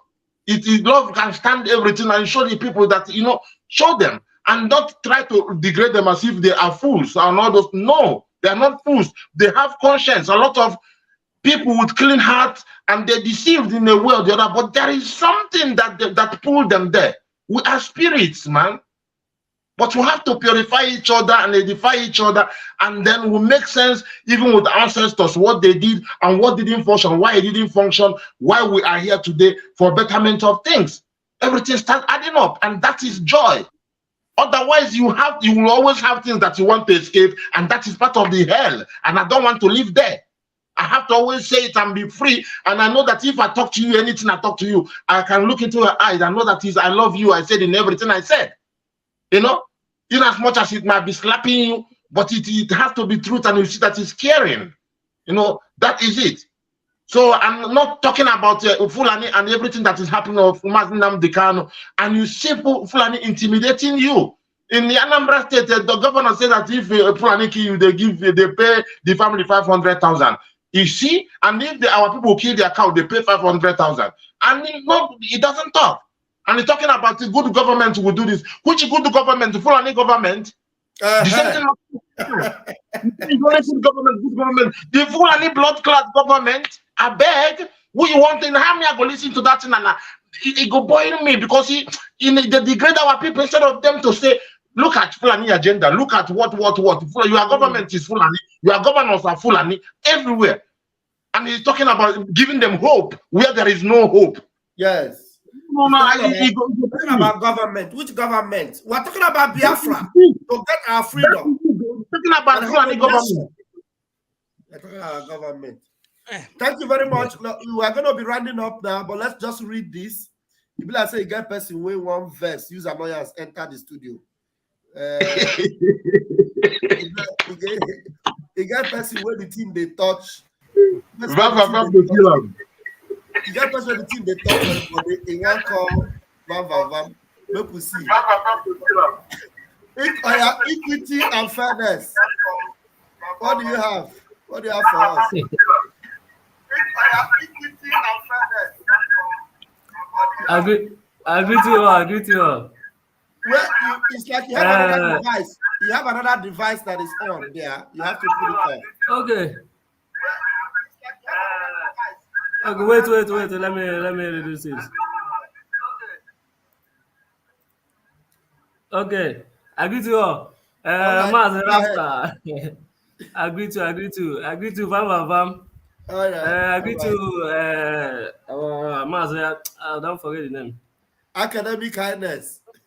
Okay, yeah. agree to Papa. I just want to reply to that fool talking about Matthias, that idiot. The one that wrote on the comment.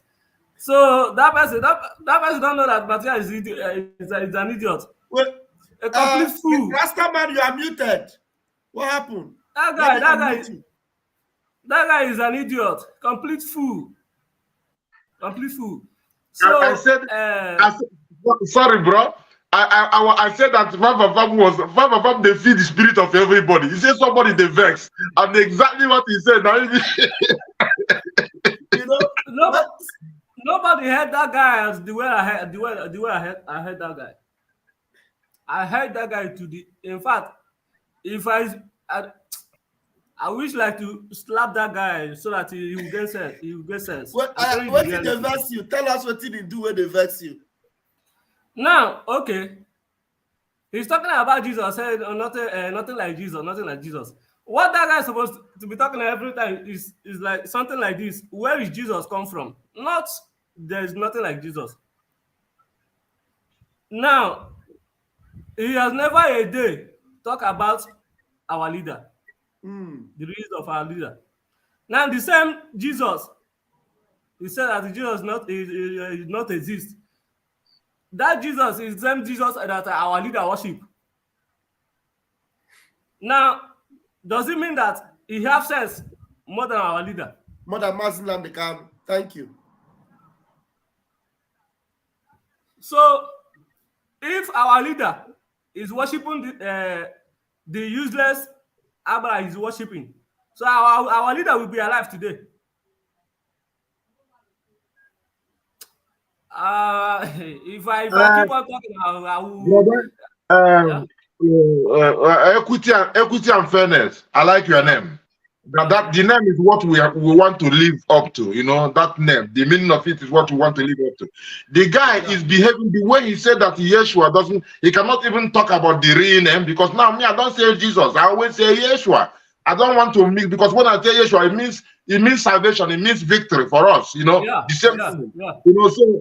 And I don't go with first name. If they call you Oyebuchi, if I say each time I say Oyebuchi, it says the half of the name already tells me your history, and the rest is your identity. You know whatever. So now, the way he said that Yeshua is not a historical figure, he also doesn't behave as if Maazi Nnamdi Kanu exists because this is why he doesn't talk about him. He sees Fulani killing us, see Fulani take over the government in Fulani. He doesn't talk about it. Instead, he tells you only good government, only good governance, only good governance. Where do you see governance? Governance that is holding Nnamdi Kanu unjustly, killing us. And in your Anambra state, they say if they kill you, they pay for if they kill his daughter, God forbid, or his relative or him, they should pay his relative 500. And he doesn't say a thing. He doesn't ask himself, what kind of governance do we have? What kind of government? He doesn't talk about them. Only those he know that they cannot do anything, then he's riding on the emotion of our people. You know, that is riding on the emotion of degrading our people. That's the problem of Igbo people. That's our problem. The only problem we have is that we can talk about those we know that they cannot do anything because they are walking through God. This is why I called him coward in the beginning, because I know that he knows about Fulani activities, but he won't say it. If he doesn't be ignorant of it, I wouldn't call him coward. Because he don't want to die now. If he's not afraid of death, let him talk about Fulani. Let him talk about their killings. Yes. Just one time, and they will I'm doing something. I just want to reply to that comment. That's why I came. Okay. Thank you very much. You don't do your temper tomorrow. There's another angry brother here. Donatus, please. We'll give you 2 minutes, please. Donatus, unmute yourself, Donatus. Hello, sir. Are you hearing me? I'm hearing you. Please, just Hello, 2 minutes because we're running up. Okay, sir. Initially, I doesn't want to enter, but because of this thing you raise up now, this is the problem of our people. Our people are so confused. These are the type of Ijele type who are against his own and still saying that they are trying to help our people. These kind of people are not helping our people. Let's not misquote them. They are not helping our people at all. That the problem we're having, that the bad egg in our midst, they are not helping our people. In fact, they are creating more problems to our people because they are not hitting at the very target. These people are fighting that enemy within that we have. They are not helping our people. So sorry, I did not greet our Rasta man there because I've been hearing what he was analyzing, and I'm very, very happy. I sent a message to greet all of you. I just appreciate what you are doing. Sorry, I was carried away, but all the same, I greet all of you there. So these are the people that we have, that the bad egg, that type of Ijele type, the people that are causing trouble. They're indirectly against Mazin and the Kanu and all the freedom fighters. That's what I just want to say. Let's just forget about these people. They're not that we should pray again that God should answer them, give them the side of the coin. That's all I want to say here, please, sir. Remain blessed, sir. Thank you. Thank you. And have a wonderful night. Okay, now, in conclusion, I want Rastaman, give us your closing remark, please. And then the Highness, and then I will go and sleep. Okay. I would say thanks, Biafrans, for being there. And please, the analogy I made before, there is on one side somebody with a bullet aiming at you, and the other side, scammer aiming at you. I think it's better to go after the one with bullets. Save yourself from the bullet. Bullet is the Fulani. Bullet is with the Quran. Bullet is with the Islamic thing. Someone might cut this thing also and give to Matthias Ezak so that he can also see that we talk about him, that we say why he doesn't talk about this, you know. So let him also read the Quran and know also that his Quran is people with the ideas from there want to conquer our land. They believe that our land belongs to them by the right of conquest. And these same people are in the government that is looking for good governance to where he put all his faith inside. So maybe someone should let him know that. And as I was saying, look at this, Rastaman. Just look at this. Sahih Muslim 4366. Muhammad said, I will expel the Jews and Christians from the Arabian Peninsula. I will not leave any but Muslims. Yes, I said it before. So that is it, and he did it actually. He massacred them. This was also when I was talking about the Jewish woman who killed the husband and killed the family, and then took the woman. And the woman, as stupid as he was, the woman cooked delicious thing for him, and he didn't think the woman fell in love with the terror. But the woman killed him. You know, so that was the same action that he carried out, the same action that these people are following. Matthias says that we should also see it, that this is what is aiming at us, all of us, as it's happening in Benue, and he doesn't talk about it. You see, ID keep up everywhere, doesn't talk about it. If it is fear, anyway, there is no love where you have fear, because he's displaying fear. And now, when we say we have love, and we say we even saving even the Fulani too, and I say it even goes up to white people, because I say our people, even the same Matthias, you say before white people come this and that, before white people, man, make me not release some kind words to him, because if you know the Almighty, or the Almighty creates even the same white, a white person went and killed himself in the name of Biafra. It's almost, I think, is anniversary actually today. I think it was on the 29th of May, 1968. A white person. Why some of our own blood are killing us? So you have to, and Nnamdi Kanu has this balance.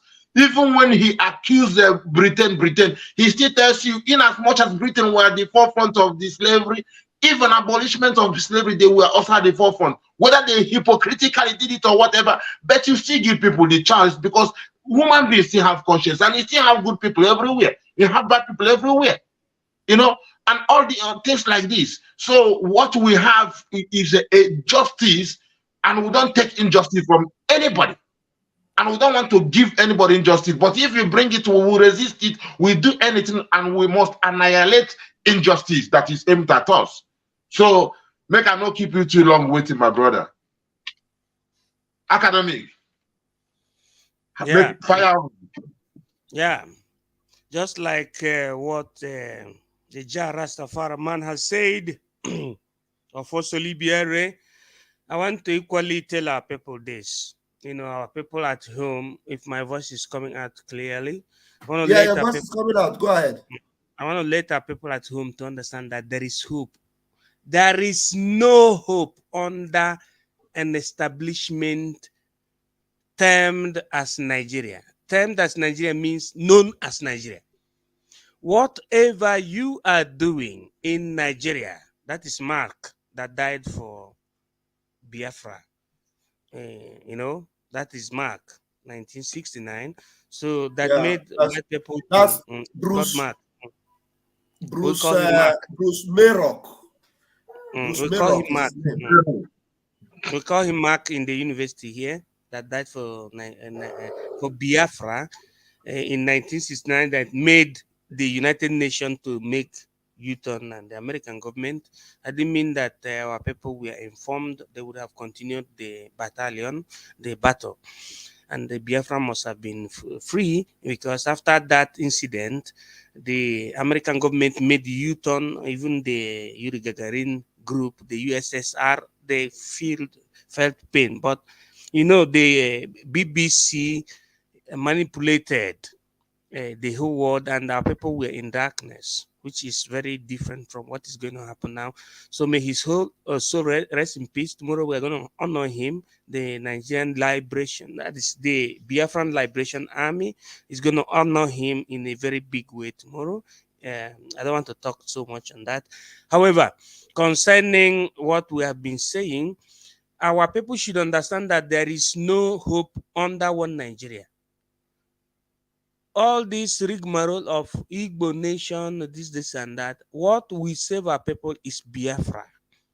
Whether you are talking Reverend Father, you are not talking Reverend Father, what we save our people is Biafra, because Biafra is the complement and the completion of the entire family of people of that zone. Because Igbo is not different from a zone, it's not different from Ishekiri, it's not different from Igoromigro, it's not different from our brothers, from the Ata, from every nooks and crannies where you have the Aboriginal flag and the what you call the diaphragma and the map of Biafra. What we have is bigger than what you can get from Nigeria. So there is hope. Let every activities you are doing as a broadcaster or as somebody who is running NGO be focused on the liberation of Biafra. I yield my mic from here. Thank you very much, my own academic highness. Thank you very much, Rastaman. Biafrans, if we cannot sacrifice anything for Biafra, but someone who is not even a Biafran, a white man for that matter, you see him, his name is Bruce Mayrock. Somebody asking why did him die for Biafra? He gave himself up, he set himself ablaze in front of government. I think it's in front of United Nations. United Nations. Yeah, he set himself ablaze in front of United Nations in 1969 in protest to what they were doing to Biafran people. He said he could not even bear it. He had to set himself ablaze. He burnt himself alive for Biafra to come. And for you to even stand up and support Biafra, to speak up for Biafra, you will not. You will rather join, fallen demons, join gossipers, join idiots everywhere that are saying Simon Ekpa must fall down. We must stop Simon Ekpa. We must stop them. We must stop Madamazoka. You don't want to stop Fulani. You don't want to stop the zoo. You want to stop Fulani, Simon Ekpa. Okay, Rastaman, please go ahead. And I want to say, why he did it in front of the United Nations is because of the great conspiracy, because all of them saw what is happening and they ignored the whole massacre and the whole genocide, like they are doing today. Like they are doing today. Exactly like they are doing today. So any of them who might think it was those days, and you are ignoring what is happening in Biafra land, you're ignoring Fulani killing us and all these things, you are the same thing that this man saw and he spoke. Like some white people speak for us today too. And they are not even there. But some people who are there are still telling you, okay, they say we're going to have a new nigger area and nonsense like that. So I just wanted to chip in that. I didn't want to Thank you very much. Thank you very much. It was very important you said that. So tomorrow is the remembrance for him. Our Heroes Day tomorrow. We'll also celebrate and remember him. We'll remember Ikonso, we'll remember everyone. Not tomorrow, next tomorrow. Not tomorrow. Next tomorrow is that Heroes Day. But tomorrow is also a complete ghost town in Biafra land. Everywhere in Biafra land, from dusk till dawn, from morning till evening, everywhere is locked down. And tomorrow evening, we're going to come on the Zoom to, close the door completely on all the political office holders in Biafra land. It's going to be a Zoom meeting. I have put up this thing before. Let me see if I will have it here again. I shared it on Facebook. Let me put it here. The Zoom the Zoom meeting for tomorrow. The Zoom meeting for tomorrow. Please let me see. But the time is not yet set, yeah? The time is set. Everything is set. That's a vote of no confidence. It's scheduled for this venue. It is on Zoom. Date 29th, time 7 p.m. Biafra time. The meeting ID on the Zoom is 8677-591-2547. The passcode is 281201. Our normal Zoom code, the one you use for the fundraising, the same Zoom. 867. The meeting ID is 867-7591-2547.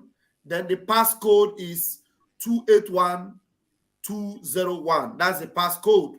Tomorrow, 7 p.m. Biafra time, the vote will begin. Our Zoom, we can take 1,000 people at a time. So we're going to run it like that. People will vote. Maybe people will have to vote and go out so that there will be room for other people that will come in to vote. And we are going to vote them all out tomorrow. Please do not forget. Somebody said how we'll vote. You are going to join the Zoom to be able to vote. That is why I am calling the Zoom, the meeting ID to you and the passcode. The link we will put out tomorrow. We will share the link on all our social media platforms tomorrow. But meanwhile, if you are able to copy it, you copy it now and save it for tomorrow, 7 p.m. tomorrow. Thank you very much.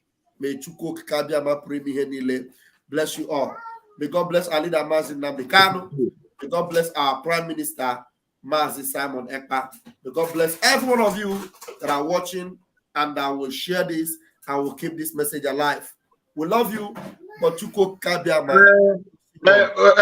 there is say our eternal leader is coming from Newi, and there is a masquerade from Newi, Ajofia.